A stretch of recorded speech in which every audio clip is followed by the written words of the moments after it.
How is everyone doing? So, we are back with yet another day from the New York City Invitational GM Norm round robin tournament where Levy is playing his fourth tournament since the return to the competitive chess and attempting to get the Grandmaster title.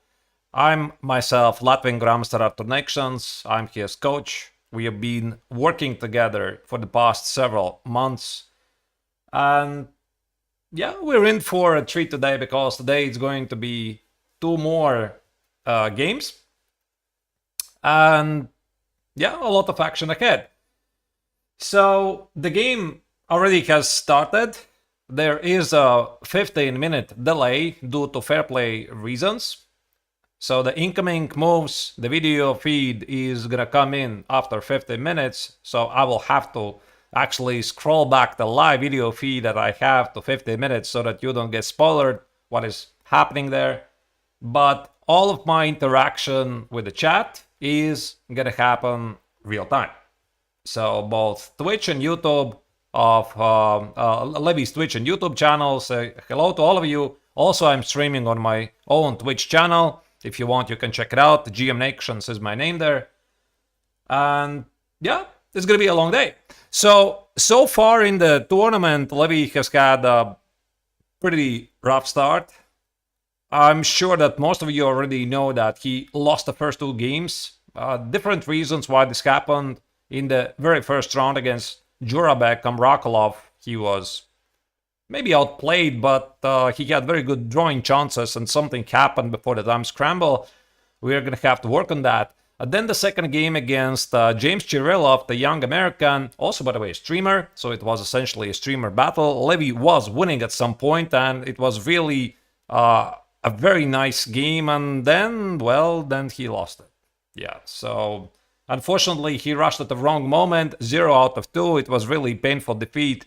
And yeah, yesterday Levy managed to escape close to, I mean, not actually close, dead lost position against Mark Paragua, another Grumster from Philippines. So I think that this should motivate him, come back and play some pretty good chess today. So let me see if I am ready to roll back a bit the video.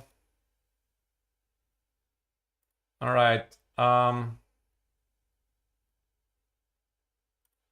gonna have to think of a way to make it work because Levy started the transmitting the video quite late and I still need to pull it back for 15 minutes. Hopefully all will be good. And today he is playing against Kyron Griffith, international master from United States, who also is a good friend of his. He's rated 2382. And unlike Levy, Kyron had a good start. He had 2.5 points out of 3.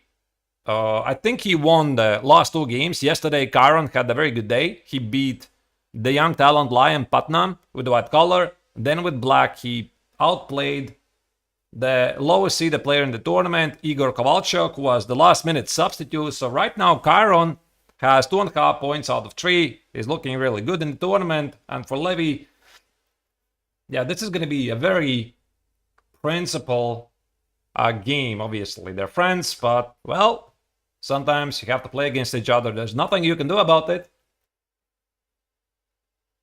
Hope my audio is fine. There's no problems with the sync. Yeah, sometimes my mic goes crazy. I hope there's no problems in this regard.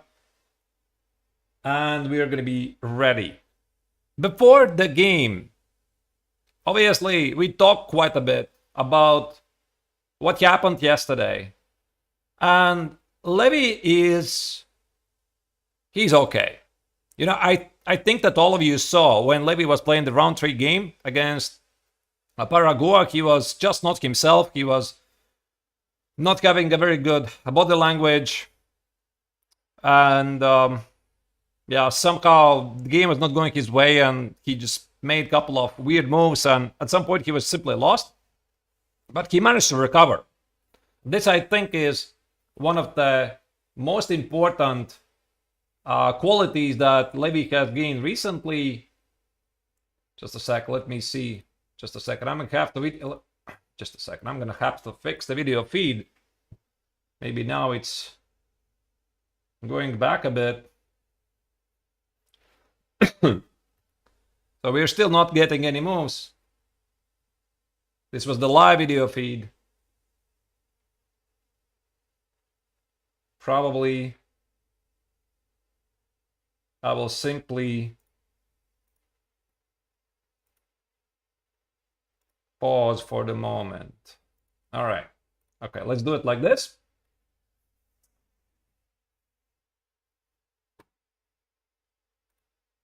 So our expectation for this game is that there's going to be a Karakan,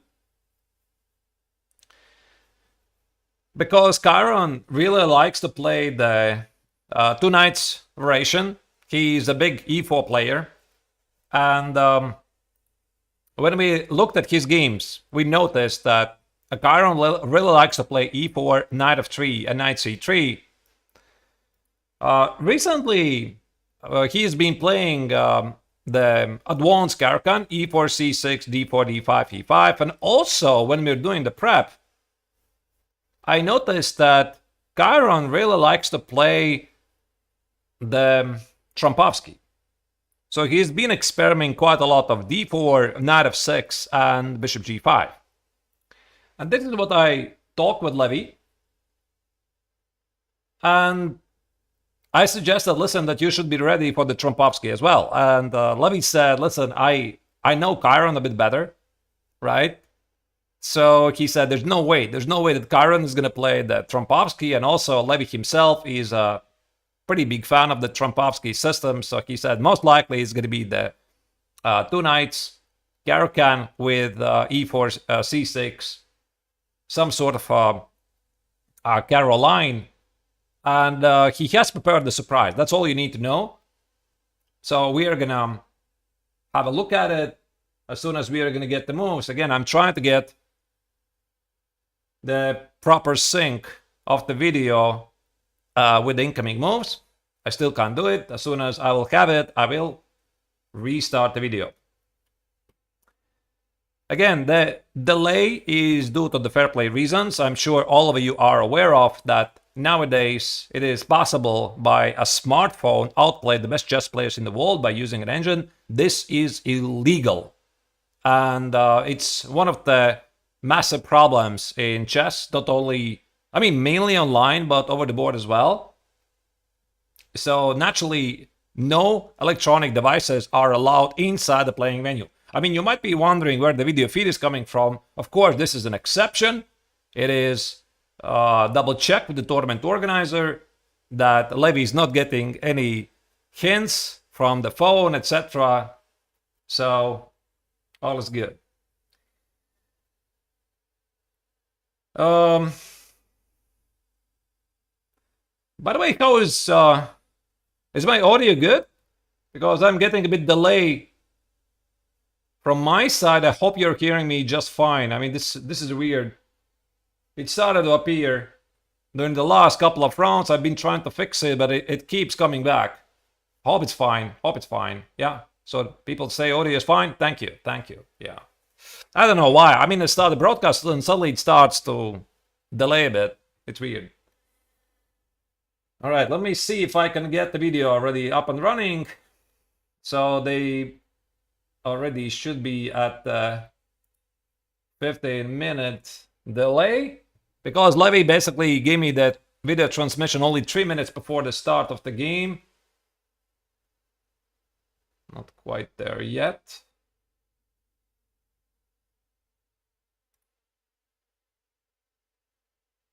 All right. So today we have 2 rounds.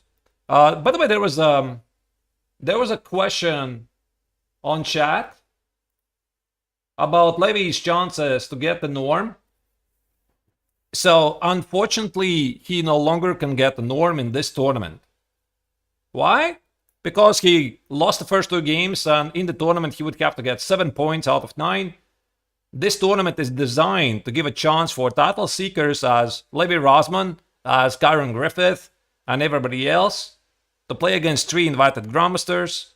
The average rating is measured, everything is measured before the start of the tournament, so that it's pretty clear that a certain amount of points, no matter how you play against specific opponents, is going to give you the GM norm.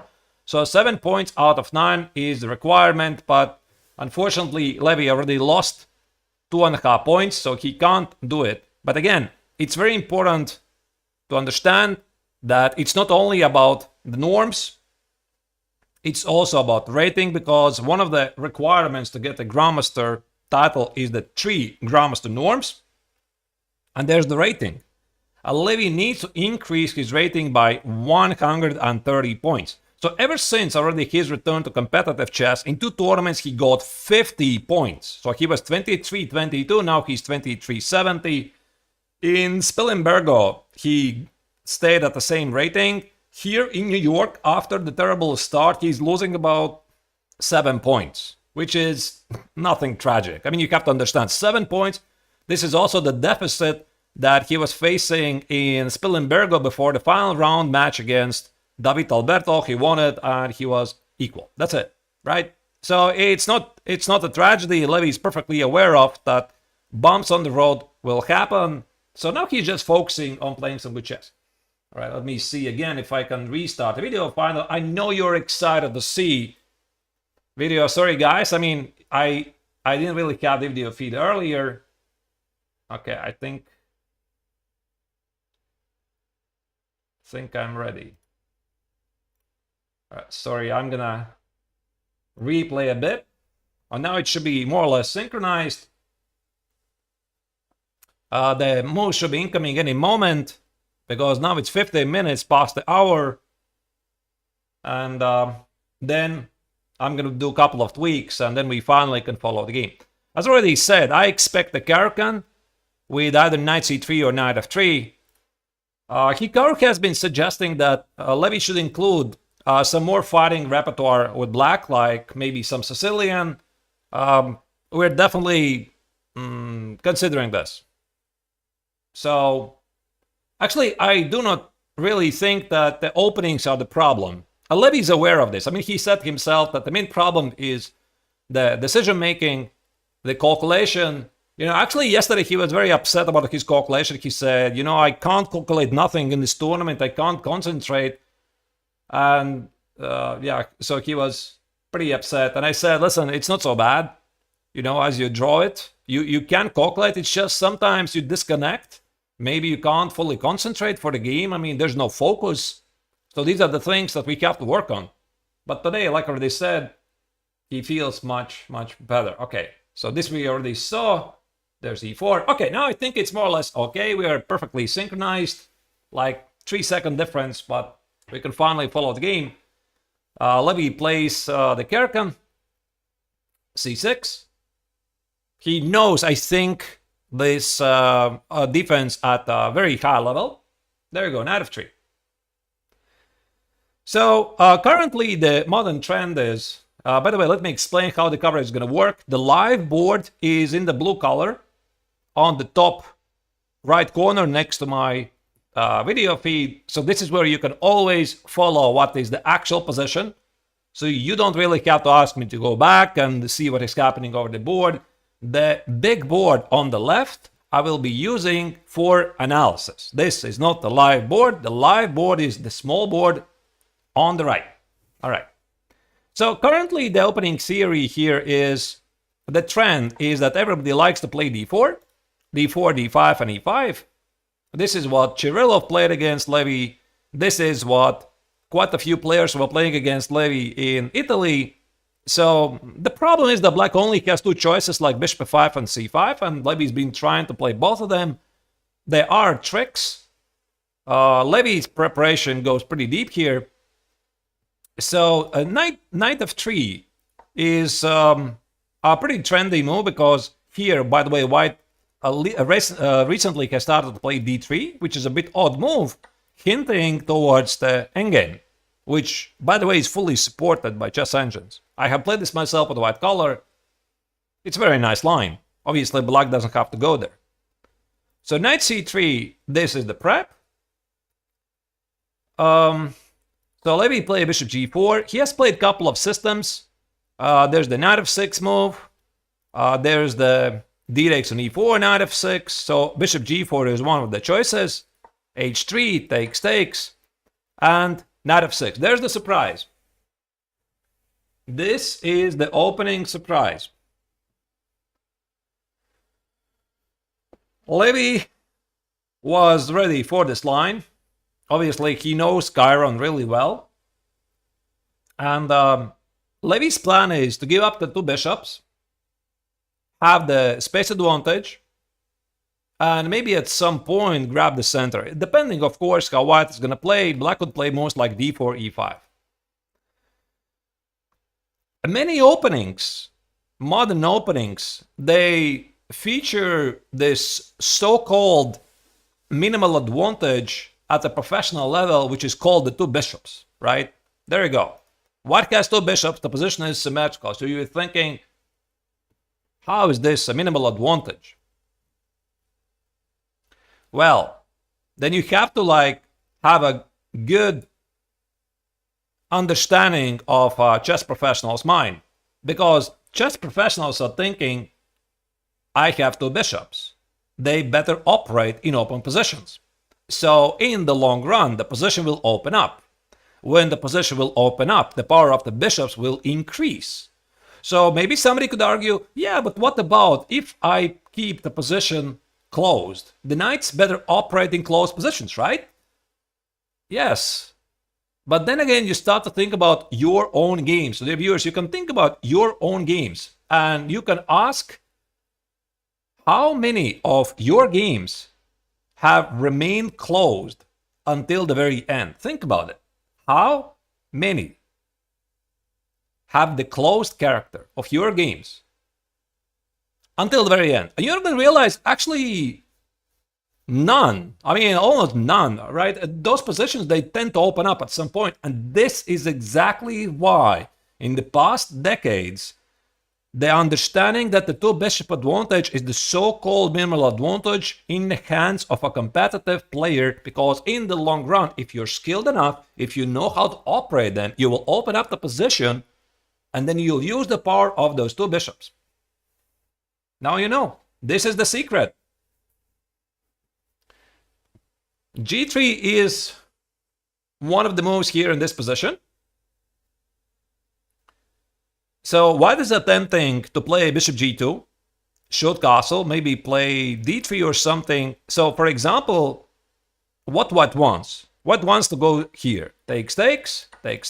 Let's say black is careless. Black is careless. And does something like this. This is exactly that white wants. White has two bishops. White has an open position. For example, black plays short castle, something like bishop f4. And now you see, I mean, these bishops together, they really nicely control very strong diagonals. So white will continue moves like a4, b4, b5, open up, and open up. And this bishop on g2 is unchallenged. So in an open position against the knight, the bishop on g2 is a much stronger piece. So that's why there's a common understanding that together the bishops operate really well. And obviously, Levy is not going to allow that. He's not going to open up the position. So in his best interest is to keep the position closed. Think about moves like d4, e5, maybe e6, knight e7. I think this is still the prep. Levy prepped this line, but I do not recall g3. So I think the main move here instead of g3 is bishop e2. Bishop e2, and then there's a couple of moves. G3 is something I've played myself.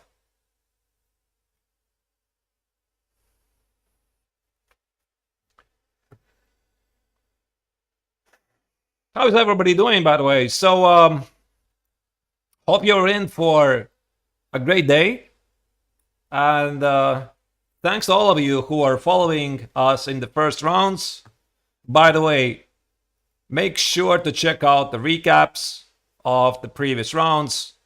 So obviously, Levy is posting his recaps. Probably they're the best ones. I mean, you get to hear what he has to say about some of the critical moments of the game. I did not yet have a chance to watch his third round recap. I'm sorry. I was like, today I was sleeping for the entire of the day. Yesterday, the coverage for me finished at 6 a.m. No, maybe it was 5 a.m. So I'm doing the commentary from Riga. I'm not in New York City. And yeah, I didn't get the chance to watch it because he posted pretty late.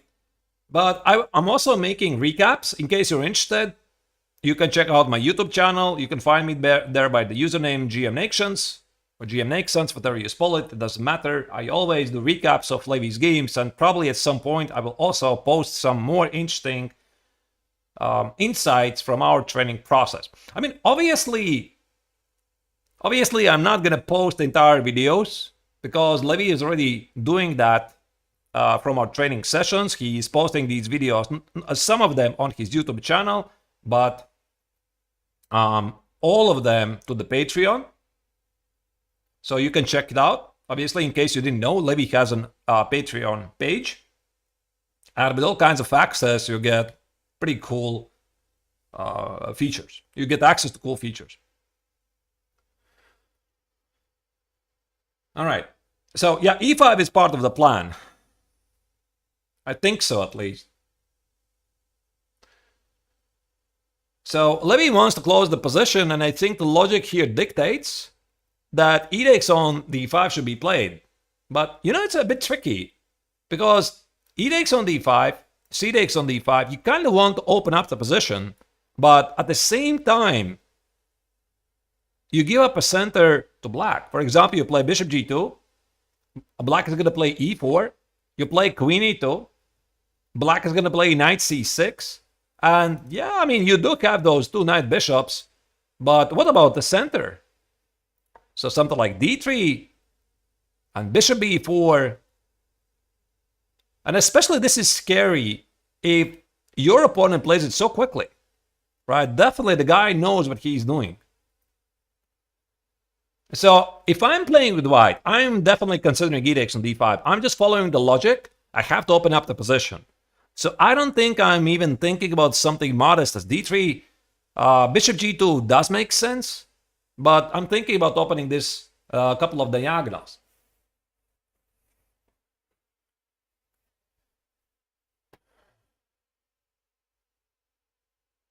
All right. Let me see a couple of questions.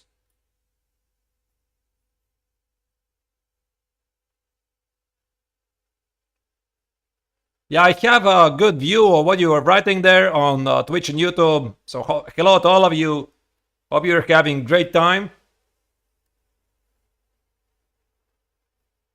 So we have two games today. So you can expect about 8 hours of fine chess content. Levy's gonna make sure it's not boring.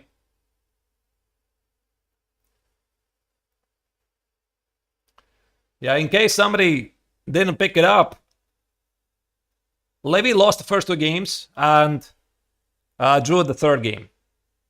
It's a bad start, yes, we are aware. It's a disappointing start, yes, we are aware. But sometimes things do not go your way. And we just gotta keep working. That's it. So also answering some questions, I get it all the time. Is Levy gonna get the GM title? Of course, he will get the GM title. There's no reason why he shouldn't. He's young, he's motivated, he has talent, he has the means to do it. And it should result in the title. I mean, I can relate to him because I also got the GM title pretty late at age 29. Levy is about the same age right now, which probably was one of the reasons why Levy decided to choose me as his coach. Maybe I could talk about this a bit later. I already mentioned this a couple of times, how our cooperation started. And I mean, the most important thing, you have to get ready. This is a long road. When Levy announced that he's going for the GM title, People are thinking, I mean, it's going to end like in 3 months or like in 6 months. No, it's not going to end so quickly. I mean, if this was so easy to get the Grandmaster title, we would be having so many Grandmasters and no international masters, right? There's so many Grandmasters. I'm sorry. There's so many international masters who are trying to do this, but they can't, or they don't really fight until the end. So it's a very tough. It's a very tough leap. But again, like I already said, Levy is motivated to do it, and that's why this road to the Grandmaster title is, I think, essentially going to be one of the greatest things that has happened in modern chess. I'm seriously saying this because we got already. I got this question, I think, during the Spielbergo Open. Yeah, somebody said that imagine the celebration when Levy's going to get the Grandmaster title. Of course, it's going to be great, but I mean, the entire road to the Grandmaster title, this is the main thing, right? How do you get from an IM title with 23-22, the process, the input work, make it public so that everybody can follow? How do you get to the Grandmaster title? So I do hope that Levy does inspire a lot of people to also study chess more seriously, even maybe just play chess at all. So it's going to be great. We are having the time of our lives.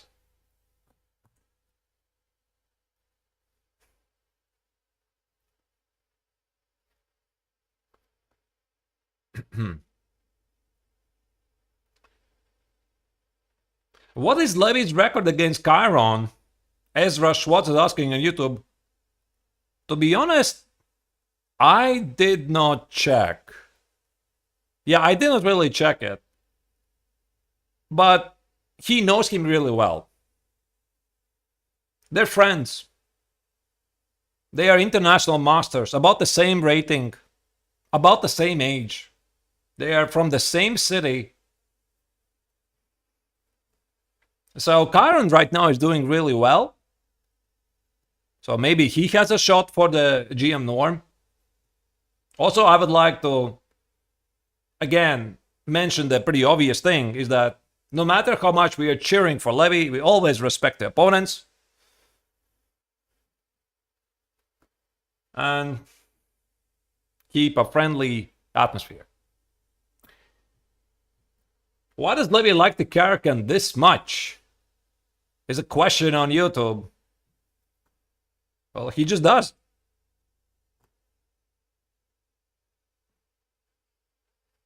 It just feels like it's his opening. He will definitely have more. We have a couple of secrets prepared for the upcoming tournaments. You are not seeing everything yet. There's so much work you're not even seeing yet. So this input work, I think that he could easily sleep on it for the next couple of years. Levy has a GM repertoire at the moment.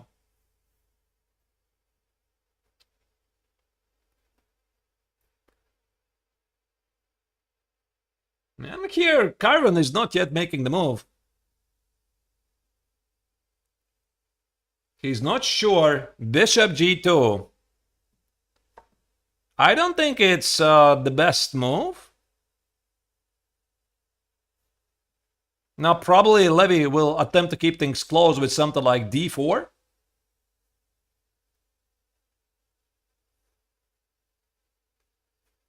This should be part of the prep. Actually, you know, one thing I'm slightly confused. Why Levy did not play d4 here immediately? I quite do not remember what was the big idea here. Ah. Right. I think there was the e5 move. e5, intermezzo move. So if you play knight e7, now white can play e6. Thread with a mate. Knight e4, d3, bishop g2, shoot castle, and yeah, white has a fantastic position. So that was the difference. And now e5, d takes on c3, e takes on f6. C takes on, let's say, C takes on b2, bishop b2, e takes on f6, long castle. Black has an extra pawn, but it feels pretty scary, to be honest. Like bishop e7. Okay, now I'm using an engine. Rook e1, castles, bishop d3, two bishops, a king set attack, queen e4, g6, h4, h5. And even though black has an extra pawn and the pawn on b3 is missing for white, white's position is to be preferred. Okay, let me switch off this engine. I forgot to do it. So that's why e5. Yeah, I forgot it. So that's why e5. You switch it off. You play e5 to stop e5 from happening, and I think this was a very principal move. Chiron decided not to do it. He played bishop g2, and now the point is, after d4, there's no e5 anymore. So black keeps things closed. Knight e1, I think Chiron wants to play d4, queen e2, f4, knight f2, like this. By the way, I have said this a couple of times during the broadcast. The only moment when I'm using an engine, it is very close to the end of the game. When it's a time scramble, I have no time to guess things. It's a very critical moment, so I just switch on the engine and we just immediately see what's happening. But the entirety of the game, obviously I'm not using any engine. Why would I do that? Because I'm still a pretty decent grandmaster. I understand what's happening, and it is my job to explain to you why they're doing what they're doing. From my perspective, I have a pretty good idea what they might be thinking about. Sometimes I cannot really guess the moves of Levy because he thinks a bit differently. And yeah, there are moments when he plays like a move, I'm like, yeah, that's a weird move. That's a move I wouldn't play. Yeah, there are those moments. But also, for example, like his game against Kamraklov, he played this for 4. I didn't see this move, then I looked at this. Yeah, it's an interesting idea, you know? So we do think a bit differently.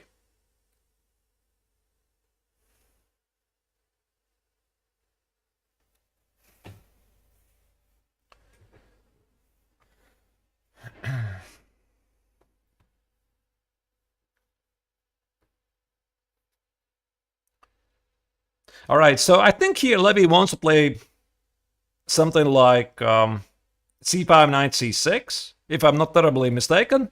Also, knight e7, bishop d6 seems to be an idea. Let me try to model you how the game could continue. So let's say c5, try to grab the space. d3, knight c6, short castle. Okay, let's assume bishop g5 is a problem. So maybe bishop e7, queen e2, short castle, f4. And now, I don't know, something like knight e8, knight e8, knight e6, e4, and go for a king set attack. Why I'm saying all of this? Because you know where I've seen this before? Let me show you.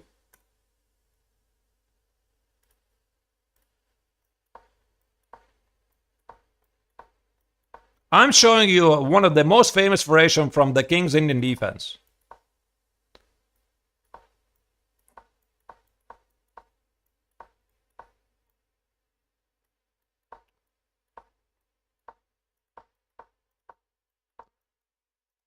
That's it. So this is pretty common, how the line is played out in the King's Indian defense. Black is going for the king set attack. White is going for the queen set attack. C takes on d6, knight b5. Black is thinking about king h8, rook g8, g4, etc. And now you're looking at what is happening in the game. Do you see some resemblance? So c5, castles, knight c6, d3. I'm not sure where you put the bishop, e7 or d6. Castles, f4. Okay, maybe knight e7 is a bit better, not knight e8, knight e6. So the main difference here is that the last bishop is missing. So compared to that line, white would have the knight somewhere on f3, and we have the last bishop. That's it. But again, I'm not sure if this c5 is so accurate. Because if you play c5, you weaken up some light squares. So Levy played knight a6. I think the idea in some lines is to play knight c5 and d3, or maybe even d3 immediately. I think it was like this. Just a second. Now it kind of rings a bell. Should castle on d3.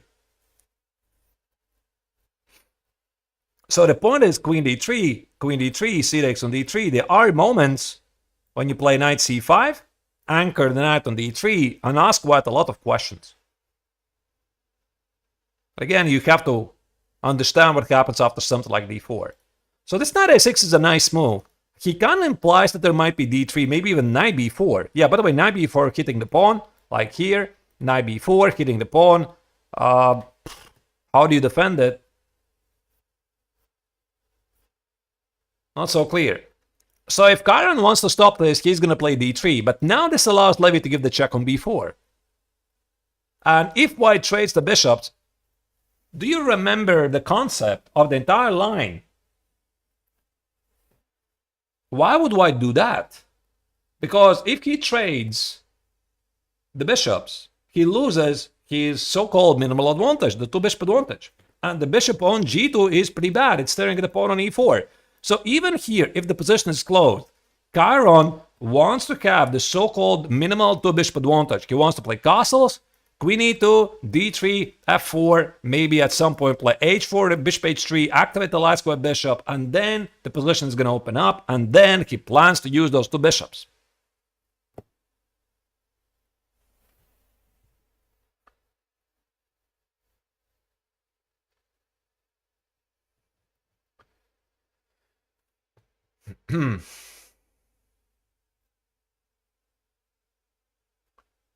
When you are at the Levy's level, how can you make the small increments to become a GM if he has studied so much already?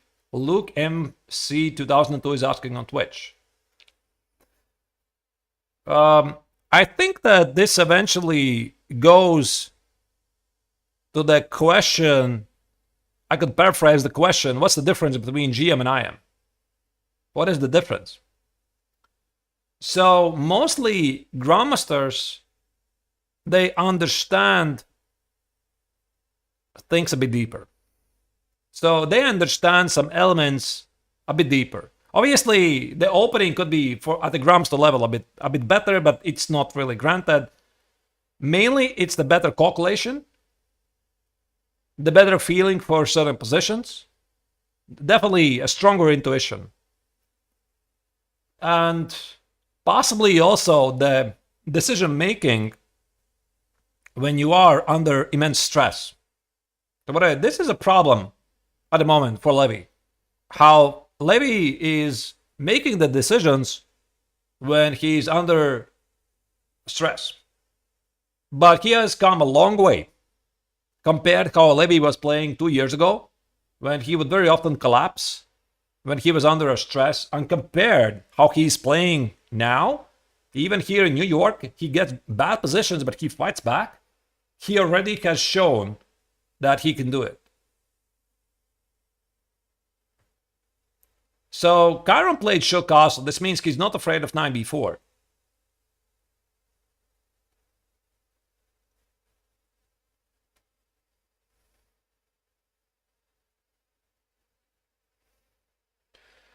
Speaking about the tournament venue, this tournament is honoring the name of Labor Day. So Labor Day in the United States is celebrated on 2nd September. I believe actually the date changes every year.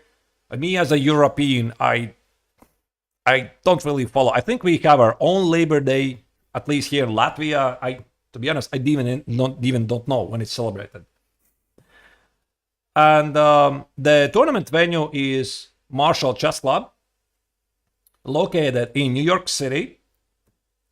This club is one of the oldest chess clubs in United States. So it was founded in 1915 by one of the legendary American chess grandmasters, Frank Marshall, who was playing a world championship match at the beginning of 20th century. So he was one of the founders of the chess club, 1915. You know, it's really amazing.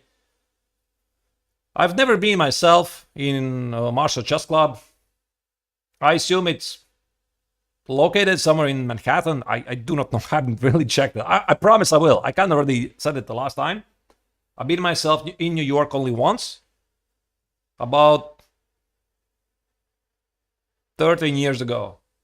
Not chess related.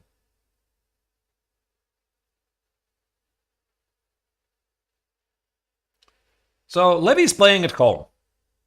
He has a chance after every single round to go home, rest. You could argue home walls, sometimes they help, sometimes they don't. You know, it's a very tricky subject because you get the chance to stay at home, stay with the family, obviously, but sometimes it plays against you.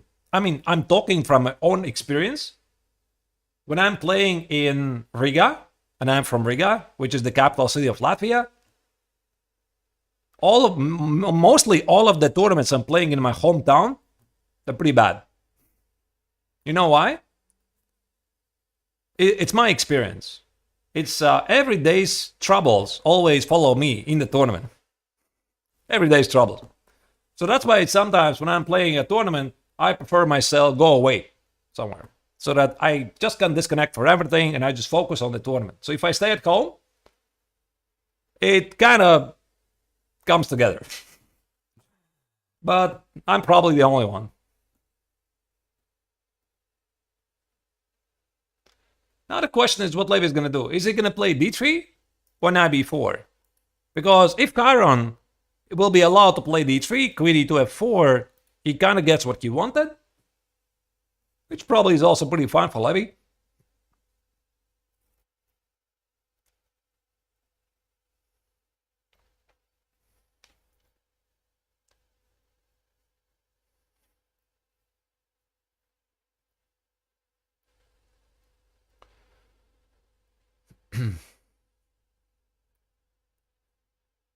What do I think are Levy's strengths? There's a question on YouTube. What type of player he is? I do believe he's mainly a dynamic player.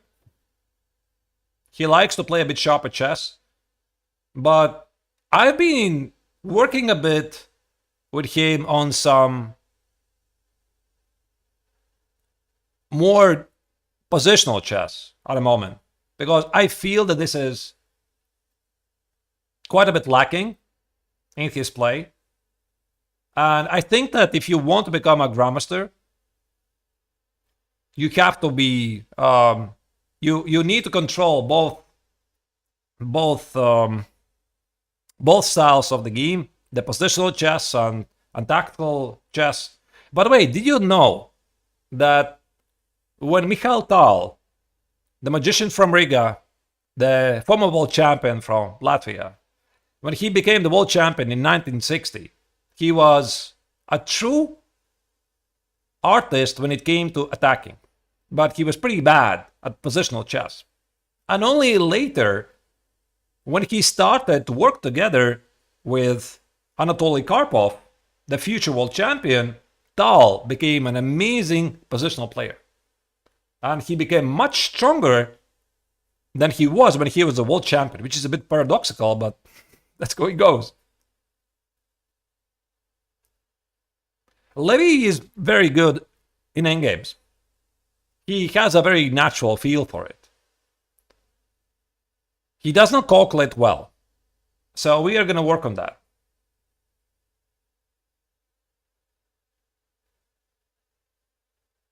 Also, obviously, so far in the tournament, Levy's time management has been suffering a bit.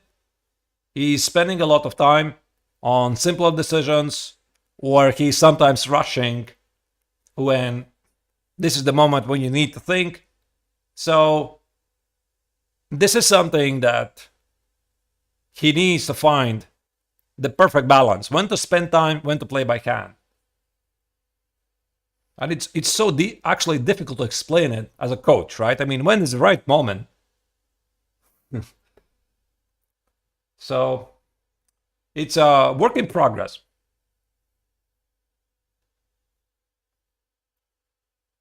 All right, now Levy's thinking. I suppose he's really tempted about the d3 idea. Knight b4, by the way, looks pretty logical, hitting the pawn. If white plays c3, What is this position? c3, takes, knight e3. I'm a bit afraid the knight might be stuck. Some bishop e3 maybe. Bishop c5. And b4. Yeah, this knight is in trouble. I'm a bit afraid. Like takes and knight e3 and rook d1 and queen e2. Might get in trouble. So after knight b4, c3, knight c2, again, same story. One move and the knight is gone. So most likely no knight b4. How about d3? Imprison the bishop. Queen d3 probably is not so good. Let's try c takes on d3 and now knight b4.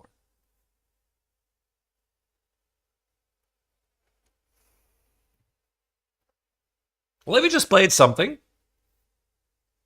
Okay, he played knight c5. So it doesn't matter. So he played knight c5, d3. I think this was still the prep. Because Karen just making all the human moves so far.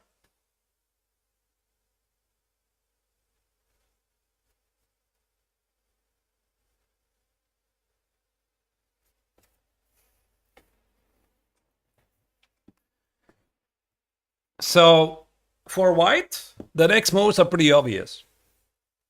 Queen e2, f4, knight f2. For Levy, now he needs to figure out what to do next. I think a5 is a pretty common move in these positions. But okay, maybe there's no need to rush with this move, fixing the knight on c5 against any b4 ideas. So maybe bishop e7, queen e2. And now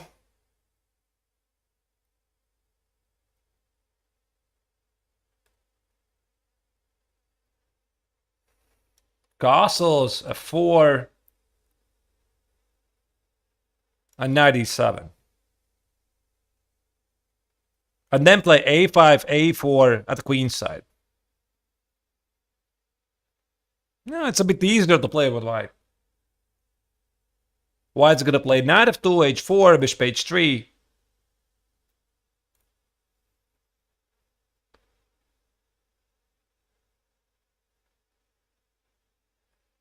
So the position is about level. The game is going to continue for about 4 hours, the viewers. I mean, you have to be ready that it's not going to finish immediately. Oh yeah, by the way, there's also the move h5. Yeah, I forgot. Yeah, somebody wrote it on Twitch chat. Sorry guys, yeah, I completely forgot about the move h5. Yeah, there was this move. h5, h4. So if white goes here, black wants to play h4, g4, and knight e6, occupy these squares. So f4 would be pretty risky. Takes, and if black is able somehow get this position, put the bishop on e5, maybe knight goes on e5, bishop on g3, maybe even change the places, put the queen on e5. There's some problems for black with the Daxwa bishops. So yeah, I mean, this does look like a very serious move. And if white stops it with h4, and now f4 is going to come with some weaknesses on g4. So Levy could play bishop e7, let's say queen e2. Levy could play, I'm not entirely sure. A short castle, probably not. Maybe something like queen c7. And I wanted to show you this position. Okay, maybe not queen c7. I wanted to show you this position. After f4, I want to take at f4. So the idea here is that if you take on g4, now after knight g4, I get some weaknesses here. The knight might be going to e3. And if you take with the bishop on f4, I might occupy this square. So I could go knight e6, I could go knight g4, and I could go a long castle.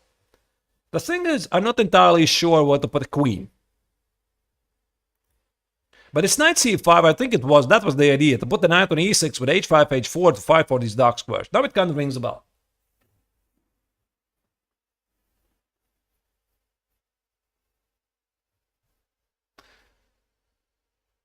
The bar suggests there's even something better. I have no idea what this is. Maybe it's about the order of the moves. It could be something like this, and now play h5. And if white plays a4, now you play h4 with the same idea that you take on a4. And if white plays h4, then maybe now you play queen e7 and f4 and knight g4. So you see, it kind of feels like it's more or less the same. So it's very easy to get confused. That's why Levy is spending here the time. He's trying to figure out what was the correct order of the moves. I think it was somehow linked with this knight e6, h5, h4, bishop d6. But what is the order of the moves?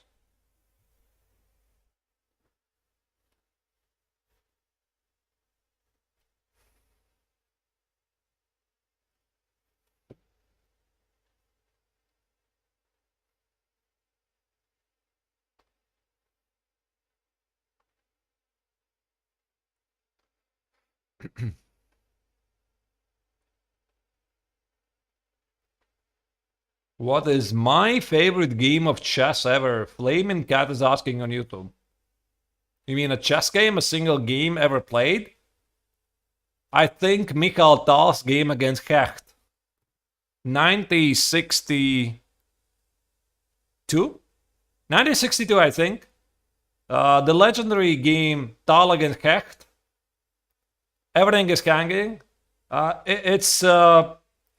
It's something that simply belongs in a museum. I mean, when you look at those games, you understand that chess is more than just a game, more than a board game. It's an art. I think, yeah, Tal against Hecht. That's what I would choose. What has been the hardest moment being Levy's coach so far? The hardest moment is always the moments when I see that Levy is struggling. This is pretty hard for a chess coach. So when you see that Levy wants to do it and it's not working, and when you see the body language, because again, I've been playing competitive chess for many years, you kind of have a pretty good feeling what is happening inside him. That is sometimes pretty hard.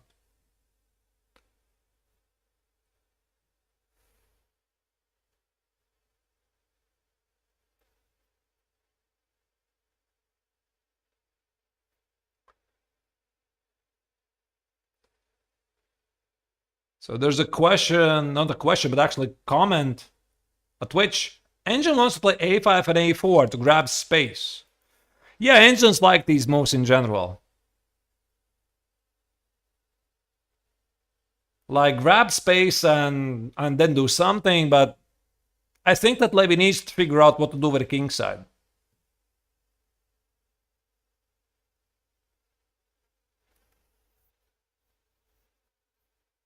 And I'm not really sure that this is such a forcing move, because again, white's b4 is not a threat.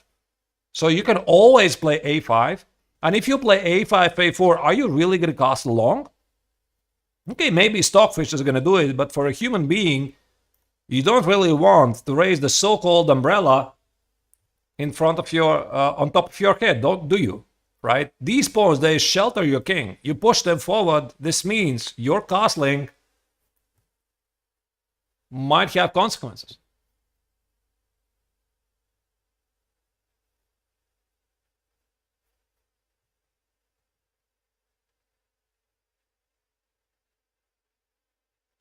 Do you feel sorry for opponents if you see them break down over the game? Yeah, I do.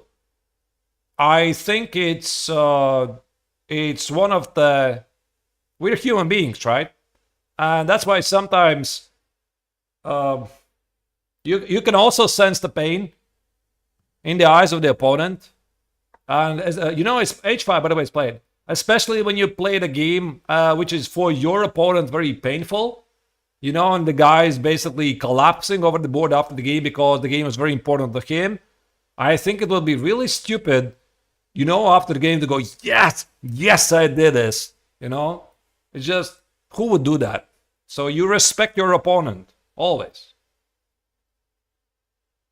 So I do sometimes feel bad for the opponent, but I mean, obviously, the priority is your own result. You're fighting for yourself. You can't really think about your opponent too much.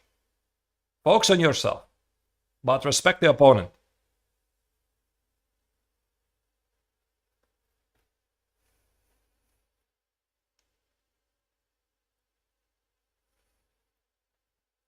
Yeah, so Levy did play h5. Engine slightly disapproves. I think it's a very human move. It kind of echoes about what Levy already played against Thomas Sosa. The very first game in the Madrid GM Norm tournament. Round 1. Levy with black played a slightly different setup against Sosa. And it all started with the move h5. So Levy should have pretty good memories about the move. So I think he's feeling pretty confident.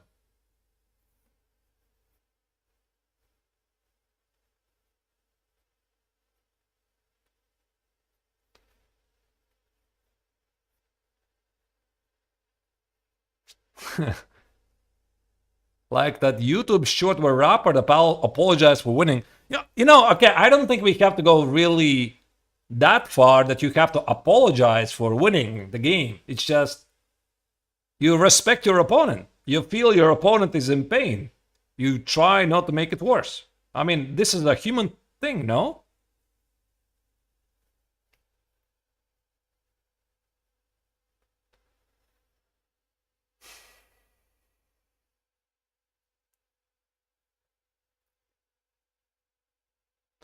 All right, so here h4 is played by Caron. It's a good move because it takes care of the h4 push. Also, bishop h3 can be the move. But in some lines, now f4 might not really work as easily. So I'm thinking the bishop could belong on e7. Queen e2. And maybe knight e7. This looks pretty human. So I'm kind of hinting the idea of g5. So let's say you do something similar like a3. I'm going to play g5. I'm going to play bishop g5. I'm going to play queen g5, long castle h4, and knight e6 and knight e4. You get the idea, right? What is happening here? So I like this actually, this setup. And if white plays f4, being aggressive, at the same time stopping g5, now I want to take it. So if white takes on f4 to grab the space, grab the center, it costs him a pawn. Okay, maybe there are some moments when he can do it, but I think it's incredibly risky. So most likely Caron will play bishop takes on f4. And now Levy could play knight e6, hitting the bishop. Like this is a threat, put the knight on e5, and if the bishop goes away, now play something like knight e5 and possibly even g5 again, or maybe even g5 right away. Oh, sorry, just a second. What happened? So bishop e7, queen e2, knight e7, f4 takes it. Bishop f4, knight e6, bishop goes back on g5. It looks really reasonable.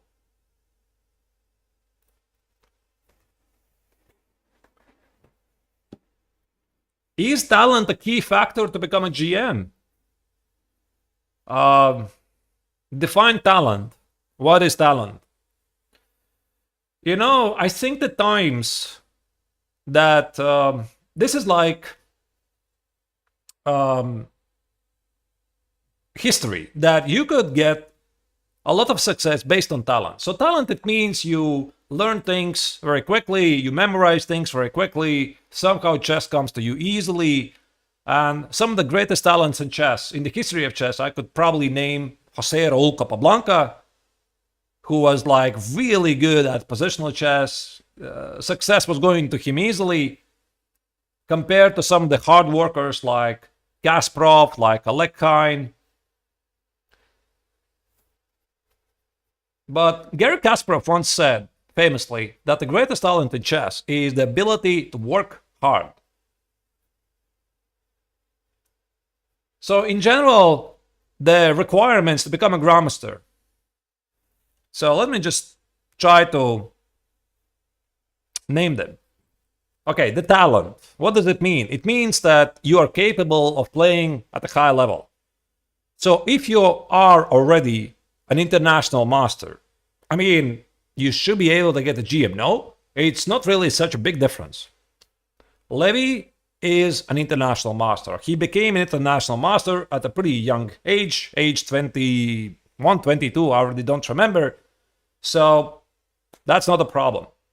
The second thing, the second requirement is obviously the financial means to play in tournaments, to travel in tournaments, because I mean, it's costly. You have to travel, you have to spend for expenses for tickets, for hotels, entry fees, etc., hire coaches, etc. They're costs, right? I'm pretty sure Levy can afford it. There you go. The next one is the motivation. So you have the motivation, you have the support. He has it. So that's it. And he's still very young. Yeah, I mean, he's not 40 or 50 when you know it's very difficult to learn new things. Levy is what, 28, 29? I became myself a grandmaster at 29. And in general, I think that players peak at age 33. Because this is when I peaked. I know that many other players peaked at age 33 or so.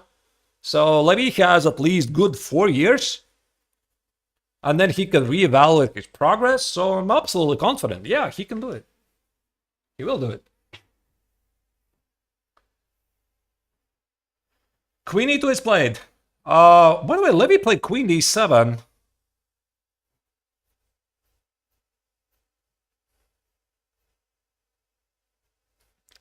I don't know. I would have played something else. I would have played Bishop e7. Bishop e7, keep the knight on d7 and play g5. I think this was the better move. Probably there was a reason why Levy discarded this move. Maybe because of bishop h3. So white would take away this diagonal. And then only play queen e2 f4. Maybe queen g2 f4. So he played queen d7 to stop bishop h3. And now white plays queen e2 and again brings f4 on the table.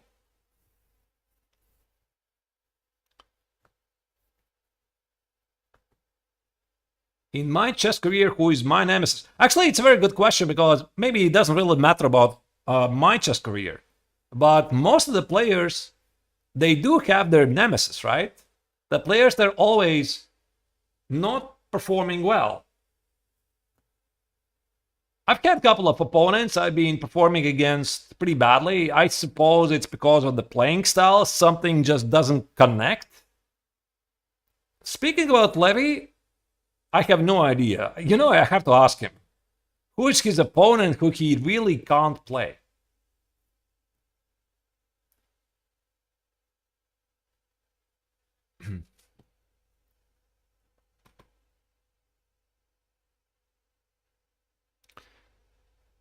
Yeah, f4 is incoming. I suppose after f4, he's going to play knight g4. So what's the next move? Bishop d6 or long castle? Maybe long castle actually looks reasonable here. Long castle, f4, and play knight g4 or bishop d6. I'm not sure.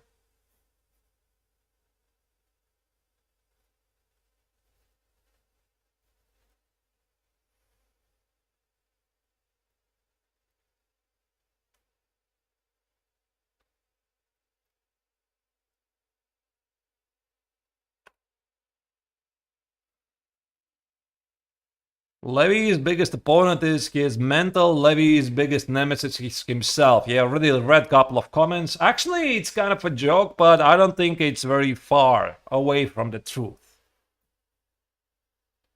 Obviously, the mental game, the psychology in chess is huge. Levy himself has said that for him, psychology in chess is 70%. And actual chess is only 30%.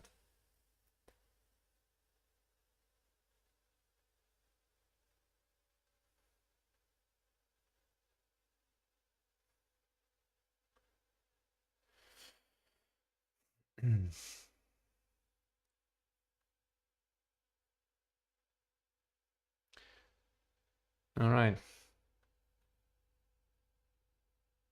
Yeah, I saw the question by Neutron. Bobby once said, I don't believe in psychology, I believe in good moves. Okay, fine. Good for him. I do believe in psychology.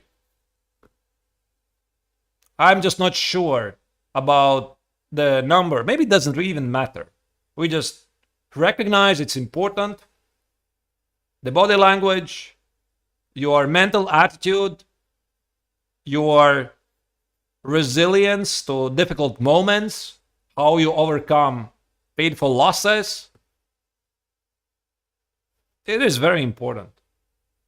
Maybe Fischer was so talented in this regard that for him this was piece of cake. I don't really know, but no, I think psychology plays a huge part.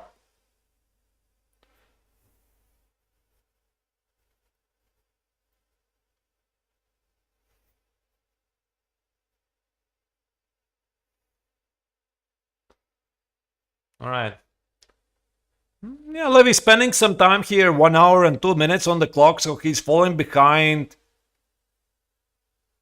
Again, it's a bit slow, I don't like this.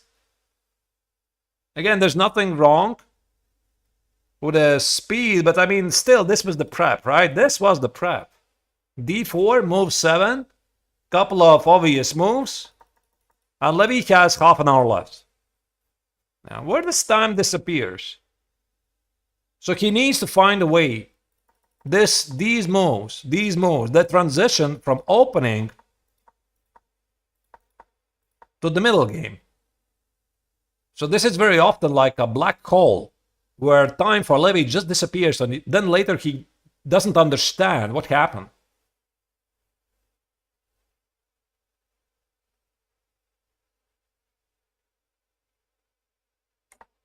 Long castle is on the board. I like this move. This is a great move. By the way, one thing I think it's also very important to mention. Levy was essentially not playing over the board chess for 2 years, right? So he played only so far in 3 tournaments. So for Levy, this is game number, let me count it, game number 30 or so. He has played 30 classical games. And before that, he was not playing classical chess in 2 years. This is difficult to come back into the rhythm, because I'm going to make you a comparison. This is something I presented to Levy when we did our very first lesson. How many games I was playing myself over the years, classical chess. And in a year, I would play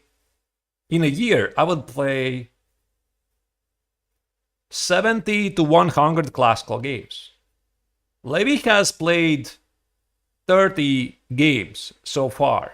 So he's only starting. So he's getting in the rhythm. You know, it's very tough when you have not really played, when you have not been in the rhythm for 2 years. You're making content, you're writing, you're doing a lot of stuff, you're creating courses, you're making YouTube videos, etc. But you're not an active player. And then you jump in, and suddenly you become this competitive player. It's very tough. So that's why I already said this. The very first tournament that Levy played in Madrid, it was a huge success. We didn't expect this. It caught us off guard. We didn't really expect that he's going to realistically fight for the GM norm in the very first tournament after the return to the competitive chess.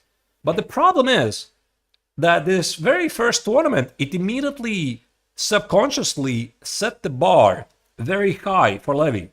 So he's like, oh, yeah, I can fight for the GM norms immediately. So every single tournament is going to be plus 20 points or so, right? So then he played the next tournament, IM norm tournament, 8 points out of 9, another 20 points. Obviously, the expectations are really high, etc. King H2, by the way, marks the mistake.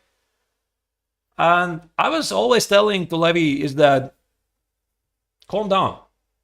You know, keep it realistic. There will be moments when things are not gonna work your way. So he understands this. And then came Spilimbergo, the tough start, the jet lag, and everything. And Levy was so upset he was not able to play his A level HS game. And so what happened is that, yeah, then he was so unhappy. And I told him that if you would have started with Spilimbergo as your very first tournament, would you be unhappy about the result? I don't think so. I think he would have said, this is a good result, you know? I mean, I've been a bit rusty and now I'm having this rough start. It's okay. But when you start a very strong, first strong tournament like Madrid, you're about to win the tournament, you're about to get a GM norm, and everybody's like, whoo, let's go, right?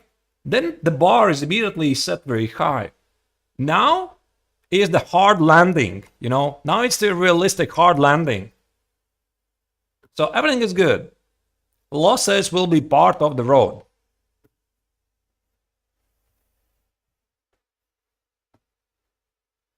There will be ups and downs. Yeah, this king h2 is a bit weird move by Chiron. I think that he wants to play bishop h3, but look at this. I mean, he leaves the entire queenside unattended.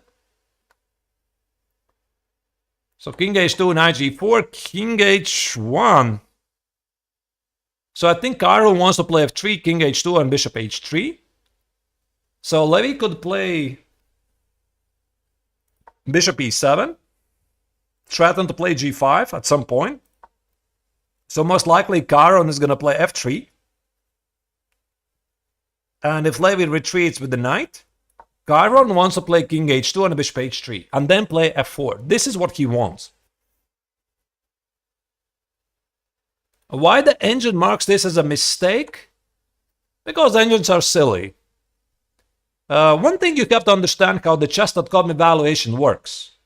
So the chess.com evaluation is that it says f4, according to the engine's evaluation, is the slightly better move. And after king h2, why the slightly worse? Because of one specific line. And that's why it immediately produces the question mark. But it's a very human move. So how does Levy deal with f3 and king h2? That's the big question. Why not start with f3 and then play king h2? There was a question.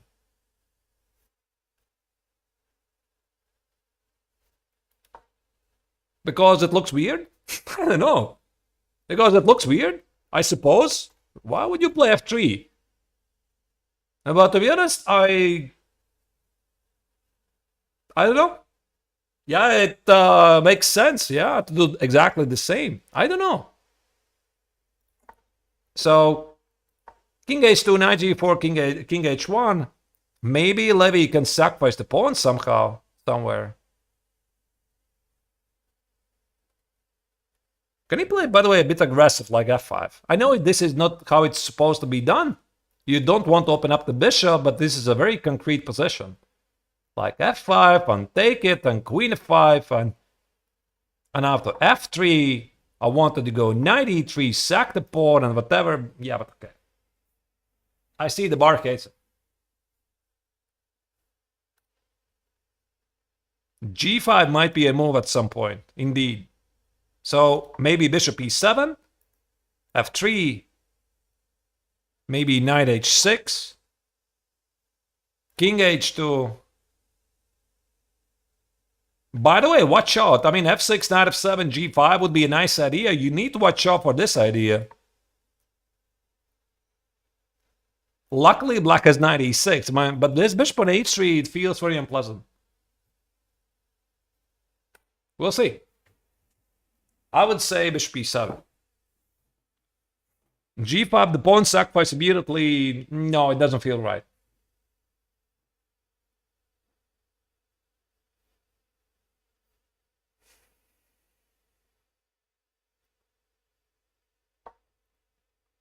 Okay, Levy goes back.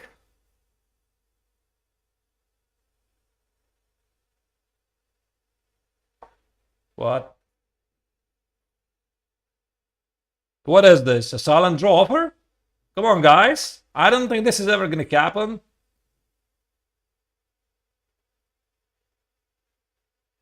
So Karen is like, let's make a draw. No, I don't think this is going to happen. I mean, they're good friends, obviously.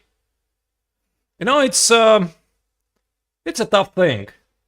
When you're playing a good friend, what do?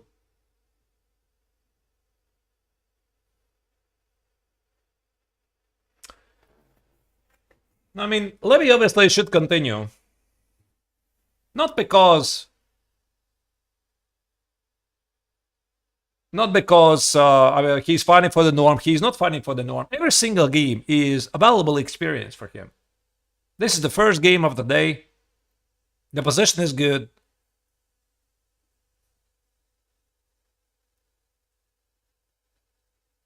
So I would just play knight g4 back and try to play g5.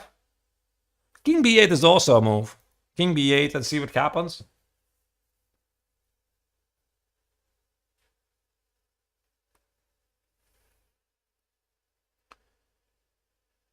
But again, you know, if Levy decides to make a draw, again, we can't really blame him. Yesterday, there was this possibility. He was repeating the moves at least once against Mark Paragua. And actually, it was Paragua who declined. And rejecting a draw is a very powerful psychological weapon. Actually, this is something that many players don't use very often. So let me just tell you, like, a hypothetical scenario. Imagine this. You're playing with white. Your opponent plays knight f6. You play king h2. And you kind of offer a draw by repetition. So knight g4, king h1, knight f6, king h2, etc. So your opponent thinks for couple of minutes here and plays bishop e7. So it's a very unpleasant feeling, you know, that your opponent is rejecting you. I mean, he's saying, no, I want to win. And then players, they tend to underperform. Also, there's this trick that some players are using by repetition of the moves. Is that, let's say, if white repeats the position here, black repeats the position as well. And in order for the game to continue, white plays something else. Sorry, for example here, white plays something else just to avoid the repetition. Consciously plays a worse move to avoid repetition. So this is actually a big art. You can always repeat the position a couple of times, kind of hint that you want to draw. You're fishing. You want to get some information after the opponent, and when the opponent is mentally ready to accept a draw, you reject. So whoever told again that chess is not all about psychology, it is. It's a big psychological game. Okay, let's see. Let's see what Levy's gonna do.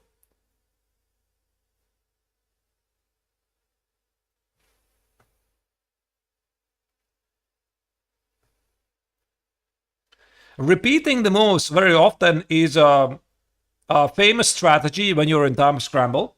You always repeat the moves a couple of times. Like Levy's opponent yesterday, Mark Paragua, did not use this. I was very surprised, actually, that he did not repeat the position a couple of times here and there just to gain valuable time, because he was winning and he needed this extra time to figure out things. So I can only imagine he was a bit rusty, not playing a lot lately. Because an active player definitely would have done it. Like Hikaru was yesterday also in the chat, and he said he would definitely repeat the position a couple of times here and there to gain valuable time.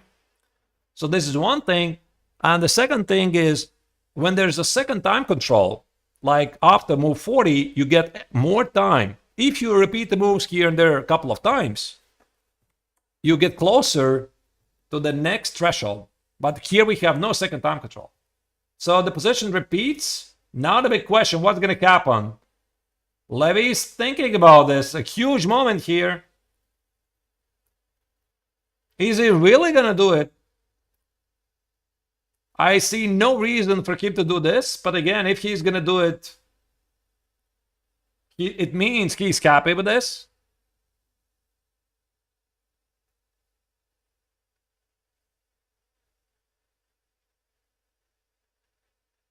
He is gathering the strength to play something else. We'll see. Actually, him being a huge content creator plays it against him. Because if Levy didn't have a massive audience following him, I think he would just maybe play a quick draw and that's it.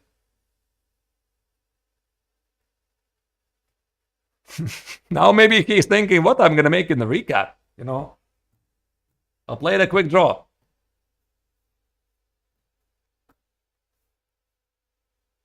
All right, he's thinking. I think he's going to do something else. I think he's going to play bishop e7.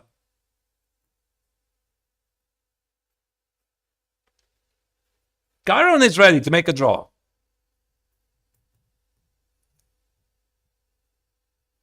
But again, draw is fine. Draw is a normal result of the game. Not always you get exciting chess.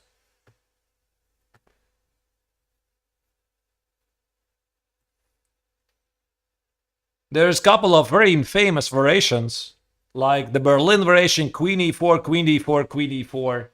Some very legendary players have no issues to go for this very famous draw in tournaments, not fight it out. It happens. It doesn't look like Levy is continuing. Clock situation also doesn't really favor him. He's behind the clock for 25 minutes. He is struggling. He is struggling here about the choice.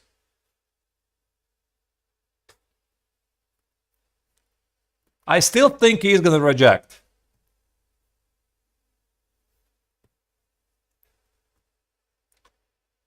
The worst scenario, what can happen, he loses the game. I mean, so what? So if he loses some rating, there's always going to be a next tournament, next games. On the positive side, if he makes a draw here, he has more time to prep for the next games. Relax a bit.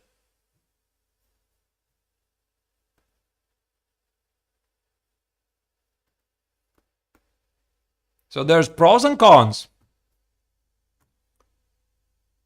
And that's why I think Chiron also played it pretty quickly to apply the pressure. Because if the situation was, if the tables were turned, and Levy had 1 hour and 60 minutes versus 50, he would definitely reject the draw. But then you're looking at the clock. I'm behind on the clock for 26 minutes. I'm playing with black. Maybe I should continue.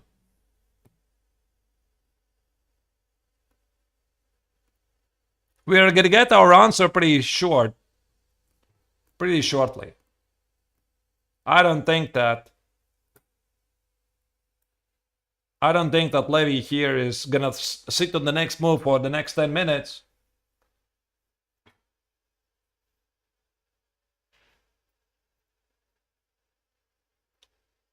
Psychologically here, a very powerful move would be playing something else like bishop e7 and stand up. This means we're fighting it out. Bring cup of coffee. You know, it just reminds me, like Igor Kovalenko, my very good friend. Now he plays for Ukrainian national team, but he was playing for Team Latvia for many, many years. He was once playing in European Individual Chess Championships, the final round, the critical moment. So he's playing against Alexei Goganov, a strong Russian grandmaster. They're fighting for the prizes. They're like in top 5 or so. Igor is playing the black. So Goganov arrives to the game and he's like, okay, he's not saying verbally, but he's like pretty happy with the peaceful outcome. They're going to get good prize, really good prize, and probably place in top 5. Igor brings to the game 3 chocolates, 1 banana, couple of juice packages, 3 pens, and like puts them, all of them, one after another. And you know, it was so funny because it was such a powerful statement to the opponent. Oh my goodness, this guy, you know, This guy's here for a long game. So what happened? They played, and Kovalenko won the game and became the European vice champion. So don't tell me that psychological tricks don't play a role in chess. They do.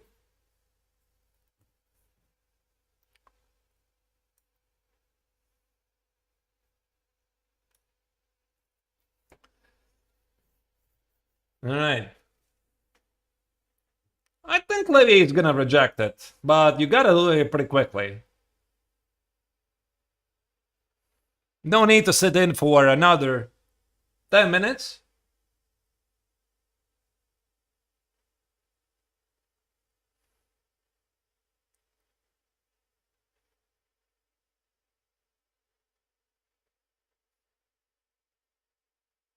What do you think, chat? What do you think is gonna happen? Post your thoughts. What do you think Levy's gonna do? Is he gonna agree to a draw with a triple repetition? Because if you repeat the position 3 times, the game ends with a draw. Or do you think Levy is going to continue? What do you think? So the ancient says black is slightly better, but I don't think it really matters because the position is closed. Levy doesn't know he's better. He doesn't know.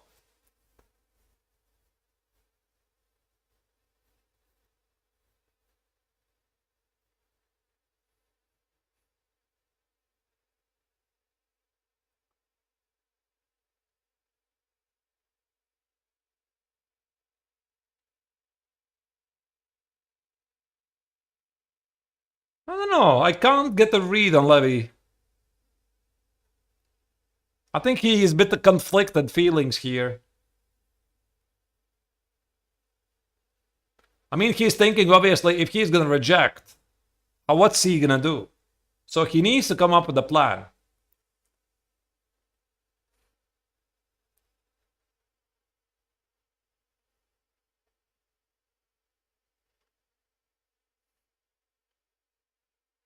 I believe he's going to reject.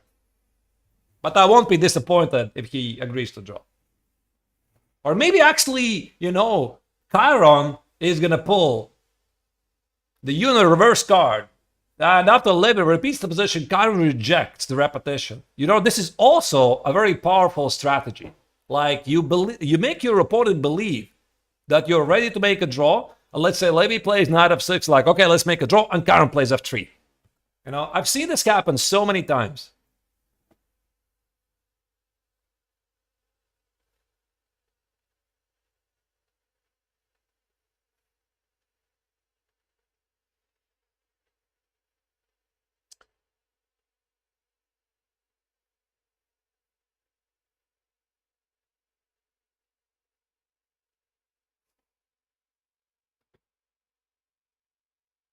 All right.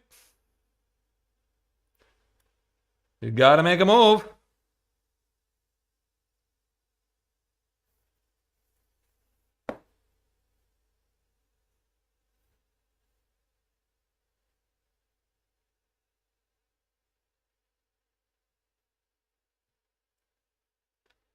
I'm 15 minutes ahead, but obviously I have no extra information. I do not know what happened.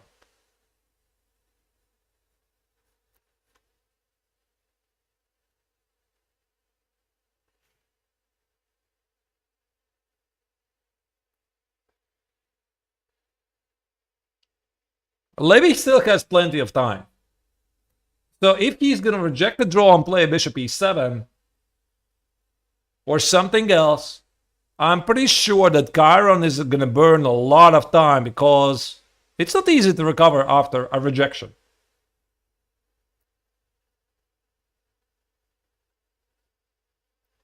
G5 first. No, I don't think G5 first here is a move. Sacrifice the pawn? Maybe it's an engine move. I don't know. I think bishop e7 is a bit more human.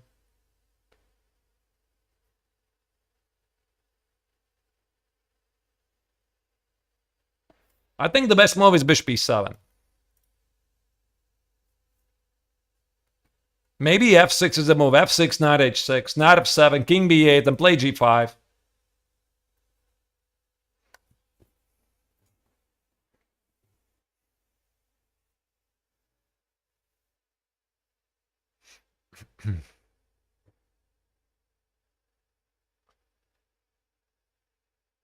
You have to make a decision. I mean, if you want to continue, now you're burning your time for no good reason. So I think that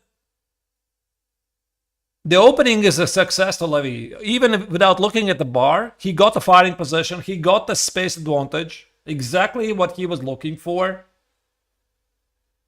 Maybe he is slightly surprised about this repetition of the moves. He didn't expect this.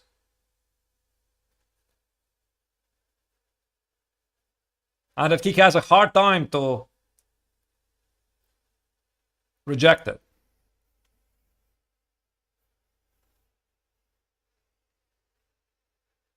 By the way, I have no messages from Levy. So I assume he is playing. Because we usually communicate pretty quickly after the game.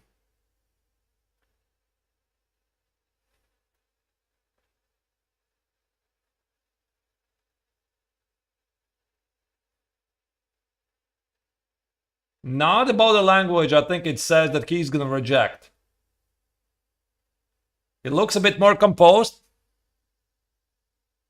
Chiron senses this is a critical moment. He senses the struggle of Levy. They're friends again. It's always tough to play a friend. Especially, you know that your friend is doing really well in the tournament. He has 2.5 points out of 3. But again, you're fighting for yourself. First things. Chiron also wants to make a GM now. Of course, he has a great start. He's a great player.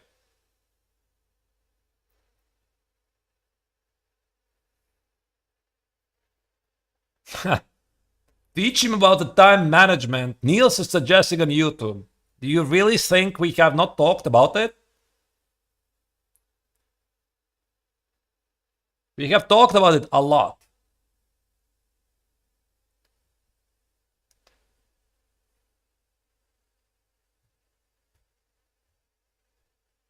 He is reaching for the move. I think he has made up his mind. Oh, he repeats the position. Now what happens? This will be, by the way, a golden opportunity for Chiron to reject it because now Levy has spent a lot of time. He could play f3. How many times the position is repeating here? So this is position number 1. Position number 2. So Chiron could write down King H2 and call the arbiter. He could do it. He could play King H2. I think so. Just a second. So this is the position. Position number 1. 1. Position number 2. Position number 3. Now the question is Chiron happy with the draw because he has the legal means to finish the game immediately? Write down King H2 on the score sheet. Stop the clock. Actually, I'm not really sure. Maybe there's no need to write it down. But the FIDE rules, they talk about such moments. You write down the tripled repetition on the score sheet. You stop the clock. I mean, actually, you could offer a draw for the opponent first. You agree to draw. But the correct procedure is that you have to make a move, then you offer a draw. So if your opponent rejects, you write down the third move. You stop the clock. You call the arbiter. Listen, my opponent doesn't want to draw, but I mean, after my third move, or after my next move, is going to be tripled repetition.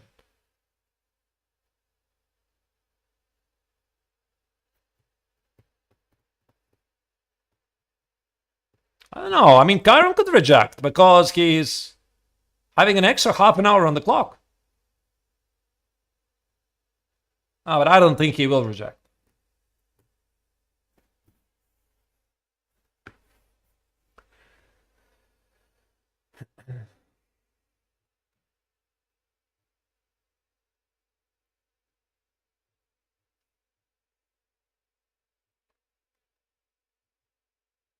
Yeah, that's why I said, I mean, this could be quite an amazing moment to pull the Uno card and play something like f3. And the game continues. That will be huge.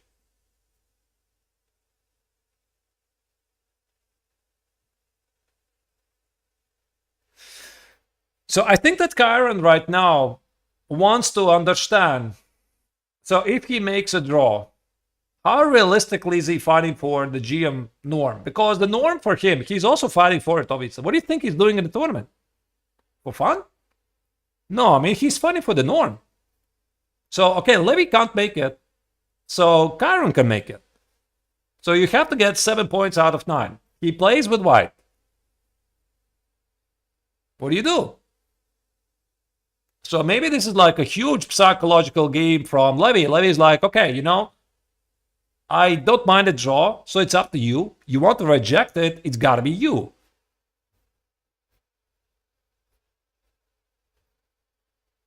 And we saw a move. Oh my goodness, F3's play. Wow. All right, okay. Now this is quite something. The Uno reverse indeed happened.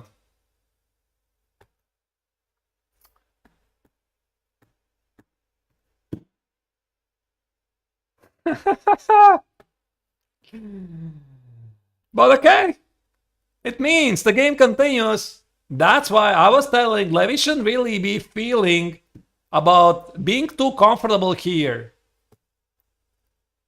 The game continues. Karen decides to continue the game. Obviously, they're going to remain friends. It's just a game.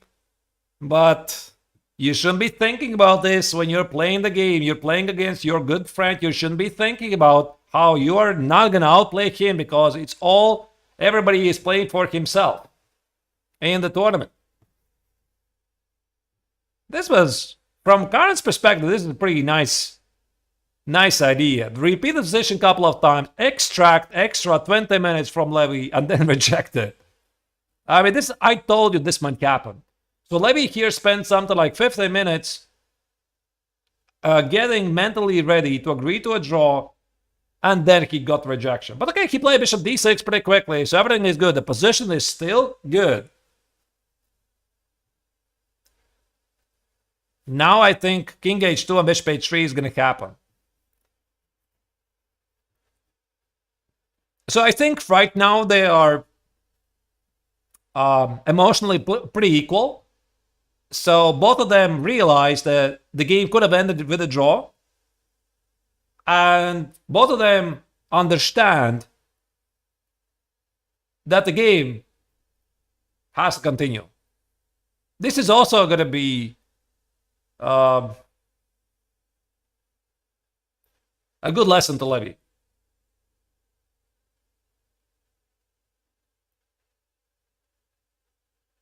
You can tell Levy is grinning. I don't really see. I'm sure he's positive. So they know each other really well, so there's no hard feelings here. So the most important thing is that the game obviously continues.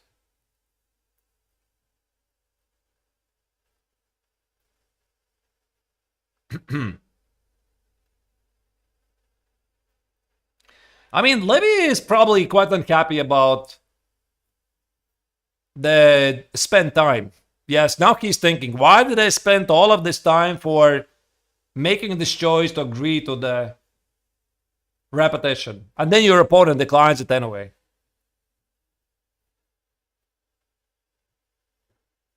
Every man is for himself.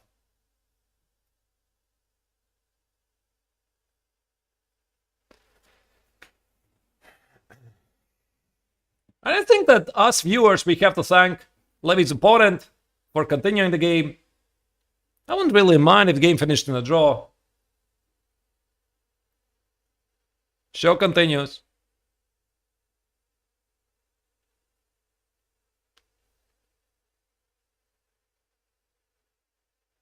Now, I think that Levy is not disappointed. Levy is just trying to extract something from this. He's trying to learn something from this experience because he didn't really expect that the game is going to continue. So he spent quite a bit of time to accept the draw, and he's surprised that Karen rejected it. So the lesson here is that never ever miss it again.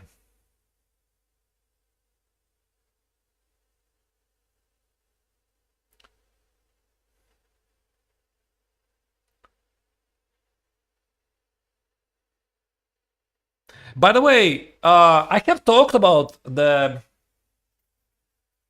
importance of rejecting a draw in over the board games, and I very often I believe that indeed the one who rejects it has the psychological advantage.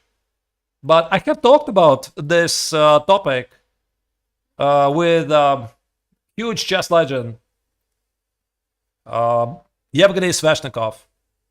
So the legendary grandmaster who was representing Latvia for many years, and he told me that he often would offer a draw. His opponent would reject it, and actually he feels more confident after it. So that's a pretty weird thing. So he would feel more confident after the rejected draw because now he doesn't have to think about the draw as a possible result. It's interesting. All right, knight f2 is played. Oh, it's also a move. Yeah, bishop h3, king b8 is played very quickly. Yeah, I think that Levy misplayed this entire sequence. Where was this? Queen d7. I don't like this move. He should have played bishop e7. Bishop e7, knight e7, and g5. This queen d7 was a bit weird move. And if Karen would have continued queen e2, then play knight e7, meet the 4 with d takes on the 4, hit the pawn, and occupy the e5 square with the knights. So he played this queen d7 against the bishop h3, but somehow the queen here doesn't feel right.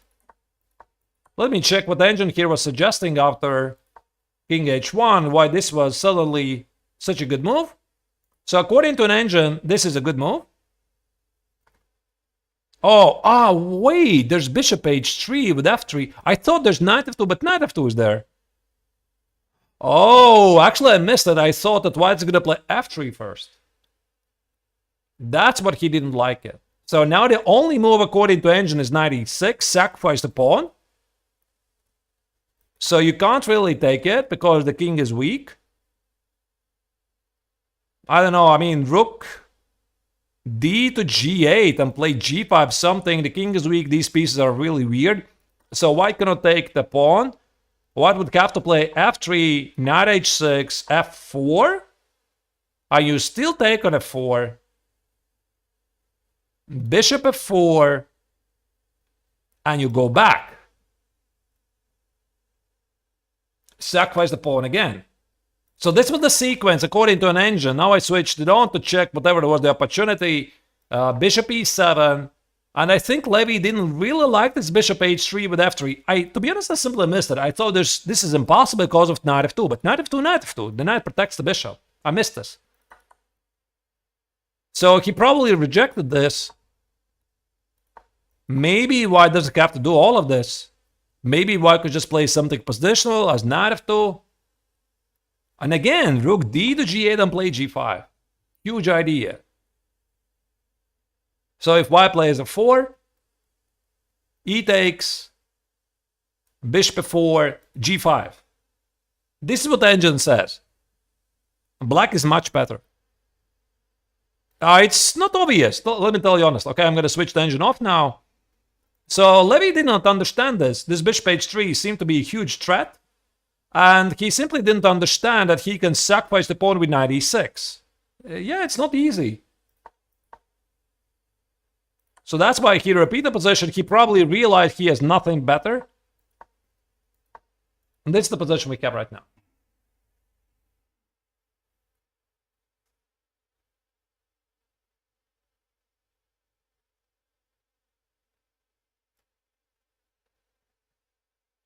What engine I'm using when I'm switching it on? Obviously, chess.com default engine, which is Stockfish something. I have no idea. Which version, which depth? Probably not a great depth engine. Queen e7. I think Levy is toying with a knight h7 idea, but here bishop g5 looks like an easy move, maybe knight e6 after that.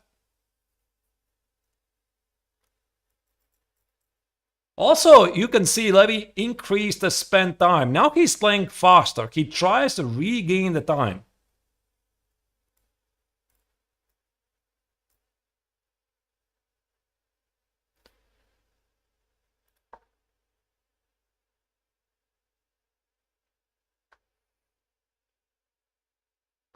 Oh, Levy's aware that he spent too much time.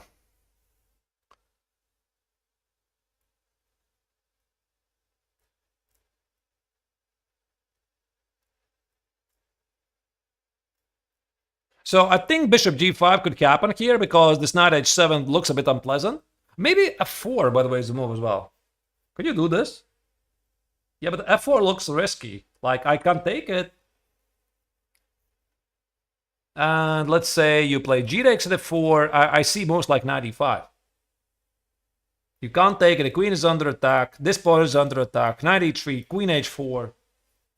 It just feels very dangerous for white. So no f4, not yet. Not yet anyway. So maybe bishop g5. So Levy could play knight e6. Hit the bishop.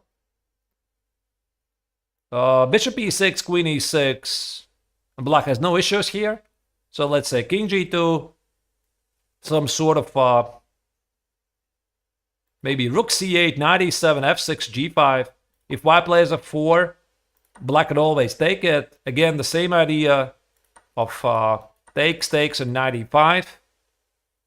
The queen is under attack. The king is exposed. I like Levy's position. What I don't like is the clock situation.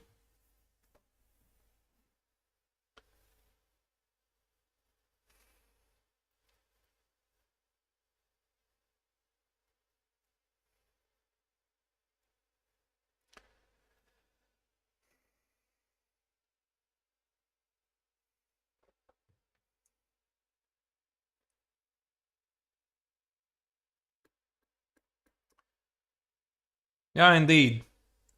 The time management is one very tricky subject. When do you spend time? On what do you spend time? How do you allocate time so that you will have it for the critical moments of the game? So there are players who are not having a good time management. So Levy's time management is pretty bad at the moment. He's aware of this. And we're going to find a way to fix it. But there are moments where spending even more time. Like one of the famous examples would be Alexander Grishuk. That's the guy who would spend most of the time, like 95% in the opening, paying attention to all the smallest details, and then play out the entire game with only 5 minutes on the clock. Sometimes only with increment. But it's a very risky strategy. And I don't really buy it that you can play the best moves, you can make the best choices with no time on the clock. That's why the smart strategy is always think ahead. Always evaluate how much time you're spending. So if Levy would have this position with 1 hour and let's say 50 minutes on the clock, he could make different choices. If he has 38 minutes on the clock, he's going to make other choices. It does affect. And I talked with Levy about time management at the very beginning of our cooperation. And I said that mainly I think it's a good idea that you have so-called drawn imaginary lines in your mind. Like, this is the moment when you start to play faster. So let's say when you are playing a classical game, 90 minutes for the entire game, and you get, let's say, 20 minutes on the clock. I mean, you gotta start to play faster. You can't spend so much time on all the decisions. So when you get something like 20 minutes, you basically are playing a rapid game. You switch your mindset. You're playing a rapid game. And when you're, let's say, getting to something like 3 minutes or less, you're playing more or less a blitz game. So why this is important? Because when you're playing a classical game, you're thinking about a lot of concepts, you're comparing lines, you're going for the perfect move. When you're playing a rapid game, you are very often going for the first choice that comes to your mind, and you're doing simpler calculation. When you're playing a blitz game, you're just mainly playing on intuition. So you adjust your thought process based on how much time you have. But again, it's easy to say and difficult to implement.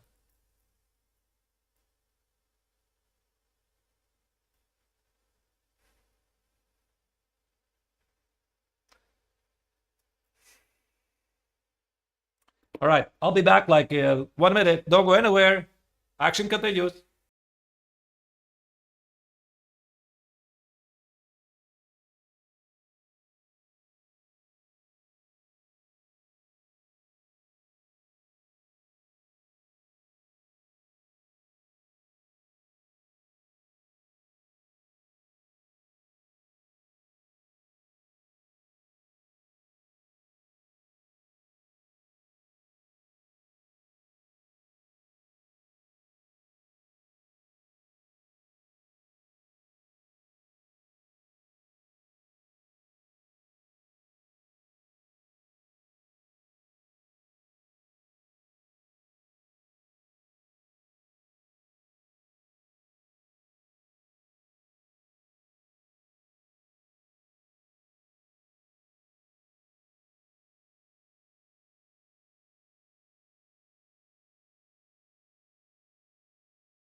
All right, I'm back. No more moves. Did the coach rage quit after Levy tried to draw? No, the coach is back.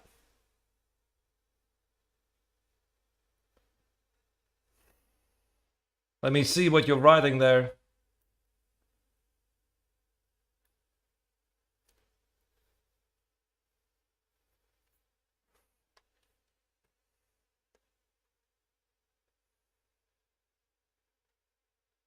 Imagine the stream without coach, probably like 10 viewers. Actually, you're pretty wrong, Carshell. Because when Levy was playing in Madrid, there was no commentary. And on Twitch alone, I think there was about 20,000 viewers. Only Levy can pull it off. It's amazing.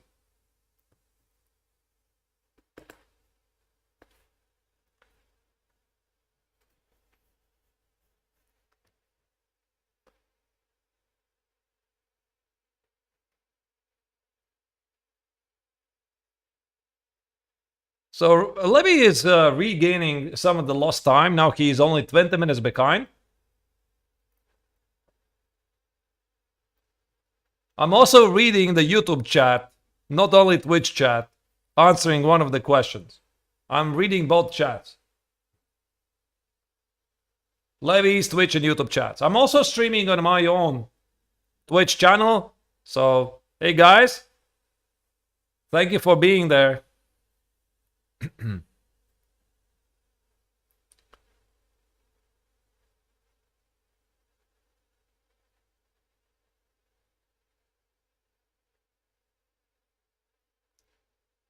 Speaking about the tournament, there are 3 leaders in the tournament. Griffith is one of them. He has 2.5 points out of 3.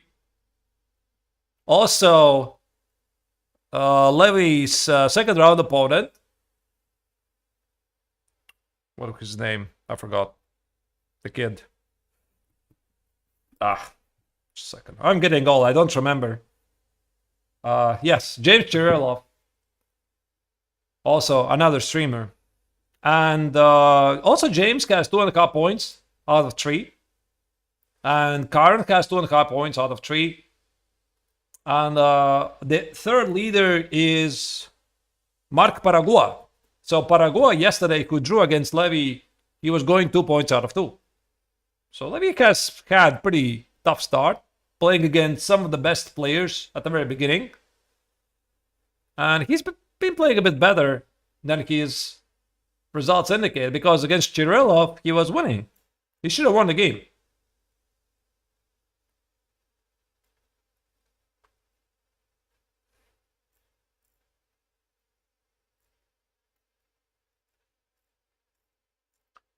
Levy has gotten up from the board.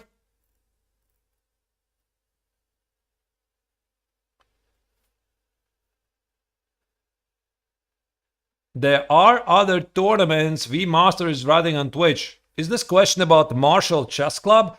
Actually, there is another tournament running in the background. So this is the main event celebrating the Labor Day, which will happen on 2nd September.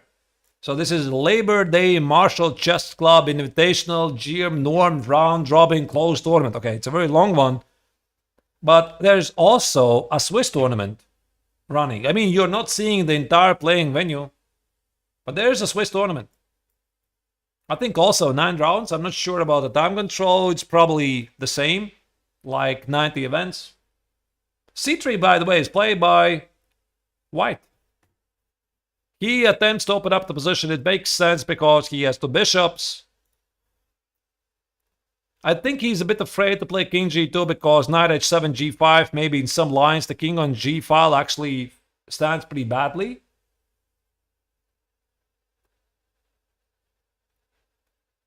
Santo is writing, Marshall Chess Club is a huge venue. I've never been. I have to check it out. Some of the photos.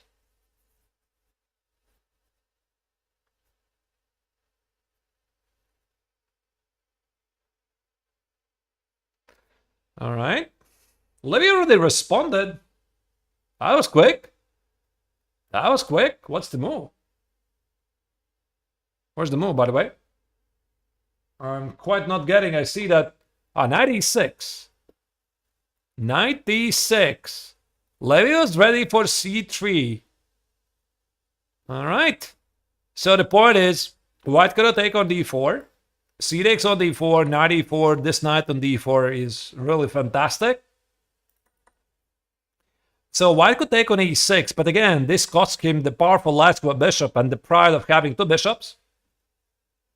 So queen e6 most likely, c takes, and now knight e5 becomes a thing. Again, the queen on e2 is pretty bad. The pawn on g3 is hit, so f4, and you need to watch out for stuff like knight e5, queen f3, and maybe, just maybe, there are moments when you can play knight e3, sack the pawn, and then play f6, g5, rip apart the king side. Right? So this is a very big decision for Chiron.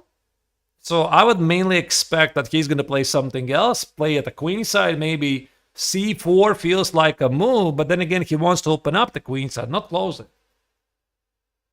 Well, also, Levy wants to play knight h7, g5. I don't think this knight e6 really discards this possibility. I like the speed. Bishop b6 is played very quickly. Oh, wow. Really? Did he do this? Just a second. What was the move? I kind of missed it. Yeah, he did take it. He did take it.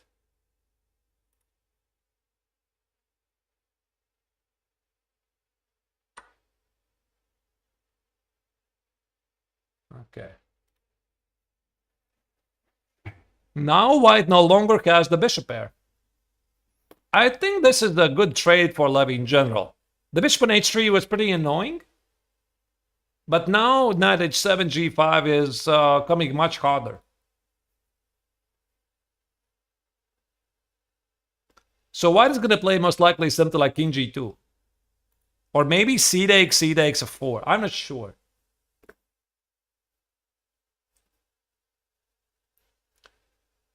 Hey, there's a question from Toteko. Good afternoon. I want to ask, can players write down the calculations on some blank paper? If so, why not? You are not allowed to write any notes on your score sheet except the moves. Actually, there was a situation some years ago when one of the leading American grandmasters, Wesley So, he was writing on the score sheet some stuff. And he got a warning not to do it again. I think he was writing some motivational things like concentrate, focus on your time, etc. If I remember correctly.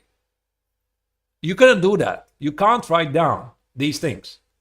So the score sheet is only meant to register the moves that are happening. You write down your opponent's first name, last name, last name, the playing venue, the date, the rating, c takes, by the way, is played.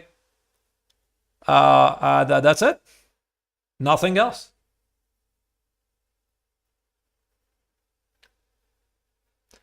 If you ask me, I think the score sheets essentially are relics of the past.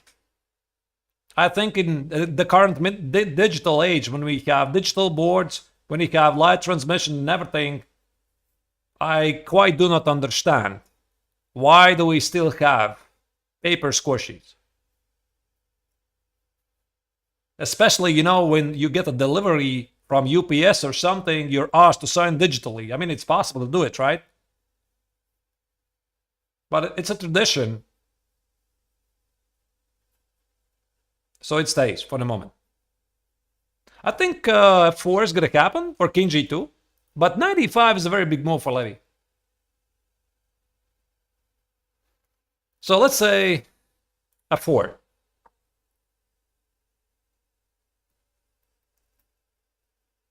Can I play knight e5? Let's say white plays queen f3. Can I sacrifice the pawn? Takes. Can I play f6? Oh wait, yeah, everything is protected. I mean, what do you do? So it feels like a big threat to open up the king side. Let's say white tries to kill the bishop. I play g5. And white takes it. You see already a mistake. I just made a couple of moves that made sense. Queen g5 is rook g8. The king is weak. I could easily imagine this. But then again, I mean, maybe knight e5 is not really necessary. It just, I think it makes sense for black to open up the position because the kings are positioned on the other side of the board. So white normally would have to start a queen side attack and black has to do the same at the king side.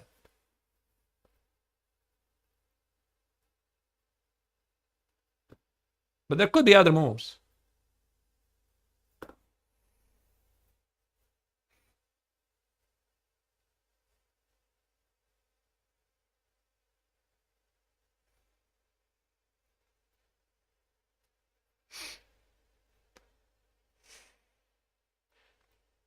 But yeah, I think that if you want to open up the king side, you need the pawn on f6. If you need the pawn on f6, you need to remove the knight. Again, it all goes down to the formulation. You formulate things. Okay, maybe knight e5 is still good. Knight e5, queen f3. Let's forget about knight c7. Can I play something modest?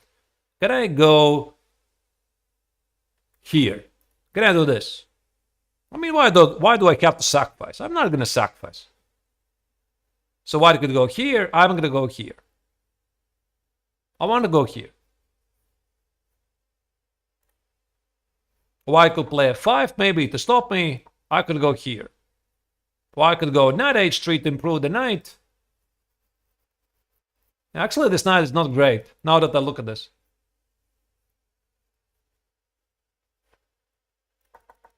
Let me try to improve the line.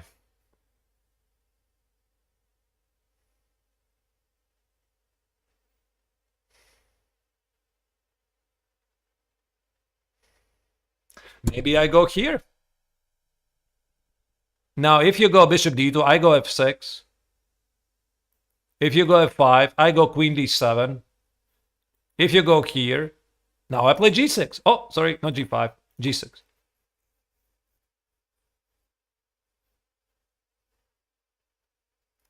And white is in trouble. Actually, this makes sense. So there's g6 and knight g6 also, c5, knight c6, occupied e5 square. I mean, maybe white doesn't really have to play f5, but again, g5 is kind of a trouble, right? So king g2 is played, yeah? Okay. King g2 is played. Yeah, it makes sense to guard a bit the king side. Okay, I want to play knight e5. I want to play f6 g5. It's pretty obvious. So maybe it's the same. White plays a 4. Maybe he doesn't need a 4. I don't know. Okay, let's say he plays... What does he do, actually? I'm not sure. Because if he goes here, I want to do the same idea again. Actually, I might have some tricks with queen g6. Threatening to go here. A 4 is not a 4. The king is pinned. So if you play a 4, queen f3, I still play f6. If you go here, I still go here. You take it. You take it. I play g5. Looks very human to me. Engine slightly doesn't like it. Maybe there's some e5 and take and take. But I could take it first here and here. I think this is going to be direction, and knight e5 is on the board. Levy is cooking. He is cooking. He is playing pretty fast. He's playing simple chess. I really like it. I mean, this type of play I was waiting for from Levy in this tournament. That he makes simpler decisions, do not overcomplicate.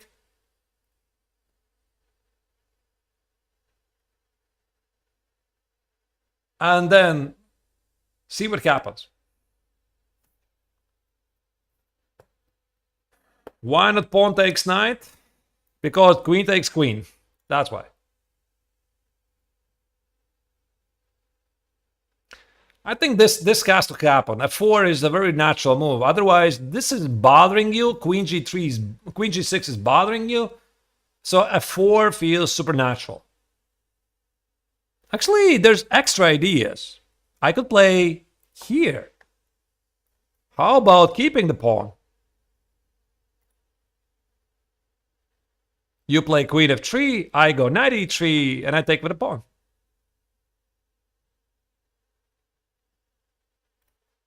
So this is also an idea.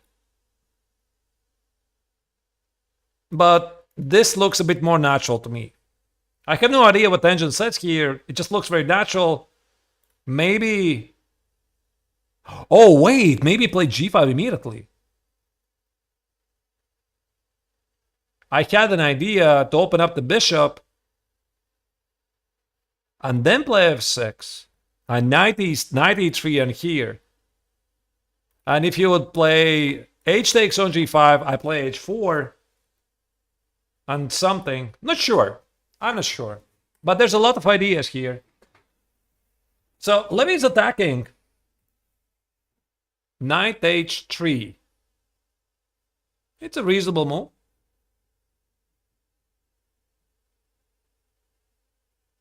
Knight h3 is a reasonable move, so he wants to play knight g5. So I think f6. Gotta be the move. So Chiron could play queen f2. Now again, I want to play knight e3. Takes, queen e3. And actually, I was thinking about the g5, but how about just playing positionally like bishop e5, you know? Just play positionally rook d7, rook d8, sacrifice the pawn, play against the bad knight. You know, these types of positions, when you willingly sacrifice the pawn and you're playing long-term positional compensation, this is something where Levy definitely has a lot of room to improve.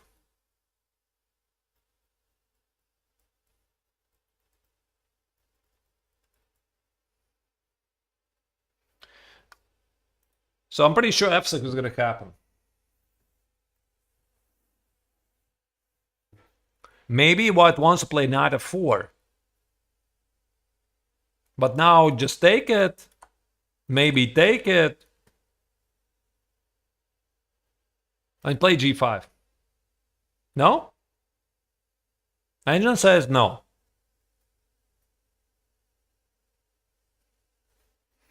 Maybe I can improve the idea somehow.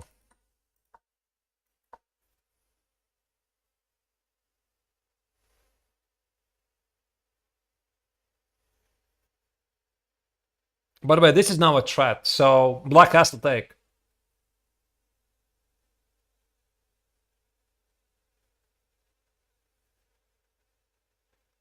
I mean, there could be knight f4, bishop f4, and now g5.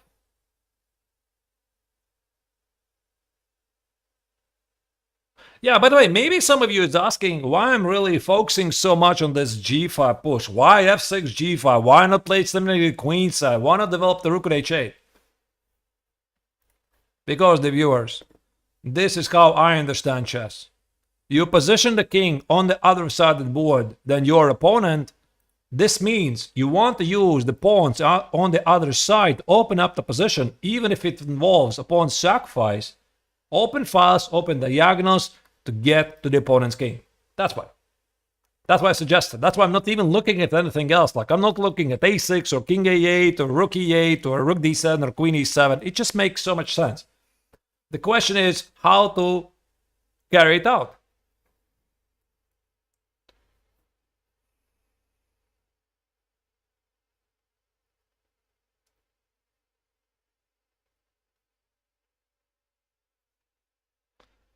So Levy has regained half of the time the deficit. f6 looks super appealing. And if knight f4, and g5, for example, this line takes, play g5. Takes, bishop g5. Even with the naked eye, you could feel there's something here. Although Engine, again, respectfully disagrees. As usual. I'm used to this. Okay, maybe h4, actually. No? Weird. I like it. I just wanted to take on g5. Bishop g5. f4. h4. Really? There's no mate? Maybe rook h1.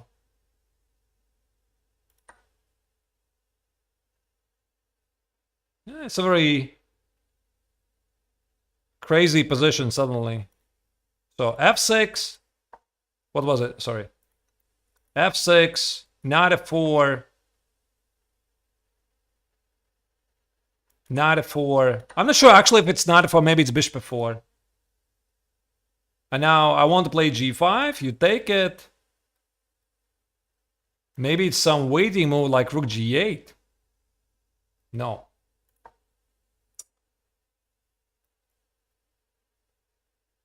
Why all the obvious moves are not working for me? I don't touch. I'm going to check the engine. What's it's recommending here?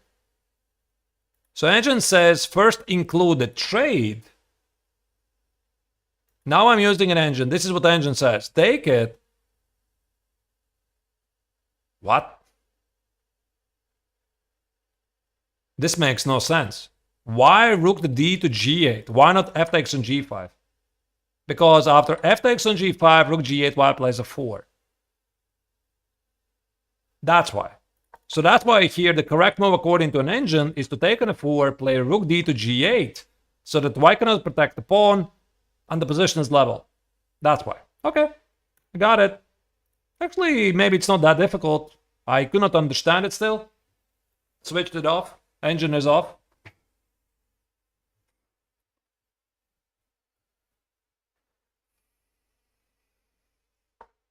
Levy plays f6. As expected.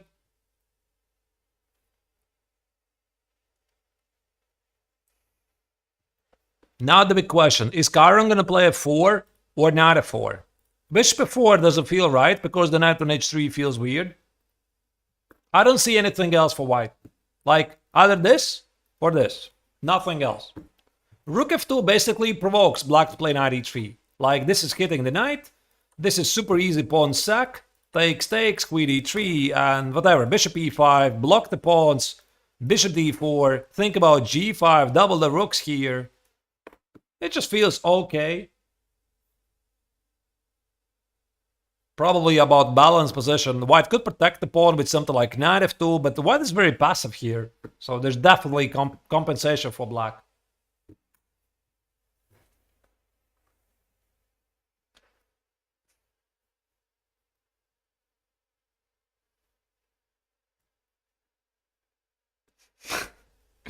f6 is the losing move according to Feingold. Yeah, Ben Feingold doesn't like f6, does he now? I don't think this is the moment when this rule can be applied. So if you would ask Ben himself about the move f6, I'm pretty sure he would endorse it. I mean, you're not supposed to play f6 when your king is here. When your king is on the other side, you have to open up the king side.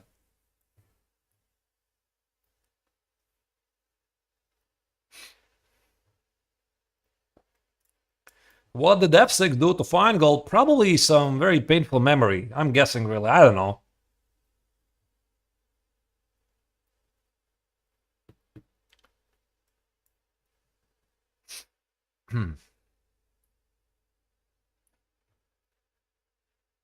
Have I ever played an over-the-board game against Levy? Shows is asking on YouTube. No. I have played a couple of games against Levy before we started to train together. I don't know the score. You can check it out on chess.com, but we have played like 5 games or so. But over the board, never. We have met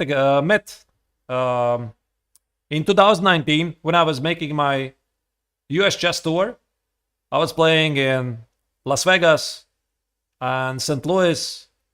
So in Las Vegas, I was playing in the National Open in June when it was so hot that the only moment it was bearable, it was only during the nights. It was only plus 30 degrees outside.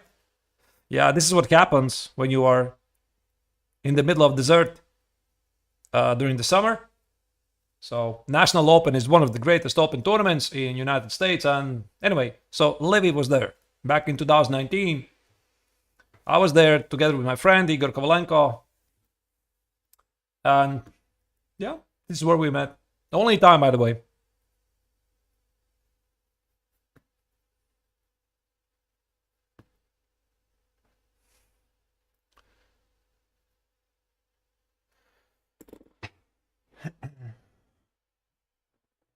I'm planning to play in a tournament where Levy is planning to play. Maybe in the future. I don't know yet. I'm not really an active player right now. There's so many things to do.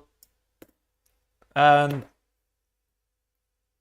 I don't really feel a lot of motivation to play myself. I'm gonna play in the upcoming World Chess Olympiad in Budapest, obviously, for Team Latvia top board, but apart from that, I quite don't feel I want to do it too much. F4, by the way, is played. Alright, alright. This enables some knight e3 ideas.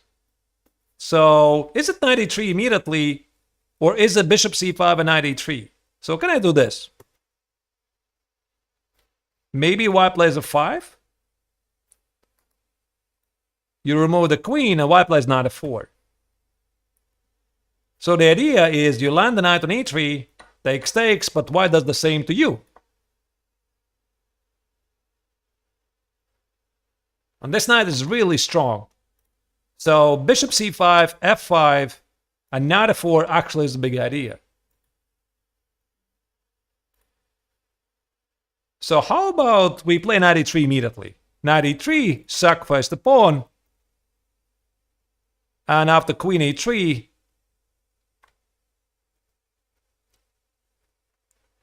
play bishop c7, bishop b6. Yeah, engine doesn't like it again.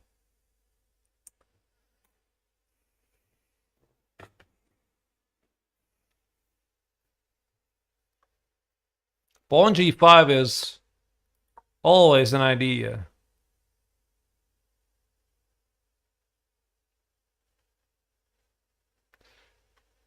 I mean, Stockfish says I beg to differ. So, not here. f5 makes no sense, there's knight g5. You played f6 to stop g5 square from the white knight, and f6 is coming together with the g5 idea.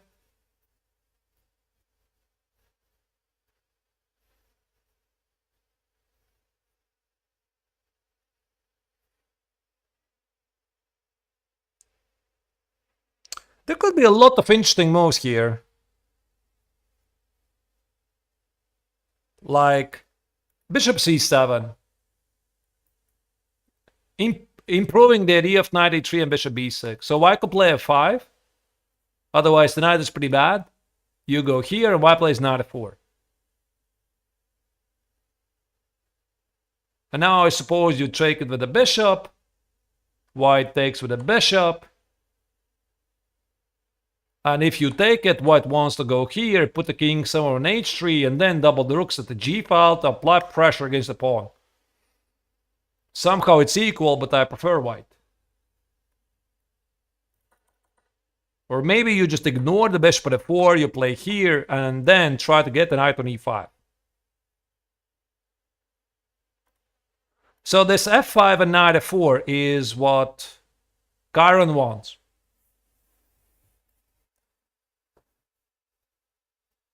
So the question is, what should Levy do?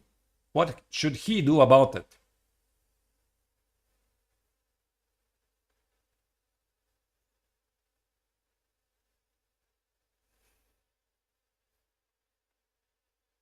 Do I think maintaining time is something that Levy needs to work on overall? Yes, I do. I do think so. Can he play g6 here? I'm starting to wonder about this move. The point is, you stop f5. And after f5, now you take it. And now there's rook g8 and rook g3 stuff. So g6 looks actually a pretty nice move. The knight is away from the action, so white could play queen f3, hit the knight, and now you sacrifice it. And now engine hates it again.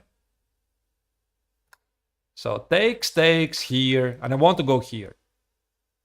Put the bishop on d4, double the rooks, apply pressure, and see what happens. So g6, queen f3.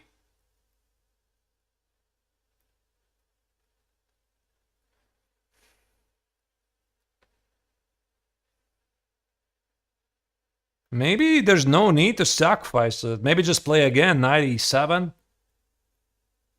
Bishop d2.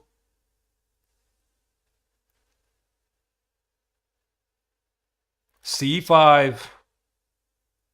a3. Knight c6. f5 feels risky for white. It opens up the g file. So rook c1 with some b4 maybe.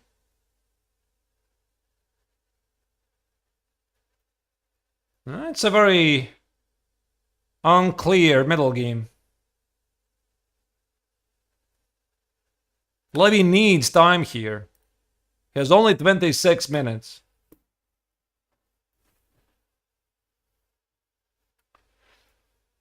So this is move 25. Should have had at least 20 minutes more in this position.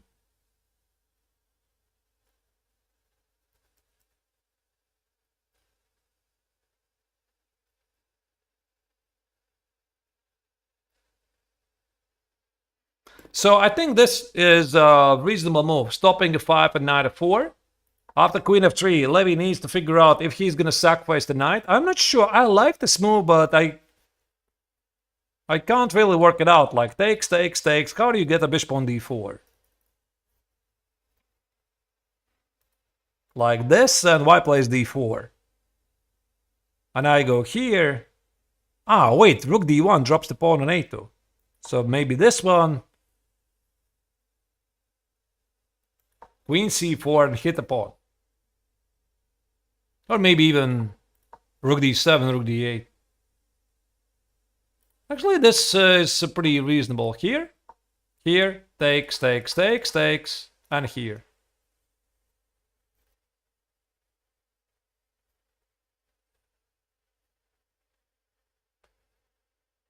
f5, I don't think it's ever going to cap, and it just opens up the g file. This bishop is going to become a monster.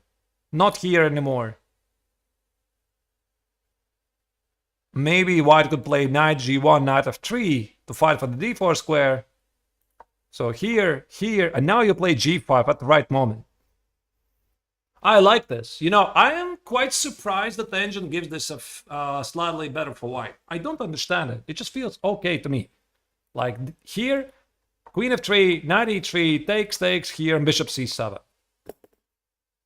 It looks like a easy plan. I mean, black is down a pawn, but a lot of easy moves are incoming. d4 probably loses the pawn. So white could play here, bishop b6, here, rook d7. Maybe knight g1. Again, knight g1 is always g5. You're quite not sure about this move. Let's say rook goes here. Rook d1. Rook d8, I'm sorry, with queen b3. Okay, engine is merciless. I clearly don't understand something. f5, is it?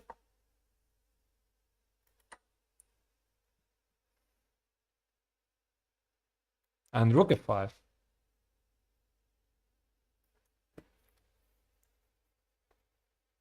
Yeah, maybe actually that's a problem. So you don't rush with bishop b7, you go here immediately. Keep the bishop hitting the pawn. White goes here. You go here. White goes here. And you just remove the queen somewhere. Queen b3 something. Rook f3 something. f5 something. I think the game is getting this way somewhere.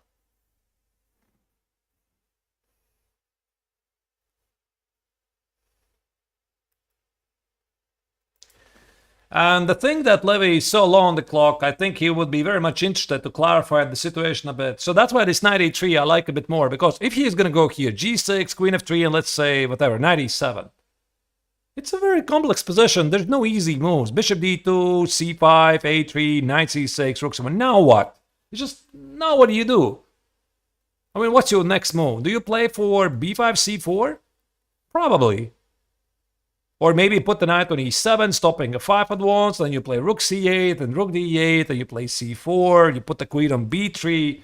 But you need more time for this position. So I think that he might be tempted to get some clarity here, sacrifice the pawn to get a position where he has a lot of easy moves to make.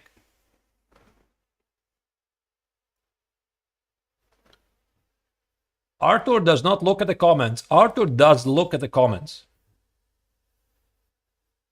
I'm just not always reacting. I am looking at your comments.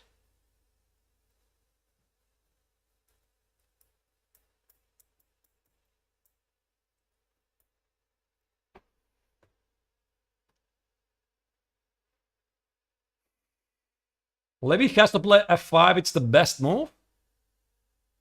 I'm not going to argue with an engine. I don't have it here.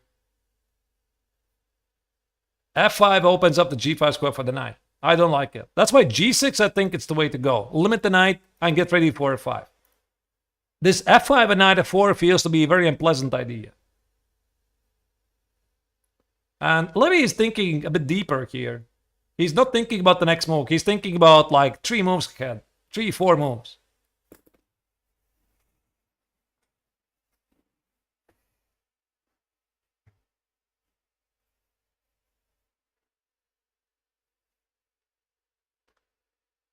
What is the delay between chat and coach? I think it's about 0.001 seconds. That's the delay.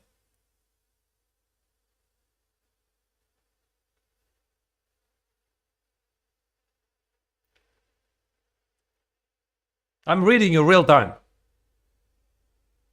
I mean, we had the delay in Spillenbergo. That was a pretty boomer thing because I was not aware you can simply rewind the live footage that Levy's sending me. So I didn't know. Blame me. I didn't know. But the board, the incoming moves, they have a 15-minute delay. The video feed, I have scrolled it back for 15 minutes so that it's synchronized with the board.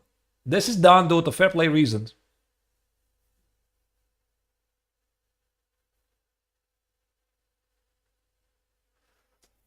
All right, Levy, you gotta play a bit faster here. 20 minutes, time to play rapid chess. I think this should be the moment when you increase the speed.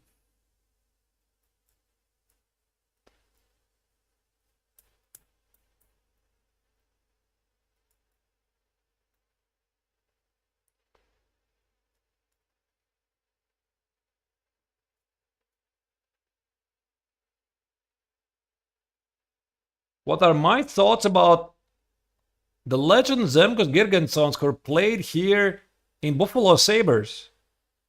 He's obviously well known ice hockey player in Latvia. He's a cool guy. Obviously, I don't know him, but here in Latvia, we hugely respect the sportsmen who are playing in NBA or NHL. Bishop c7, I slightly don't like this move. Levy is ignoring f5. I don't like this. I think g6 was an important move.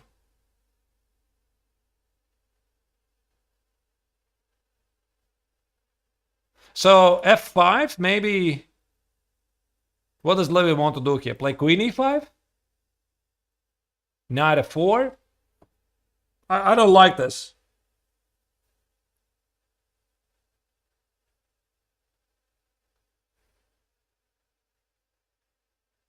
Yeah, this knight is so annoying. So basically, after a 5 and knight f4, you have to take it. Now, this move makes sense. I mean, it comes with knight e3, takes on bishop b6. So Levy clearly is thinking about this idea. It's just, again, a very concrete move. So how do you deal with knight f4? Let's say queen f7 drops the knight, what I'm talking about. So let's say queen e7, knight f4. How do you deal with this knight? I mean, you have to kill it, right? So maybe you take it with the bishop. Bishop goes here. Okay, let's say you go away. White protects the queen. This is just worse. Maybe it's not worse. I don't know. Maybe this is what Levy wants. He wants to play c5 and c4, but I think that white here has the simpler game. The king is safe. I think g6 was an important move.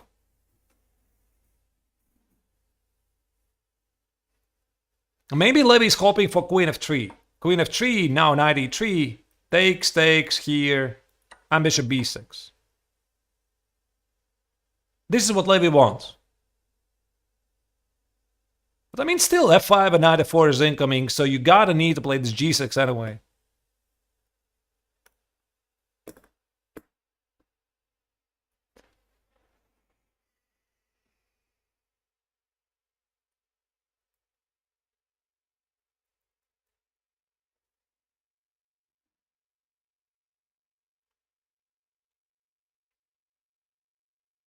It's a tough tournament so far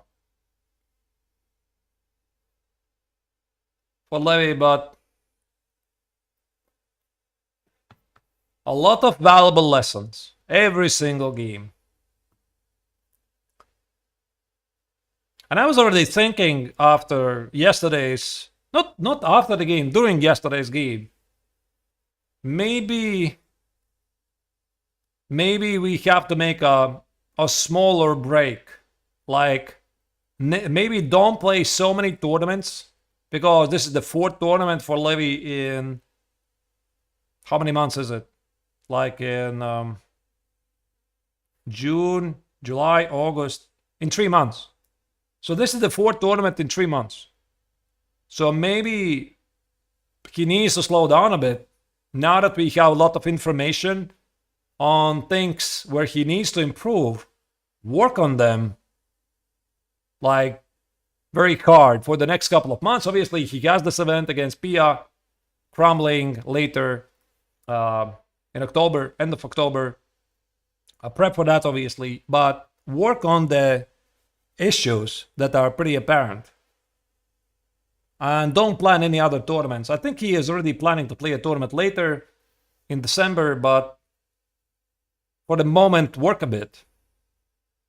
So we kind of try to do everything at the same time. Work a bit, playing tournaments. Of course, Levy is still full-time, 24/7 content creator. So it's very tough for him.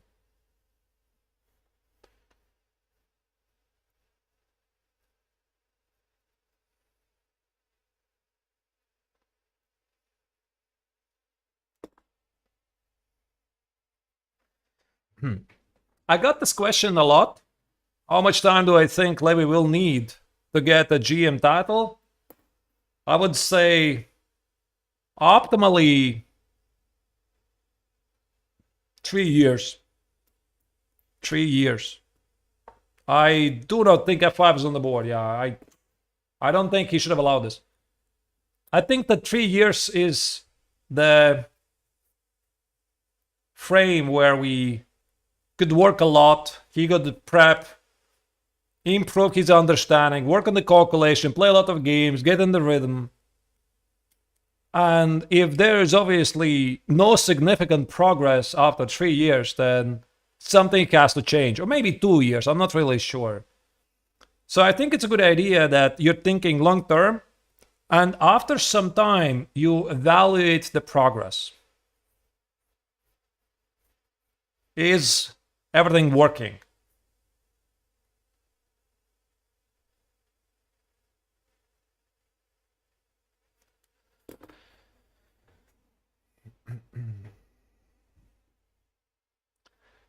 So if I compare with myself, I think it's fair to compare how I was doing so that you can understand. So we have pretty similar growth, me and Levy. I got an IM title age 18. Levy got an IM title age, whatever, 21, 22. More or less the same, doesn't matter. I stopped playing chess for about 7 years, so did Levy. He's focusing on content. Now he's back, I was back. But the difference was, when I returned to competitive chess at age 27, I became the head coach in Riga Chess School. I was working with talented kids, rated about 2300, 2350, 5 days a week. So I was working on chess. I was coaching kids 5 days a week. I was also occasionally playing in tournaments, and I started to play a lot of tournaments. So I got the Grandmaster title from that moment in 2 years. In 2 years. It didn't happen in 6 months. 2 years, because you keep working, you keep improving your chess. I mean, chess is such a game that requires a lot of time. So that's why I think for Levy it's going to be quite similar. Like 2 years, 3 years. I'm saying 3 years. I'm saying it's longer because he's focusing on content. I mean, I was not focusing on content. I was working on chess. I was teaching chess. I mean, Levy, I mean, you could argue maybe it's the same. I'm not sure. But he's very busy with the things that he's doing. And that's why I think it's going to take him slightly longer. So I think 3 years. We'll see. But it's a very exciting time. And as I already have said a couple of times, knight f4 is played. There will be ups and downs, obviously. There will be moments when Levy will score amazing victories. There will be moments when you will have a feeling you want to quit chess. Yes. Do you think I've never had moments in my career when I wanted to drop everything and I would tell myself I didn't know how to play chess, this is ridiculous, etc. Of course. I mean, every chess player had this feeling at some point, like things are not going your way, but you just keep fighting. Now, Levy is a fighter. So, okay, knight f4 is played. The question is he going to take on f4 immediately? Because knight e6, knight g6 drops the pawn on g3, or there's something else?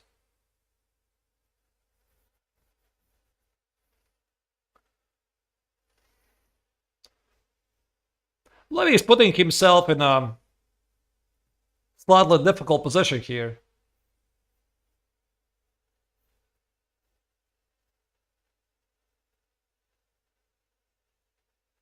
Maybe knight e3? Bishop e3, take it. So he wants to take on b2 in case the trade happens. And there's no knight e6 because the pawn is hanging, so maybe rook f3. I don't like this. Yet Engine says this is okay.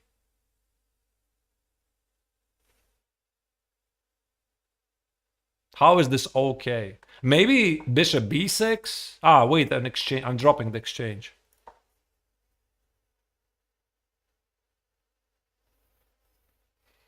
How is this okay? I don't understand. I don't see the next move. There's a lot of easy moves. By the way, I agree with what Hikaru was saying about making the choices. I think he said this in his either last recap or the recap before. Obviously, I watched all the recaps by Levy, all the recaps by Hikaru, and anybody else who can provide some insights. And I agree with what he said, that Levy should be focusing on, or maybe not focusing, but Levy sometimes goes for positions where it's very difficult for him to make the moves. And for the opponent is easy to make the moves. So you want to get in positions where your moves are incoming very easily.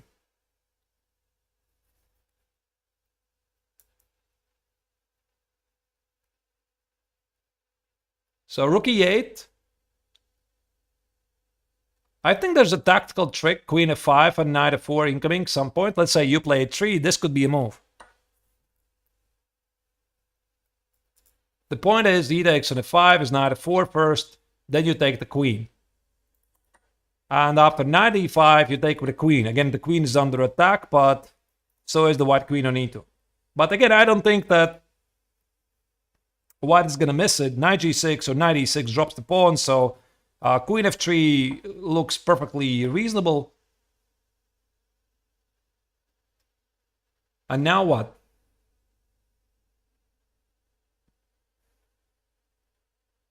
What do you do now? Again here?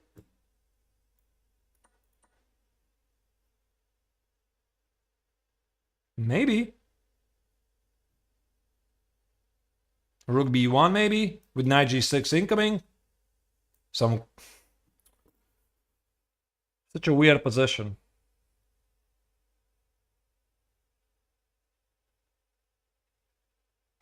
I don't like it.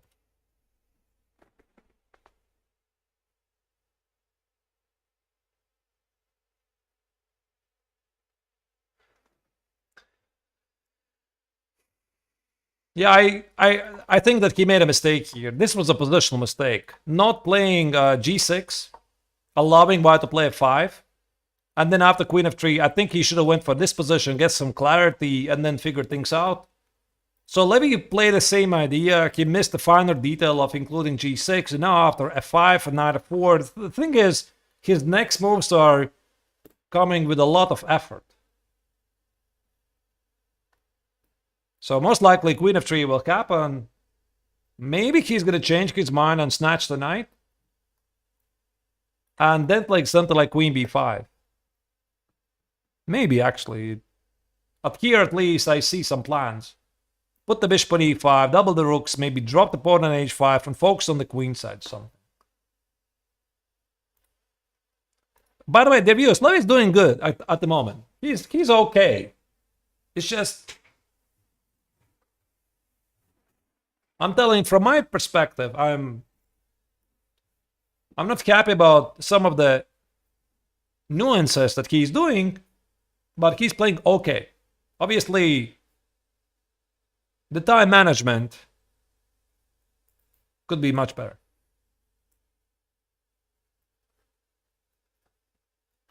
Do I sell chess courses? Yes, I have written 4 chessable courses.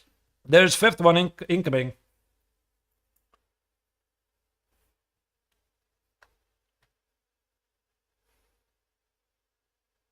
Was Tal Latvian? Not by nationality. Tal was born in Riga when Latvia was occupied by the Soviet Union. So Latvia was part of the Soviet Union, and Tal was in Riga, the capital city of Latvia. But as far as I know, he was speaking Latvian. This is what I was told. I never got the chance to meet him. He was an amazing person with a very good sense of humor. I think that if he had a chance to live during the same time, we would be instantly friends. He would be an amazing person to talk with. I started to play chess in 1992 when he passed away. Rook f2, now here Chiron enables the threat of edx on d5 and asks Levy to deal with the knight. So I think he has to take on f4. I mean, this is too risky. This is simply too risky. Like takes and takes, queen a3, bishop b6. Even this position, by the way, is not so clear. I mean, this knight on f4 is a monster. But I think that white could just play rook f3, anchor the knight on e6 or g6. This bishop is not really fighting against the knight. The pawn on e3 is vulnerable. I hope Levy doesn't go here. Just take on f4.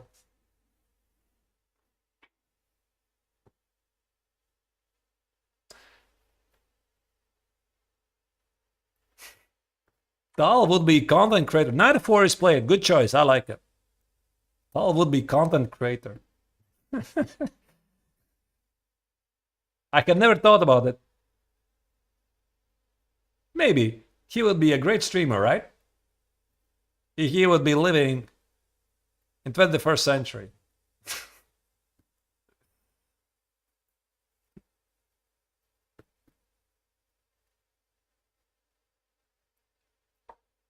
All right. Queen a5 is played by Levy.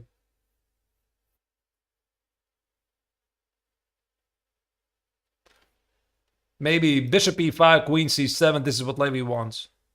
He's slightly worse, but I don't think he thinks that he is worse for quite a bit margin.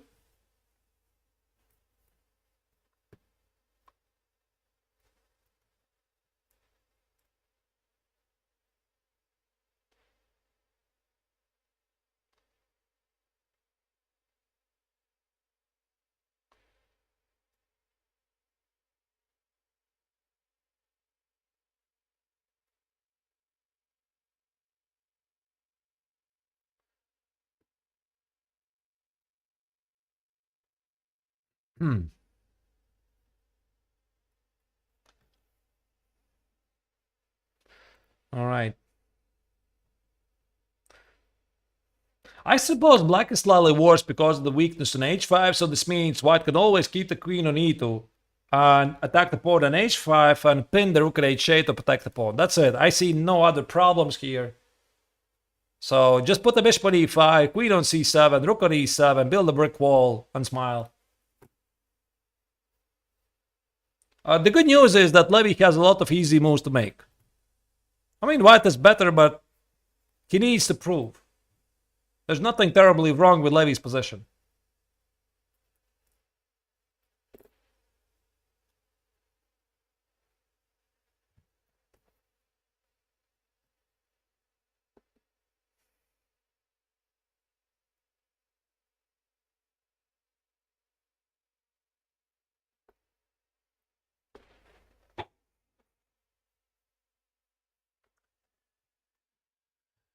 All right.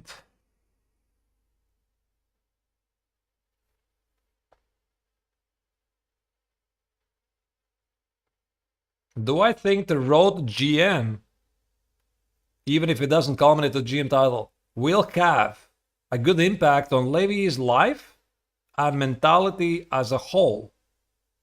For example, accepting losses.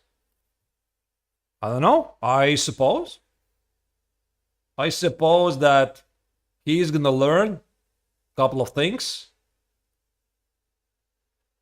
Not only as a chess player as well. Yeah, I think so. I think that also for Levy, if he's gonna get the GM norm, it's not the GM norm. My apologies. The GM title. It's one of the life achievements. Like, you got the highest title in chess. It should mean something, right?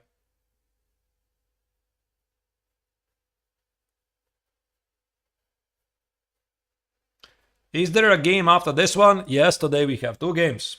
So this is the game, round number 4.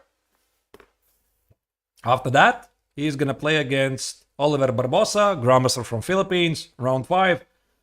And this game is gonna start basically after this one, which is, let me tell you, in 3 hours. In 3 hours, so it's a tough schedule. We talked about this yesterday, about the schedule, why there are tournaments that have double rounds. So we had, by the way, Alex. I believe he's one of the organizers, a good friend of Levy's here in the chat. He said that also there's a very good reason why the organizers are doing double rounds. It's the cost of the tournament, meaning you organize it faster. You don't have to pay too much for the venue, for the hotels, for the players. And also for the players, it's just easier to play in tournaments. Let's say you go for a tournament, you played for 5 days, or you participate in the tournament, you played for 9 days. So it's a big difference. I personally prefer myself 1 week. 7 days, 9 rounds. 2 days, double rounds, so that it moves forward faster, but keep most rounds only 1 round a day and have a second time control. That's what I prefer.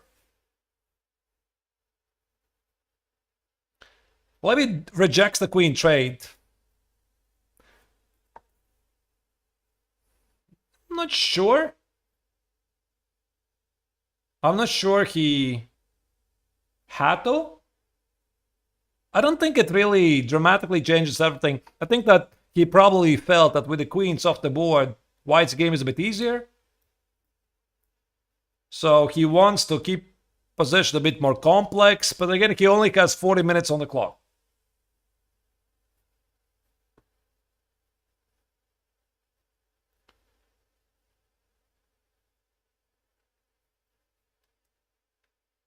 Mr. Nixons, can I see the live chat? I can see the live chat. I'm reading YouTube and Twitch chat.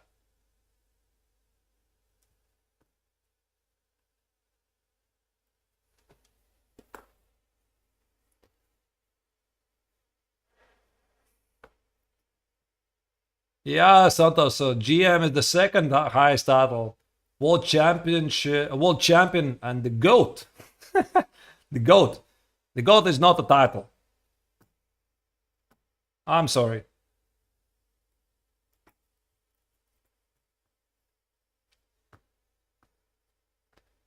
There's only one GOAT. Okay, couple of them. Probably 2 of them, really. Magnus Carlsen and Gary Kasparov. Everybody else is just great, but they're the GOATs. GOAT meaning greatest of all time. That's what it means. Greatest of all time.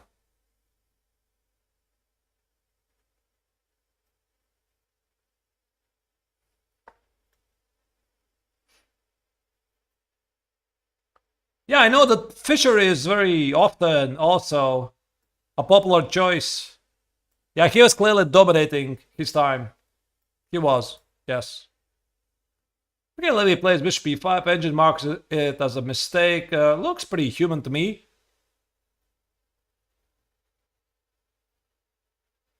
Maybe the problem is that he's a bit passive here.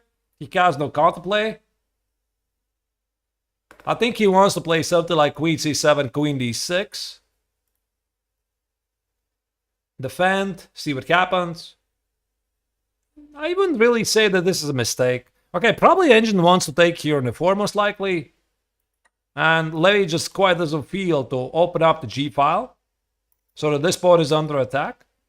Quite oddly, here the Silicon B says that this is equal. That this G file means nothing.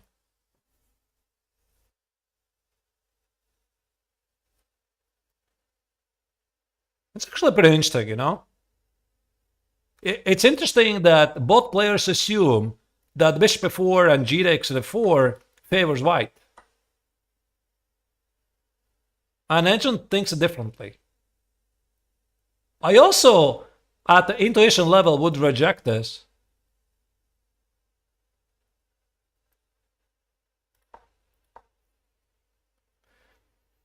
But you know, in general, I think that the most important thing for Levy is to have at least some sort of a plan. I don't think you ever want to play a position where you are reacting. You are just reacting. You are playing bishop e7, you react against your opponent's threats, you're waiting for something to happen.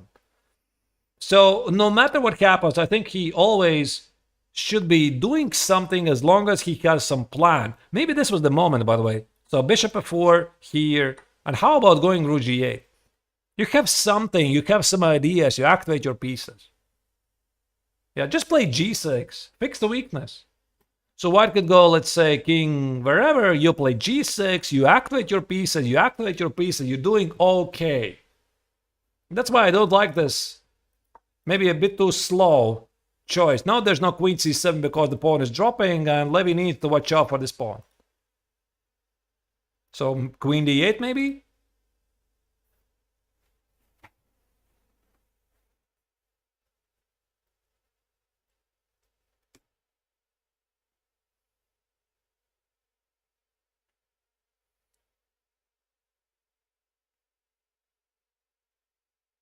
Now it's hard for Levy to make the moves. I agree.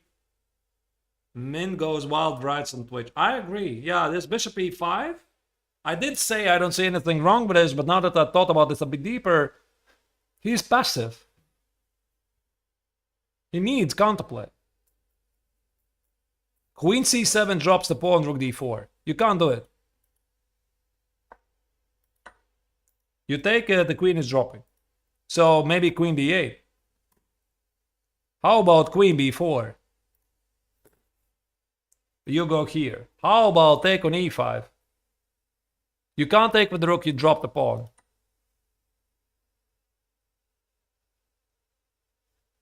But even this position, by the way, okay, black is worse, but I wouldn't really say so much worse.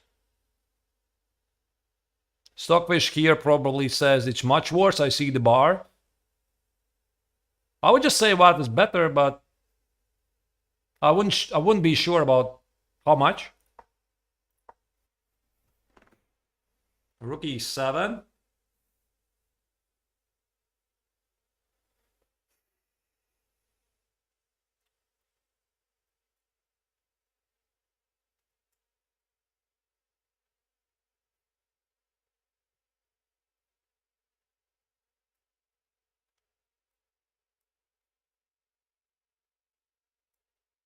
No, it does not look really good, but I wouldn't be super depressed about the position either.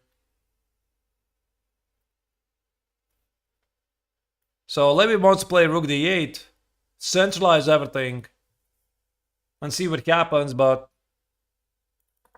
yeah, this was apparently a big moment.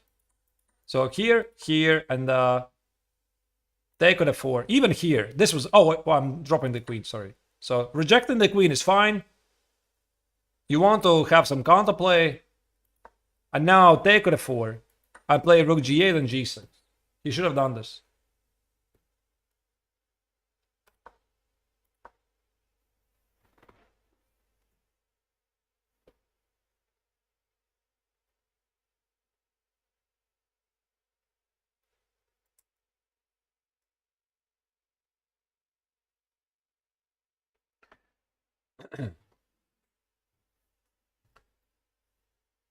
At least Levy is playing faster. This is good.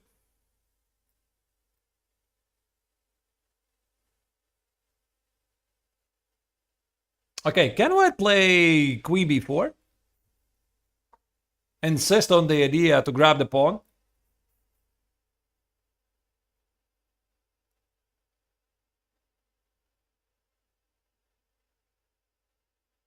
Probably traded queens if you insist.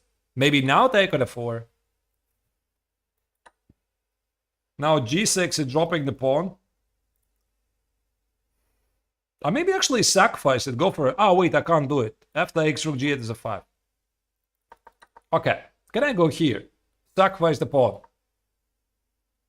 You take it, I play g6.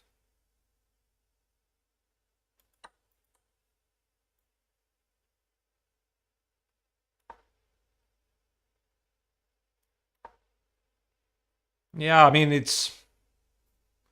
a pawn is a pawn.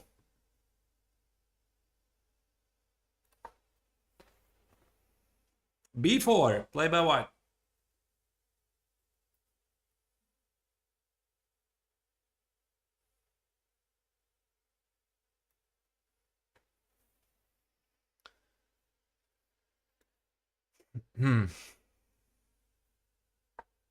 Queen d8.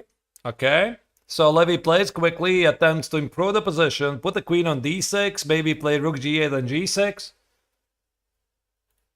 b4, I think that Griffith wants to make some progress on the queen side.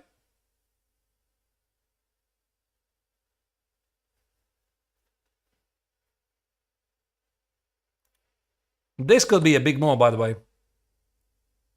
So if you take with the rook, you drop the pawn. Unless you want to sacrifice it. So here Black would probably have to make a big decision to take with the pawn. And then maybe White can focus at the king side with something like queen g5.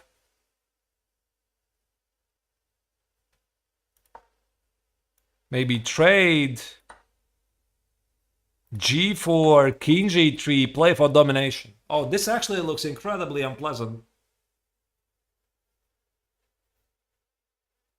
I mean, I easily see a plan for white. Take it, play h5, reroute the rook here. Maybe take the pawn, double the rooks at the g file, rook g6 incoming somewhere, queen side. I mean, black's supposed to play the queen side, but there's no counterplay. This is very strong.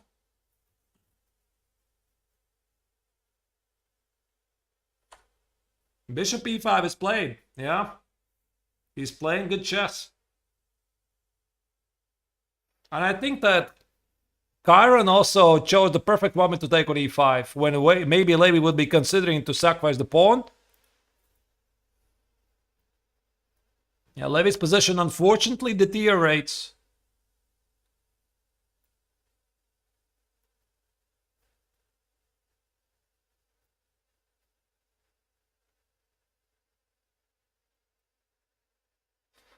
Now, I don't know, Levy needs to find a way to get the queen on f6, trade the queens, get the king on d6, and march forward those pawns. So at the moment, the way I see, Levy in this game made the following mistakes. So the opening was a success. First mistake, playing too slow. He played h5. Then the mistake was repeating the position. He probably thought that Chiron is going to agree to a draw. So he should have here not spent so much time and instead focused on his own plans. He did not do it. Now he was surprised by f6. So the position is still good. Knight e6, this is good. All of this is good. This is good. f6 is good. Now he made a second mistake. He did not play g6. He should have stopped f5.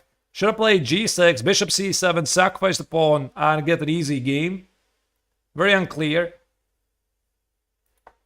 He allowed f5, and now it becomes very unpleasant from here. Now this is quite unpleasant, and there's a couple of difficult moves. Takes, here, here. And the final mistake here, so far what he did, obviously the game continues, that he did not take on f4 with the idea to play rook g8 and have an active plan. So Levy is playing passive. By the way, these things, they happen subconsciously. Yeah, it's too passive. That's the problem.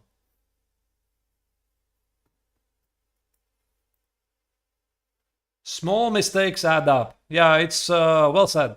Well said. Yeah, small mistakes add up. That's how it is. I mean, Levy's not making mistakes. He's just not making good choices.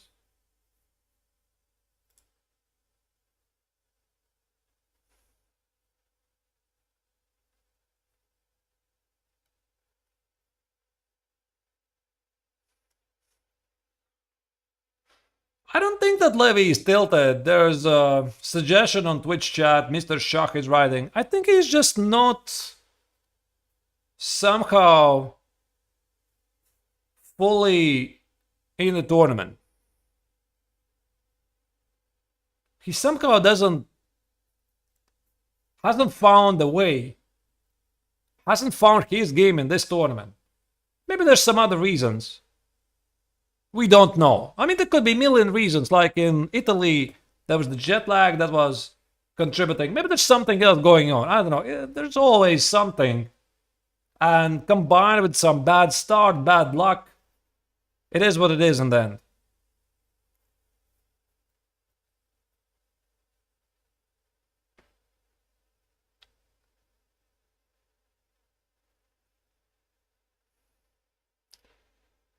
Yeah, I don't think it's really so bad as the engine draws here.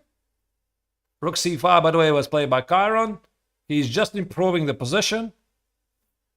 Queen d6, queen f6, build a brick wall. But obviously I'm not going to argue with an engine.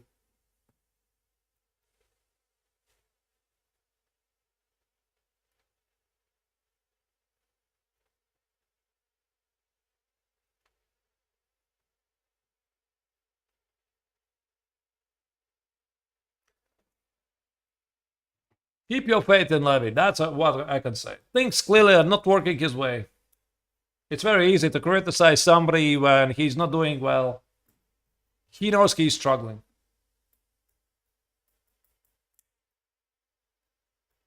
We are going to get over it. Queen d6 is played.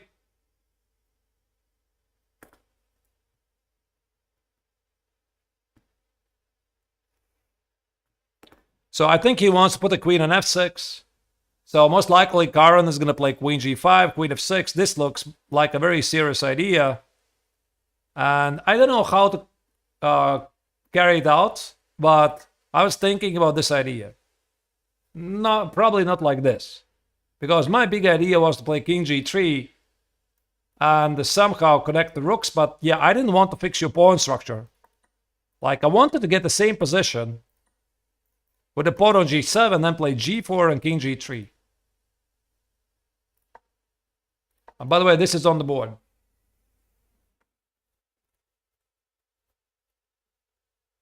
Wow, it's so bad. What is it? According to engine, it's something like plus 1.2 plus 3 almost. I find it very hard to believe. Wow.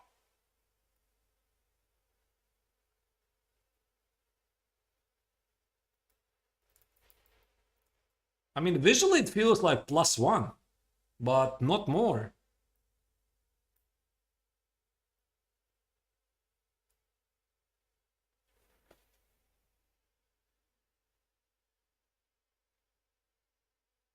Like plus 1 something.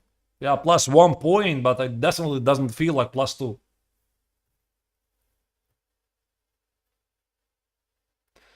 All right, I think that Chiron already played a move. A4. Okay. So White is trying to apply some pressure. Levy's clock can play all over the board.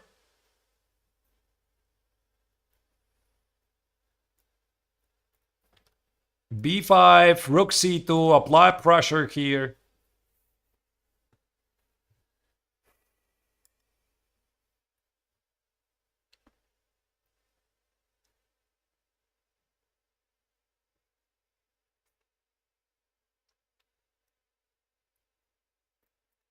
What do you do?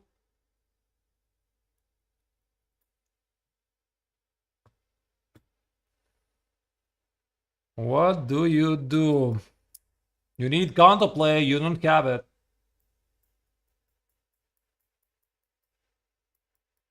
You do not have it. The only thing he can do, Levy, here, is build a total brick wall. Do not get to the time scramble. And push it back to the opponent. And say, you prove. Where's your advantage? Chiron, by the way, is playing a very strong game. He is playing a really strong game. He definitely is in a great shape in this tournament. Levy, on the contrary, unfortunately, this game is not great.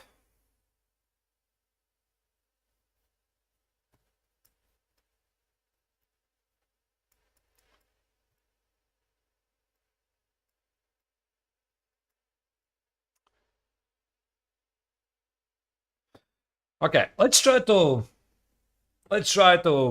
come up with something. What do we do? I mean, I need to activate the rook. For this rook to be activated, I need to protect the pawn. If I drop the pawn, I'm losing the game. If I play queen f7, there's going to be f6. So how do I do all of this? How do I play queen f7 to bring out the rook and do not blunder f6?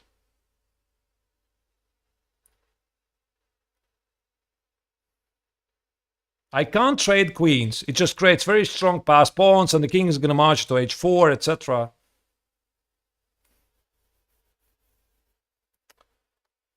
a6.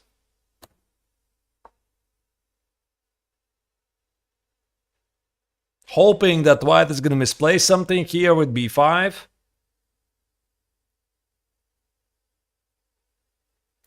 Takes, takes. And takes, and rook takes, and go for counterplay. I mean, what else you can do? Sacrifice the pawn, and go for counterplay. Maybe here and here. Or some queen a6. Try to complicate the game. So in general, what you're supposed to do when you're doing badly, this is a rule. When you're doing badly, you're trying to complicate the game as much as you can. Because what do you have to lose? You're doing badly. So either you go down with no counterplay, or you go down singing. So you try to do something. And on the contrary, what do you do if you are the dominating player? If you are having the much better position, you try to control things and simplify the position. So I think Levy here needs to spicy up things somehow. Yeah, better go down fighting. Indeed, I mean, I completely agree. He needs to do something here. Find a way to get some counterplay. The only thing I can think of is some a6. You know, okay, it's slightly passive, but there's b5 takes, and take on b5. You have a pass pawn. It's something. Forget about the pawn here on h5. Use it as a bait and play some queen a6. And in fight goes here. You play some rook c2 and you play queen b5. You try to confuse your opponent. And if he goes back, you try to trade the pieces, relying on your outside pass pawn. Of course, the valuation bar is saying this is not going to work. But what else you can do? So I kind of hope to get to something like this, you know? The b pawn is rolling forward here, queen c3, b5, b4, b3, b2, etc. That's the best I can think of.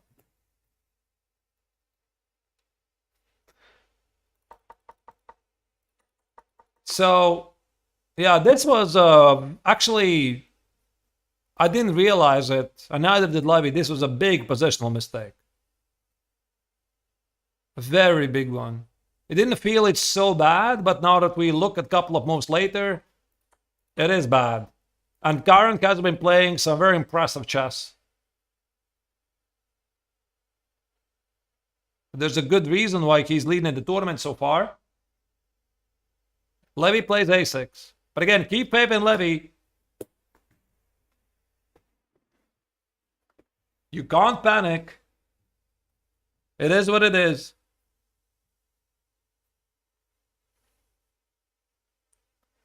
What does the engine think of a6? There's nothing good in a terrible position.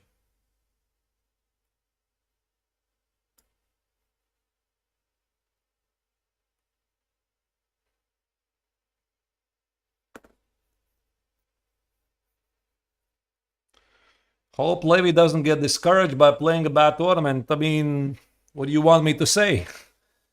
I don't think that bad tournaments really encourage you. But I don't think that anything dramatically is going to change, meaning he already knows the tournament is not going his way. It's yet another bad game. So I'm going to talk with Levy. I mean, we need to try to find something to change the space. So when things are not working your way, you try to change something. Change something in your routine. I don't know. Actually, when Levy was doing his Spilimbergo, I suggested destroy the pen. Because when things are not going my way, I always blame the pen. But Levy said, I like this pen. It's a very nice pen. I don't know. B5 is on the board.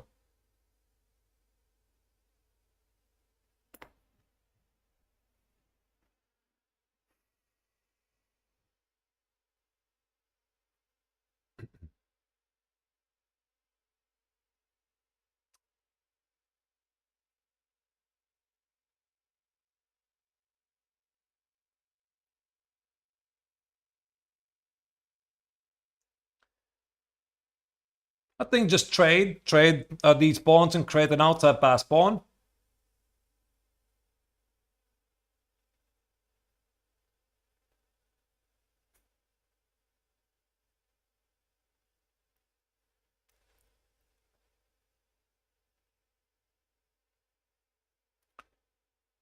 Can I explain why Levy is losing? The problem is that White is dominating with his heavy pieces all over the board. And the main issue is also the lack of counterplay. So White is playing at a queen side. White is playing at a king side. Black cannot take on g5. Black cannot leave the f6 square. It's all about having no counterplay. I think that Levy here is struggling a bit in this tournament to formulate things.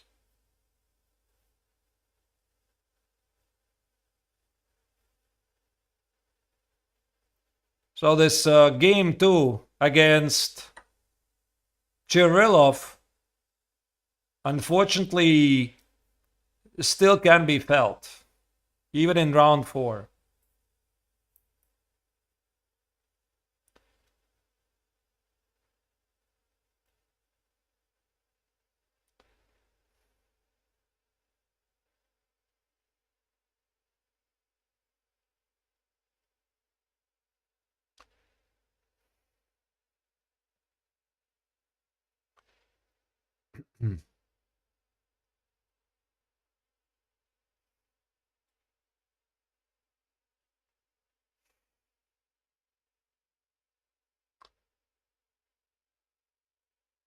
The game still continues. So 7 minutes for Levy. Does look good. But I wouldn't really say that there's no hope in this position.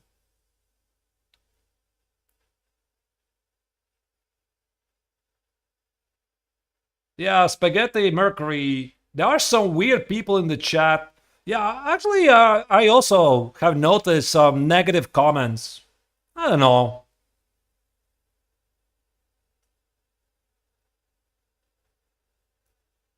Don't understand such people.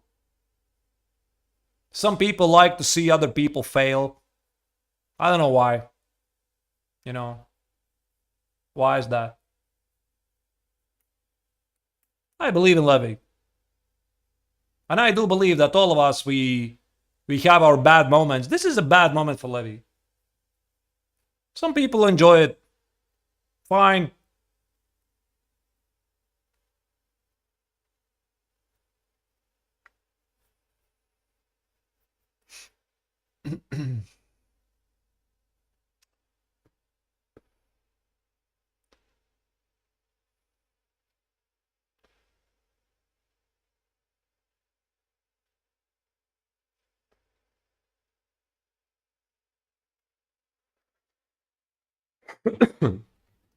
All right. So I think that here he has to take those pawns because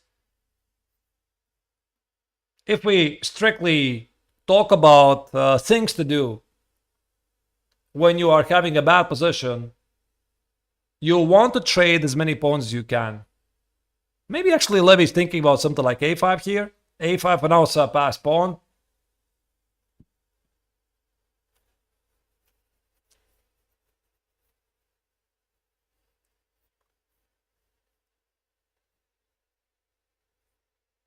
Queen d6, I think, generates no threats. White just plays rook d5.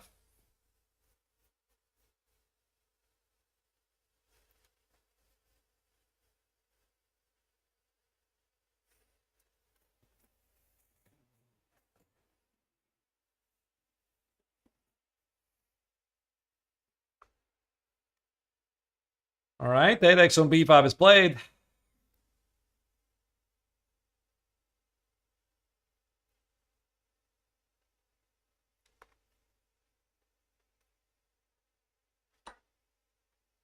So the less pawns on the board, the better for Levy.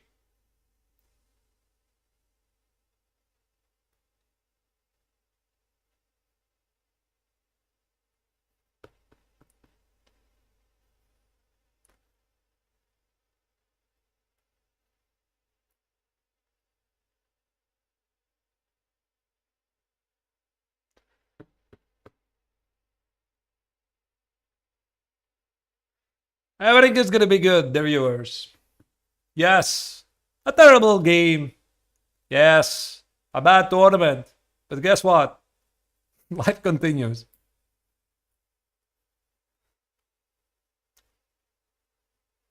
There will be more tournaments. There will be more games, more chances. There will be haters who are gonna enjoy it. There will be supporters. And by the way, thank you to everybody who is supporting Levy. This is super important. But Levy's gonna keep working.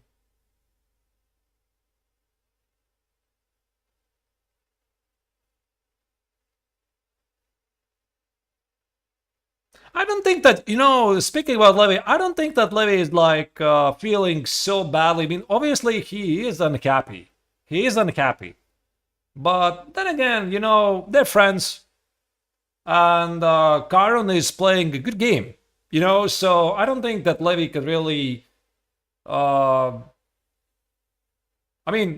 be incredibly unhappy about this game because, again, you're happy for your friend. Yeah, so he's doing well. He has 3.5 points out of 4. So good for you. Yeah, keep fighting, right? So the next time they're going to face, assuming this game is going to finish with a logical outcome, it's going to be a chance to fight back.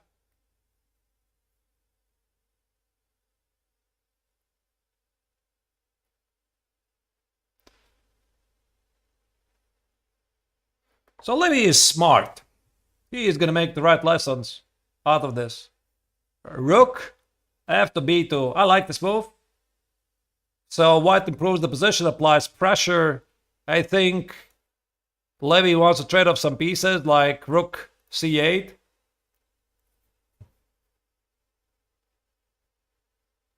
Rook c8, I think that Chiron is gonna ignore the trade and play rook b5 to apply some pressure.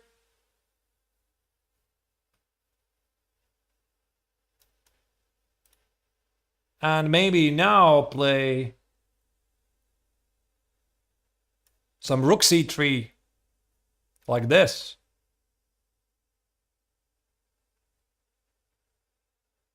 Queen h5, I don't know.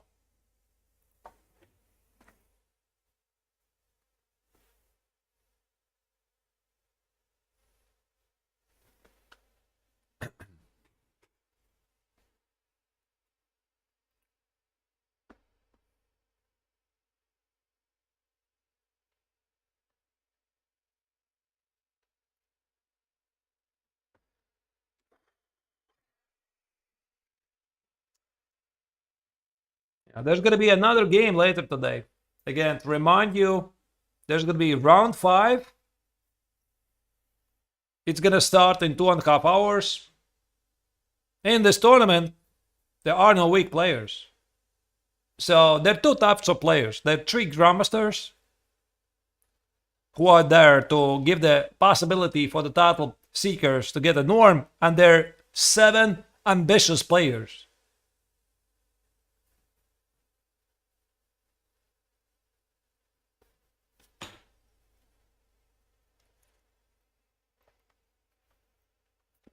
Griffith at the moment is leading the tournament. He has 2.5 points out of 3.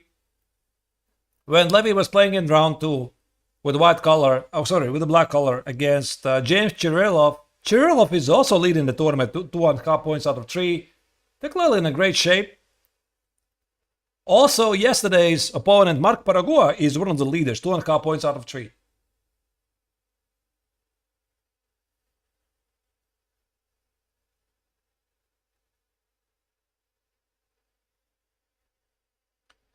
Why is your mug so small? You like my mug, don't you? It's my favorite mug. By the way, Levy approves. He knows I have it.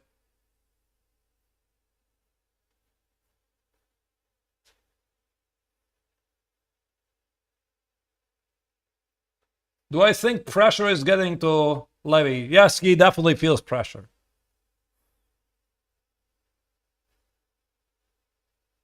And I don't think any negative comments really help. Yeah, they don't. Support helps. Good words help. So yeah, he is feeling a lot of pressure.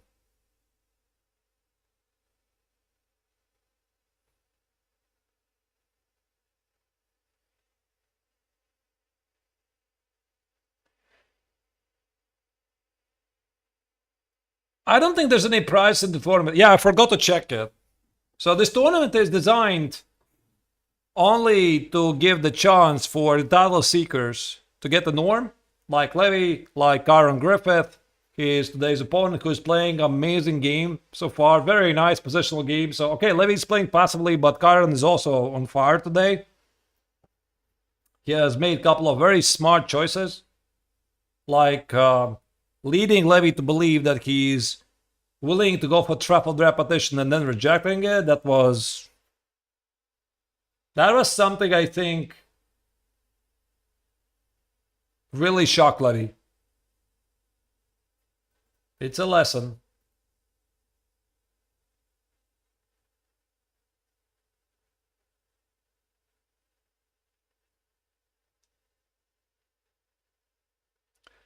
Rook c7. Oh, sorry, my bad. I missed it. Yeah, rook c7.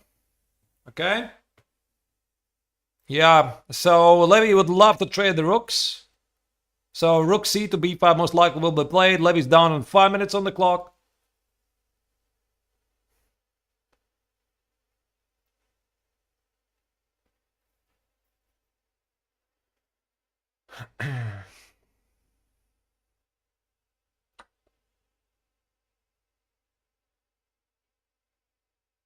Yeah, rook c to b5 is played. Also, there's the threat to play rook b6, hit the queen on f6. So the pawn on h5 has to go.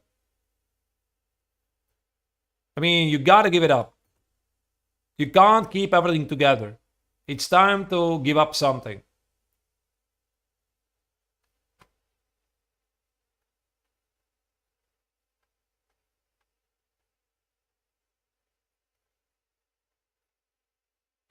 So let's say queen takes on h5, rook c2 check, takes, king h3.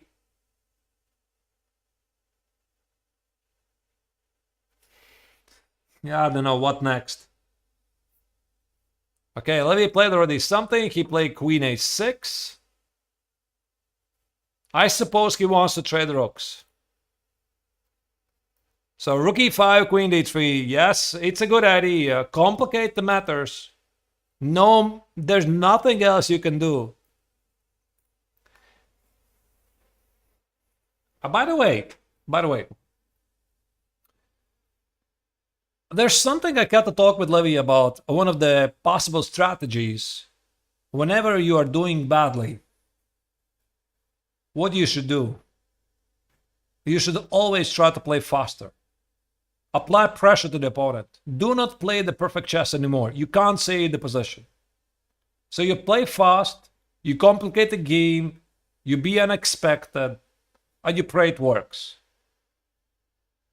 So I don't think that Levy here should burn all the time, get to the time scramble, and play on last 30 seconds. This is a road to the disaster. So just play faster, you know, get the ball back to the opponent's side of the court. So the key is thinking. So the key is choosing. I think Levy's only chance here is so that Chiron is burning a lot of time trying to find a way to capitalize. Make him a lot of choices. Bluff if he has to. Just try to break the game. Because normally, positionally, this game is lost. There's nothing you can do about it.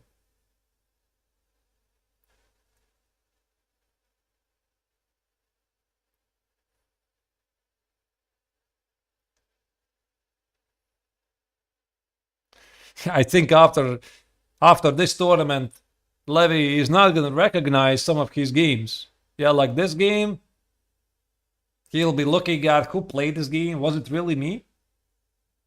Also, now that we look back, by the way, how the tournament started, the game against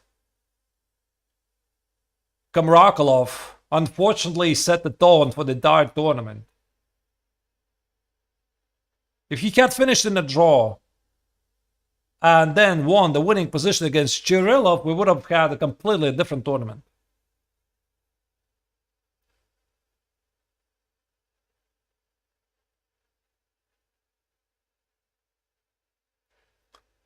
Yeah, by the way, as there's a mention in the Twitch chat, he's playing against a human, not a computer, so mistakes are always possible, of course.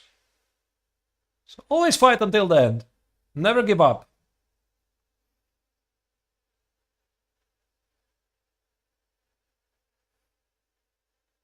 Maybe White suddenly believes that he has to take these pawns and roll them forward and give Levy counterplay. Probably not going to happen, but it's worth a shot. So king h3, I don't know, play queen a1 and threat with something.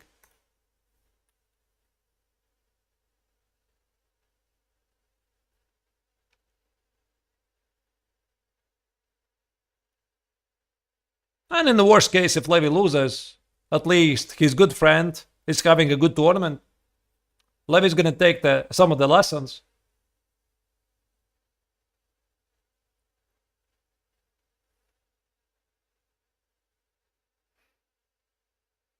And move on.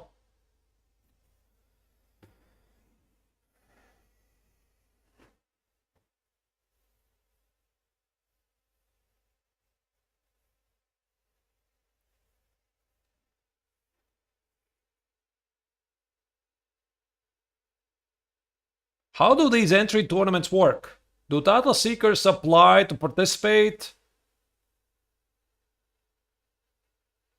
Actually, I do not know how the selection happens. I suppose the local organizers, they're looking for grandmasters they know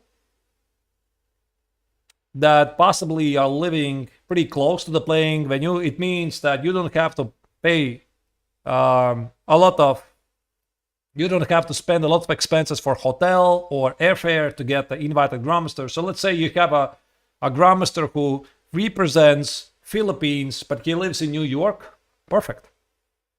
It's perfect. I mean,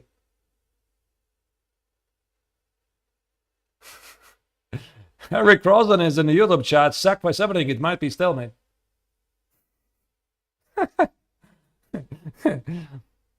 Thank you, Eric, for the idea. All right, Queen D2. Okay.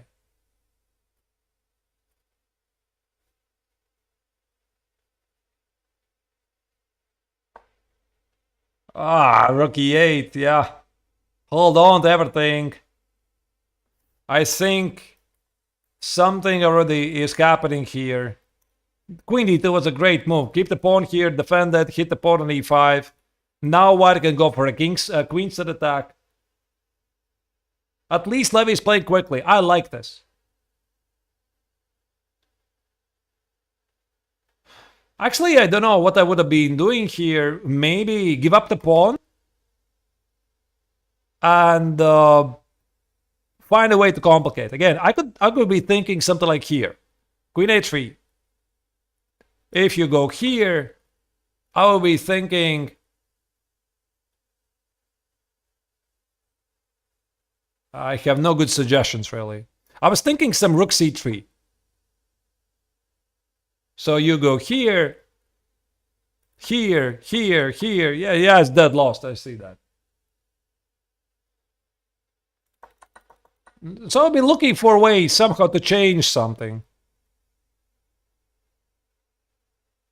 Maybe you go here. You go back.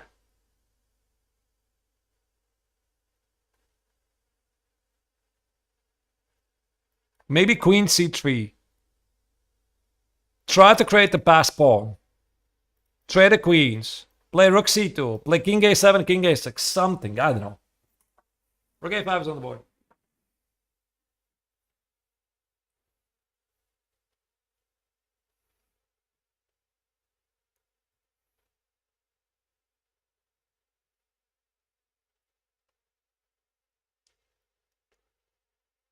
By the way, the engine says that Griffith is playing 94% accuracy, but actually it feels like he's playing some 98%,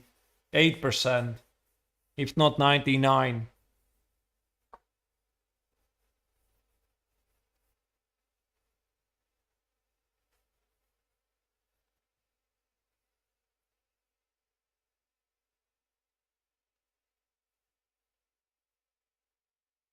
%94% only because of king h2, king h1, and king h2. Maybe, yeah.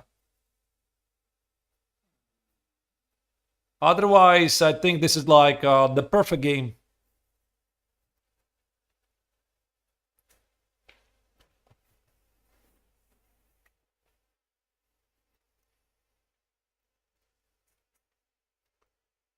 Rook d5, queen a5 is the idea. The only hope for Levy here is that, by the way, it's a strategy. What you can do is that you make your position so lost that your opponent gets confused and he doesn't know what to choose. Rook e5 is played. Great move, again. Yeah. Queen a5 is incoming. Unfortunately for Levy, these are a lot of easy moves for White.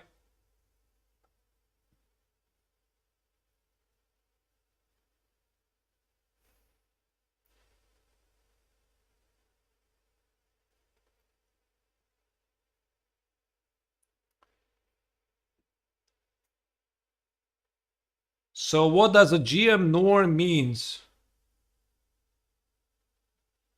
A GM norm is one of the requirements to get the Grandmaster title. You need it to get 3 grams to norms to get the rating to 2500, and rook c7, queen a5 basically seals the deal immediately, no? Yeah, queen a5 looks like lights out immediately. Queen a5, queen a6, takes, rook a6. Maybe then Levy wants to go for some counterattack, like queen a5. Maybe this is what he wants. Queen a5, queen a6, takes, rook a6, and rook c3.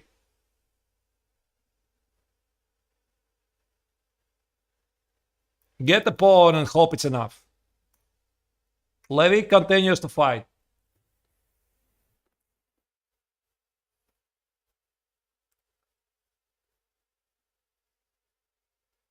I like that he's applying pressure on the clock.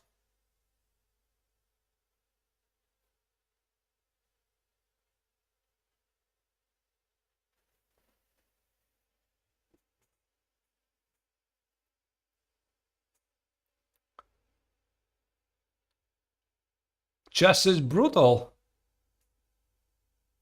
Maybe not chess. Competitive chess.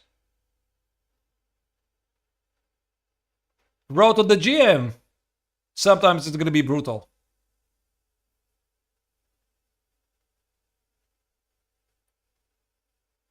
If he plays after queen a5, rook c6, he just gives away the rook for free.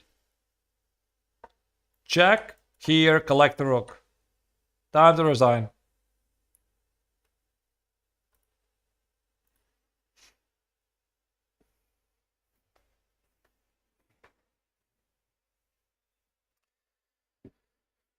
But again, if we think a bit about the larger picture, right? Okay, the tournament is bad. It's a disaster. Doesn't work, right? We got it. But let's think about the larger picture. What exactly has happened? So Levy has got a bad start. Yes, he's not going to make the GM norm in this tournament. Absolutely. He's going to lose some rating points. Yes. But let's say he loses this game. Let's say he doesn't find a defense. It's a terrible start. Yes, half a point out of 4. Terrible, terrible. So he would be losing about 12 rating points. 12. Right?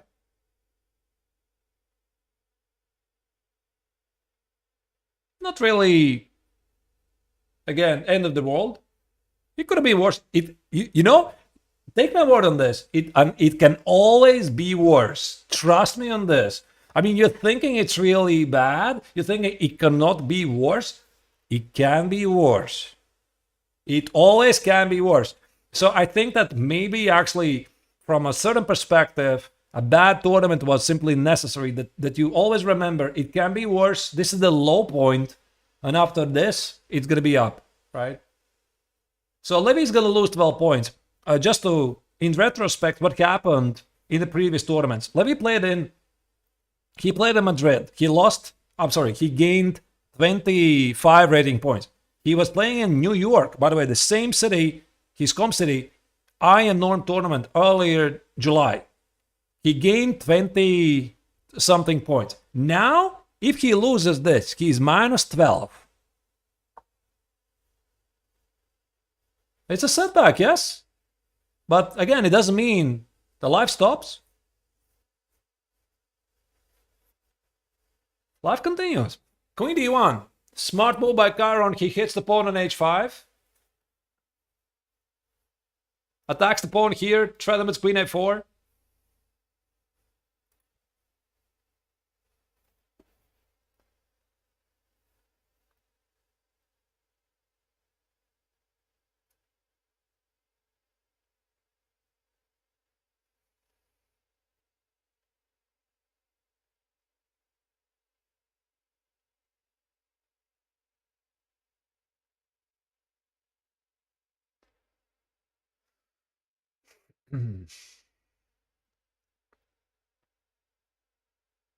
So probably in the remaining rounds in the tournament, we're going to find a way, we're going to look for a way to break the cycle, break the wheel,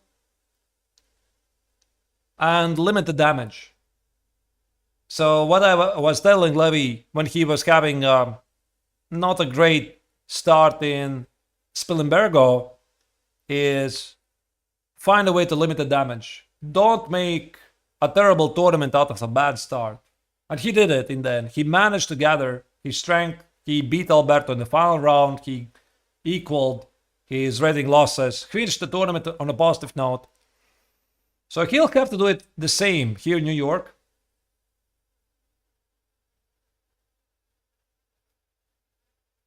I think that also Levy desperately needs to play just a good game. He was playing a good game against Chirillov. Every other game, not so much.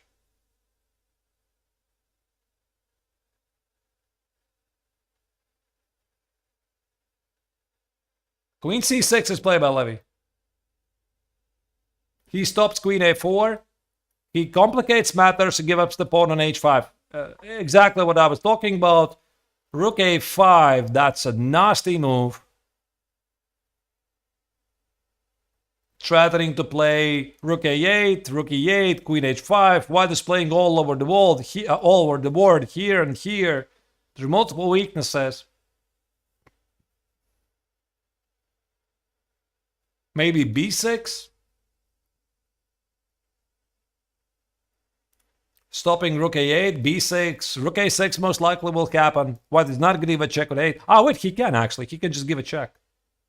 Sorry. So b6, rook a8, takes. Here, check. Here, the rook is dropping. You can't do it.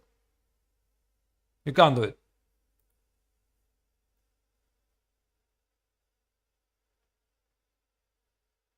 King c8, but then again, queen h5 is incoming.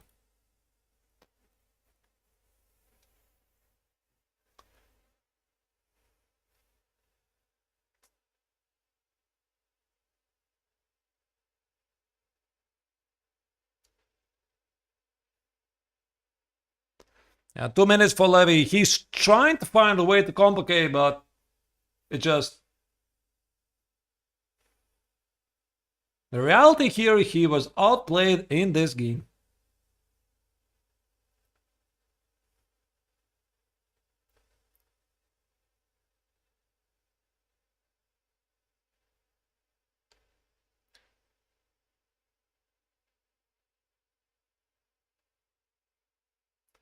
Can Levy maintain his rating in this tournament? Yes, he can.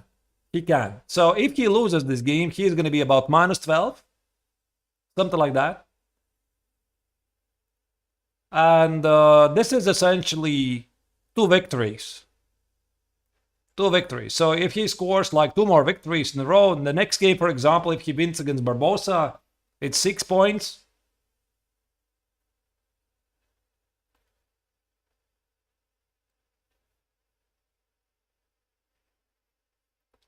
I'm going to talk with him, obviously, but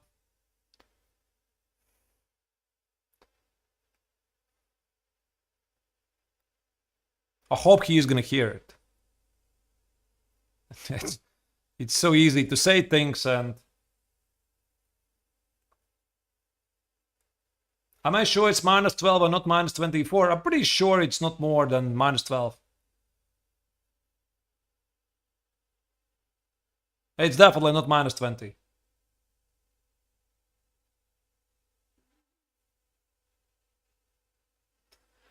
All right. Check on a8, king d7. I think we saw these moves. I think there's going to be trade. Queen h5 is incoming with a check. White has a technically winning position, an extra pawn.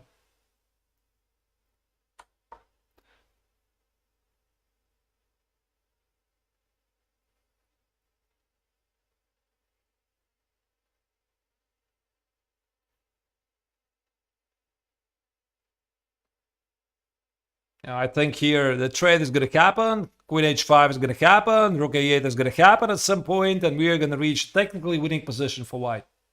So far, Griffith is not giving Levy a single chance. He's using the time. He's making all the correct moves. And if your opponent is not making mistakes, there's nothing you can do in a losing position. So there's the trade. I think I already saw Queen X and H5. The best scenario for Levy, the best possible thing he could do, is trade the queens and then put the B pawn forward. That's the best he can do, but I don't think it's going to happen because the king is exposed. So white is not going to trade the queen, and instead he's going to go for the main.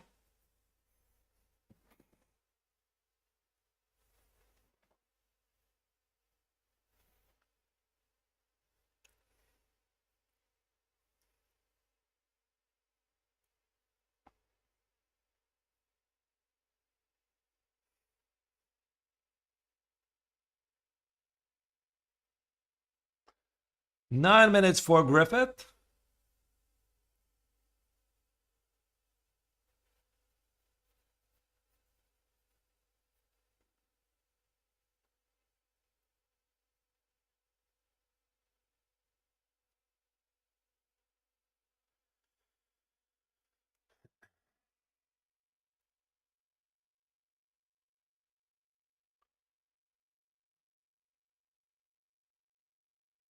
There was a move. I didn't see what it is.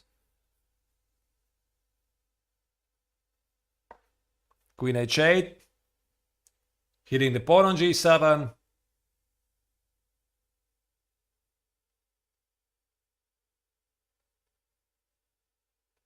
Maybe try to play Queen h6. Trade the queens. It's a losing endgame, but what can you do? You have to try something. Get those queens off the board. Queen h6, and then Queen c1, Rook c2, do something. So Levy could play here if white trades, takes, and let's say white plays something like g4, you want to play b5, you want to play Rook b7 and b4, b3, seek some counterplay, and pray. The best you can do.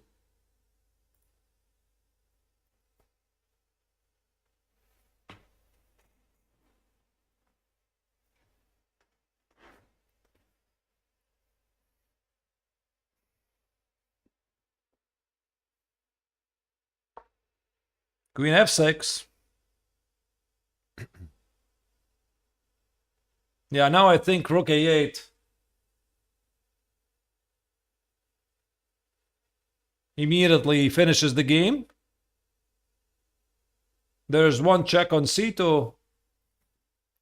So Rook a8, Rook c2 checking, h3. That's it.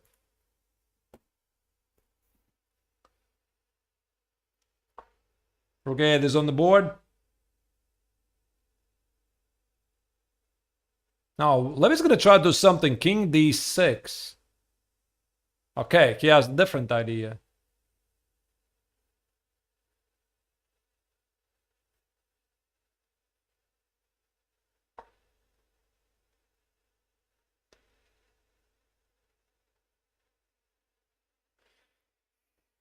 There's a couple of winning plans, like this is probably somehow winning. Rook f8, Rook e8, Rook e6 is winning. Let's just watch. No longer doing any analysis. This game is objectively lost, and nothing to be done.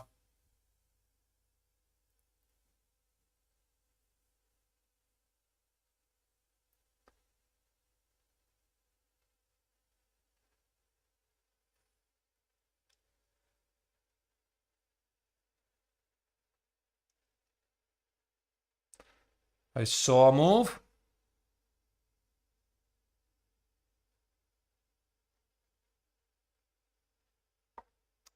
Queen e8. Yeah.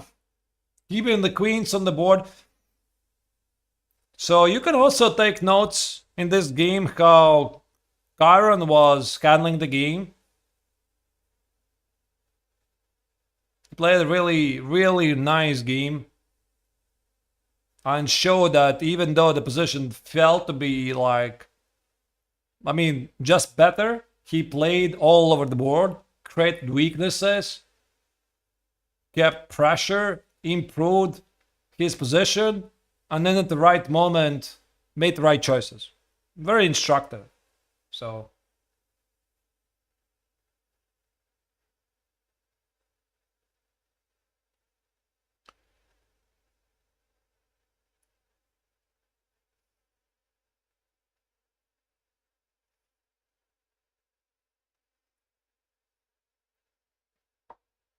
King c5. Okay.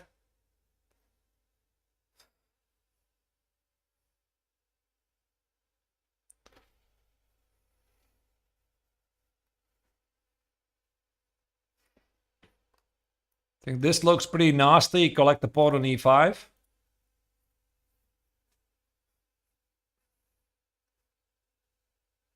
Rook a5 also does the same, by the way. Second pawn is falling. Rook a5, king b4, go forward, organize a pass pawn.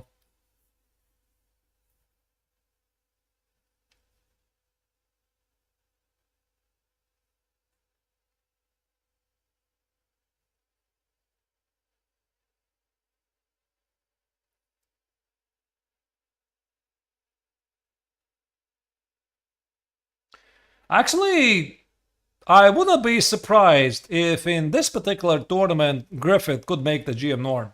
I hadn't seen how he was playing in the previous games, but he plays well.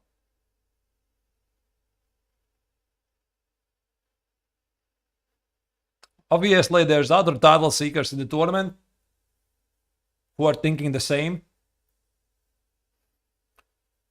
So Chirilov, Levy's round 2 opponent, also has 2.5 points out of 3.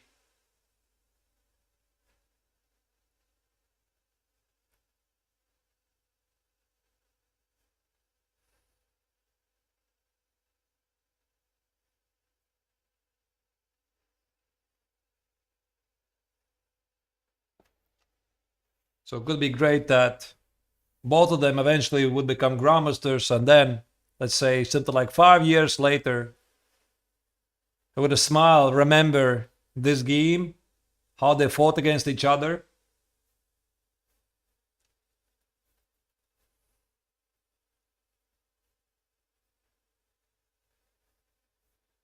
I think Rook a5 is killing. Rook a5 is on the board.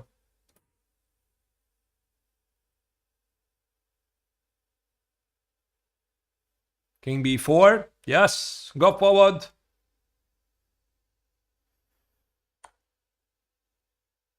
Try to distract your opponent. Maybe suddenly he starts to go for the mate.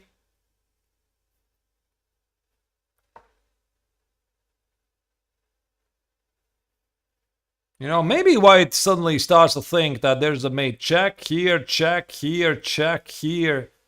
It probably is a mate. Like, check. Check. Actually, wait, it's not. It's not a mate. I thought it's a mate. King e3 and queen f2, it's a mate on the board. But, no. No, it's not a mate.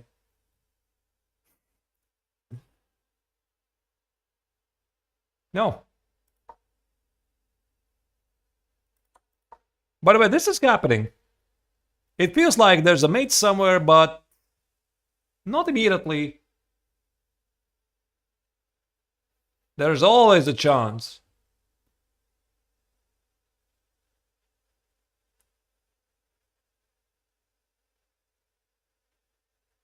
He is trying that. So Chiron gave this check. He couldn't just resist. I mean, taking the pawn on e5 was just good. Check here, king c3.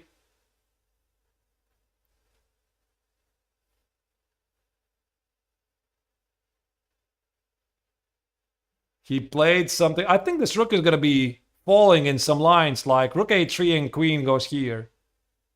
It's dropping, most likely. Yeah, he found it. Oh, wait. King d2, queen a5 is rook c3.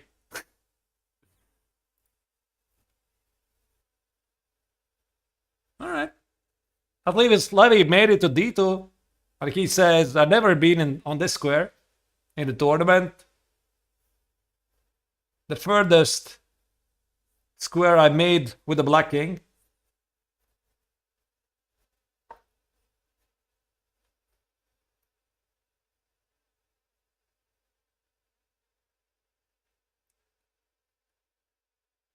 You know what's funny? Actually, this position, I have some funny hopes. Because I think that what Levy did is that he distracted his opponent to go for the mate. And there's some hope, you know, that Griffith, he's gonna start to get nervous.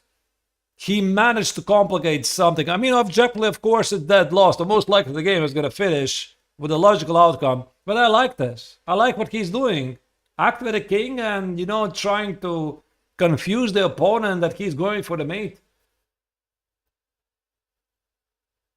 And if Griffith gets to something like 1 minute, who knows, yeah? It looked like completely hopeless like 5 minutes ago. Now at least I see some ideas, but probably, of course, it's dead lost. Probably the rook is dropping somehow. Like rook a2 check, queen b1. Queen b1. What about rook c2 here? So Griffith wants to play rook a2, so rook c2 seems to be necessary. What does he want to play? Queen f1? This actually favors Levy. The crazier, the better. Ah, just king f2. Oh my goodness, that is cold. Rook c2, king f2, and queen e1. Not really surprising that there's always something. Yeah, that's a huge move.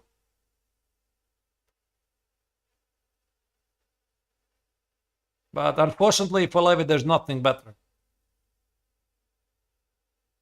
What else he can do? Maybe rook c3, king e3, but I think it's going to be just a mate. Like rook c3, check here, mate. No, it doesn't work. Yeah, king f2, that's it.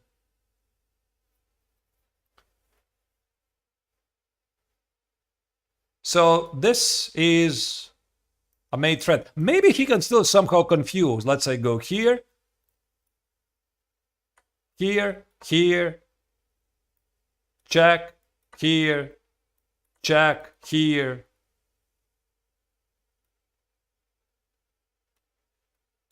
Check here, check here, check. Oh, wait, I'm missing a mate.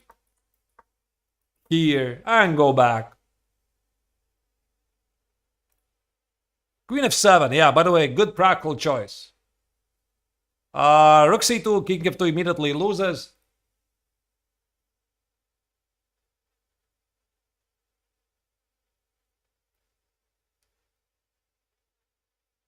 Rook c2, king f2, rook c1 is rook a2 with the mate. By the way, after queen f7, there's still king f2. This is a very powerful move. Use the king as a piece.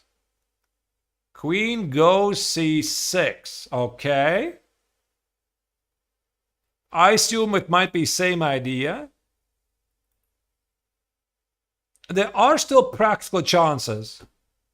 Yes, it's losing, but like if you look at the position like here, it looked completely dead lost, right? I mean, white has the attack, white has the extra material, etc. Now here, you know, it at least feels like there's a chance his opponent can misplay something.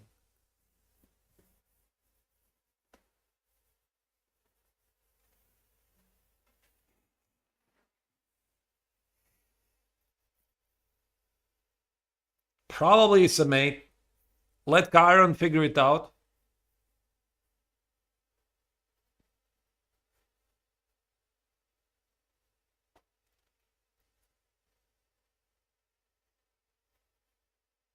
All right, there's the move.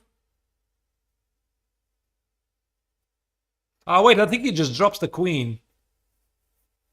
I just realized this queen c6 drops the queen. Yeah, it's a forcing line. Oh, I just realized. Check here, collect the queen. And take it. Let's continue. c5, c4, c3, etc. I mean, okay, how much loss can it get?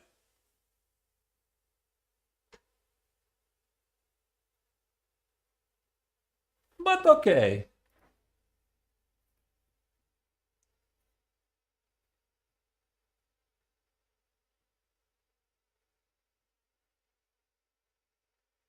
Only move king e3.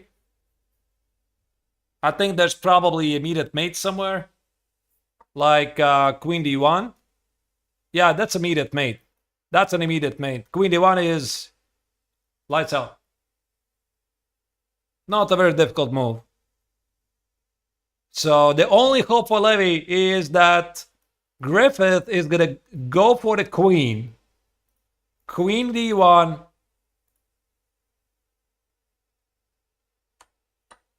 And he goes for the queen. Wait, is there a mate immediately? Maybe there's immediately a mate. Check. Where's the mate? So you can't take on e4, king c4. Oh, wait, he just gives the line, mate. Oh, wait, he's not gonna take the queen. Yeah, that's it. I was hoping for this, you know. Here after king b4, I was hoping that white takes it. He's not gonna take it. He simply goes for the mate. All right, Griffith got it. It was a good try.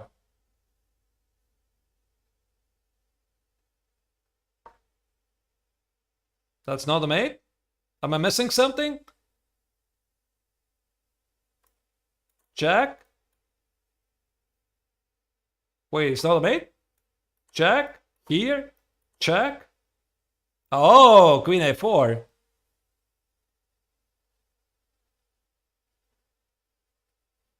Takes. And the game continues. Okay, yeah. Unfortunately here, black doesn't have two passed pawns.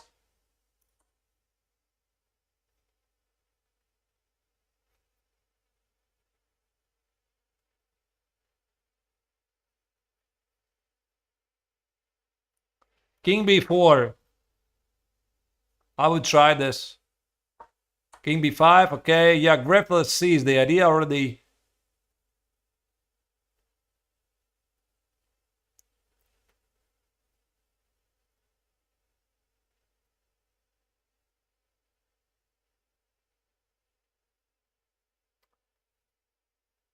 King a5.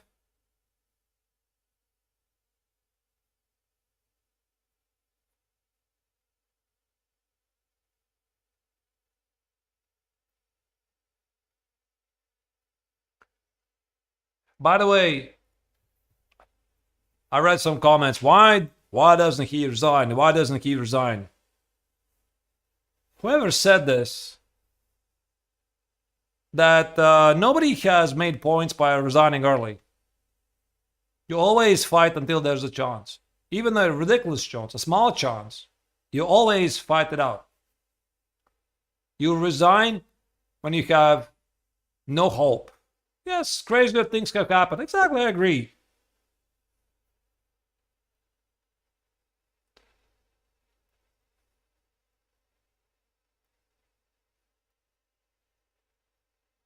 I think Karen played the move, but I don't have it. Okay, queen a to check. Oh. So Karen says you can cover with the queen, but I'm going to take your rook. And what's the big difference? King b6 and what? Is there a mate?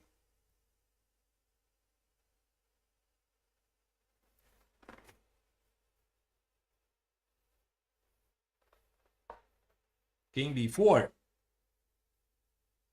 Okay.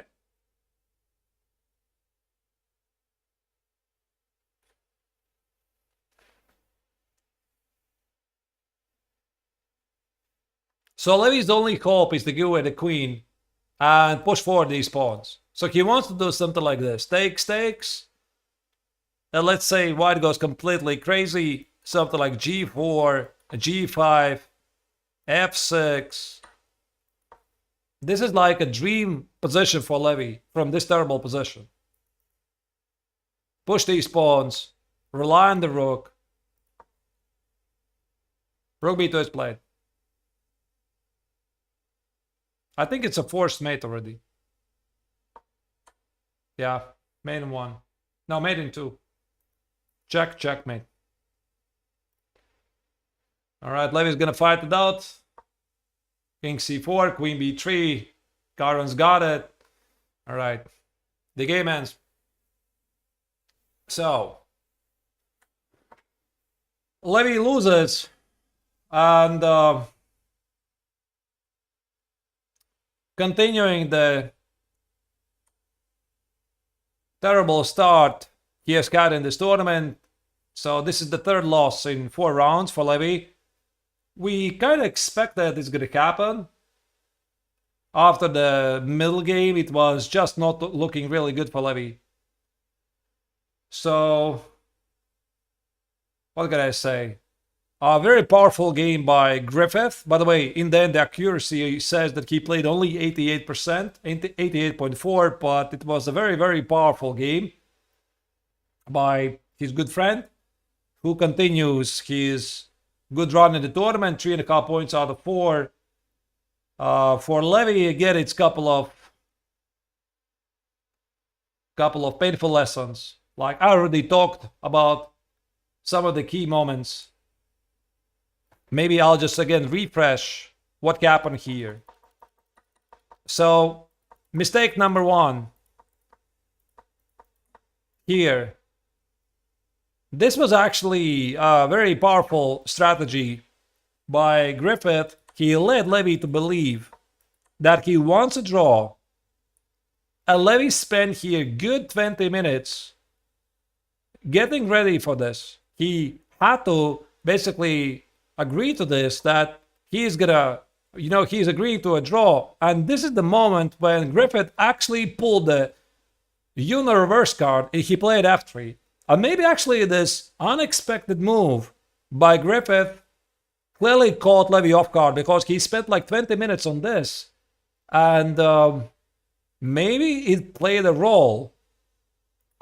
So Levy still continued to fight. I mean, he improved the speed. This was a good game. All of this was pretty good. Knight e5 was good. f6 was good. f4. And from here, it started to go downhill. I mean, he didn't play g6. He had to play g6 with the idea to play knight e3, sacrifice the pawn and play bishop b6. He didn't do it. And now it started to get really unpleasant. This started to get very unpleasant for Levy. He started to make a couple of difficult moves. He still was more or less okay, but the key issue was that he never really formulated where he is going to have his counterplay. And the final moment when he was still able to get back in the game was this moment of bishop f4. He had to make this move right here. So bishop takes to f4. If white would have continued, g takes to f4, rook g8 and g6, actually Levy would have had very good chances in this game. So after bishop f4, let's say queen f4, now Levy will play rook e5, keep the pawn on f6, note on e5, would have been a completely different game. So what happened here is that Levy started to play passive. He didn't realize that he is playing passive, but he did make a couple of very passive choices. And just a couple of moves later, I think here Levy realized, oh my goodness, what is happening here, right? Because now he suddenly has no counterplay, and from here Griffith just played a very nice instructive game, opening up the queen side, generating targets, playing all over the board. Levy did find a good, nice, practical way to complicate the game. He launched his own king into a potential attack, and he complicated the game, and maybe against somebody weaker it would have worked, but it didn't work today, and Griffith didn't take the queen and actually went for the mate. So it is what it is, the viewers. The struggling in the tournament continues, but again, the life continues. And there's going to be one more game later today. It's going to start in exactly 1 hour and 40 minutes. Levy is struggling. He's not playing his best game. We can see it definitely very clearly. So thank you for your support. Everybody else who, yeah, whatever. Yeah, everybody else who were like posting negative comments, whatever. Yeah. What can I say? So thanks to everybody who are posting the positive comments and supporting Levy in this very difficult moment. It's a tough one, but he's gonna come back fighting, so everything is good. All right, listen, I'm saying goodbye for now, so see you in something like 1 hour and 40 minutes. I'm gonna create another event on YouTube, so you can follow it. The game is gonna start at exactly midnight, Central European Summertime, or 6 p.m. Eastern Standard Time, whichever time zone you are. So thank you for caring, and I hope you enjoyed the coverage. So let's keep fingers crossed for Levy that he's going to find a way to turn around this disastrous start of the tournament. Something needs to be changed. We're going to think about it. So take care. Have a good evening, and see you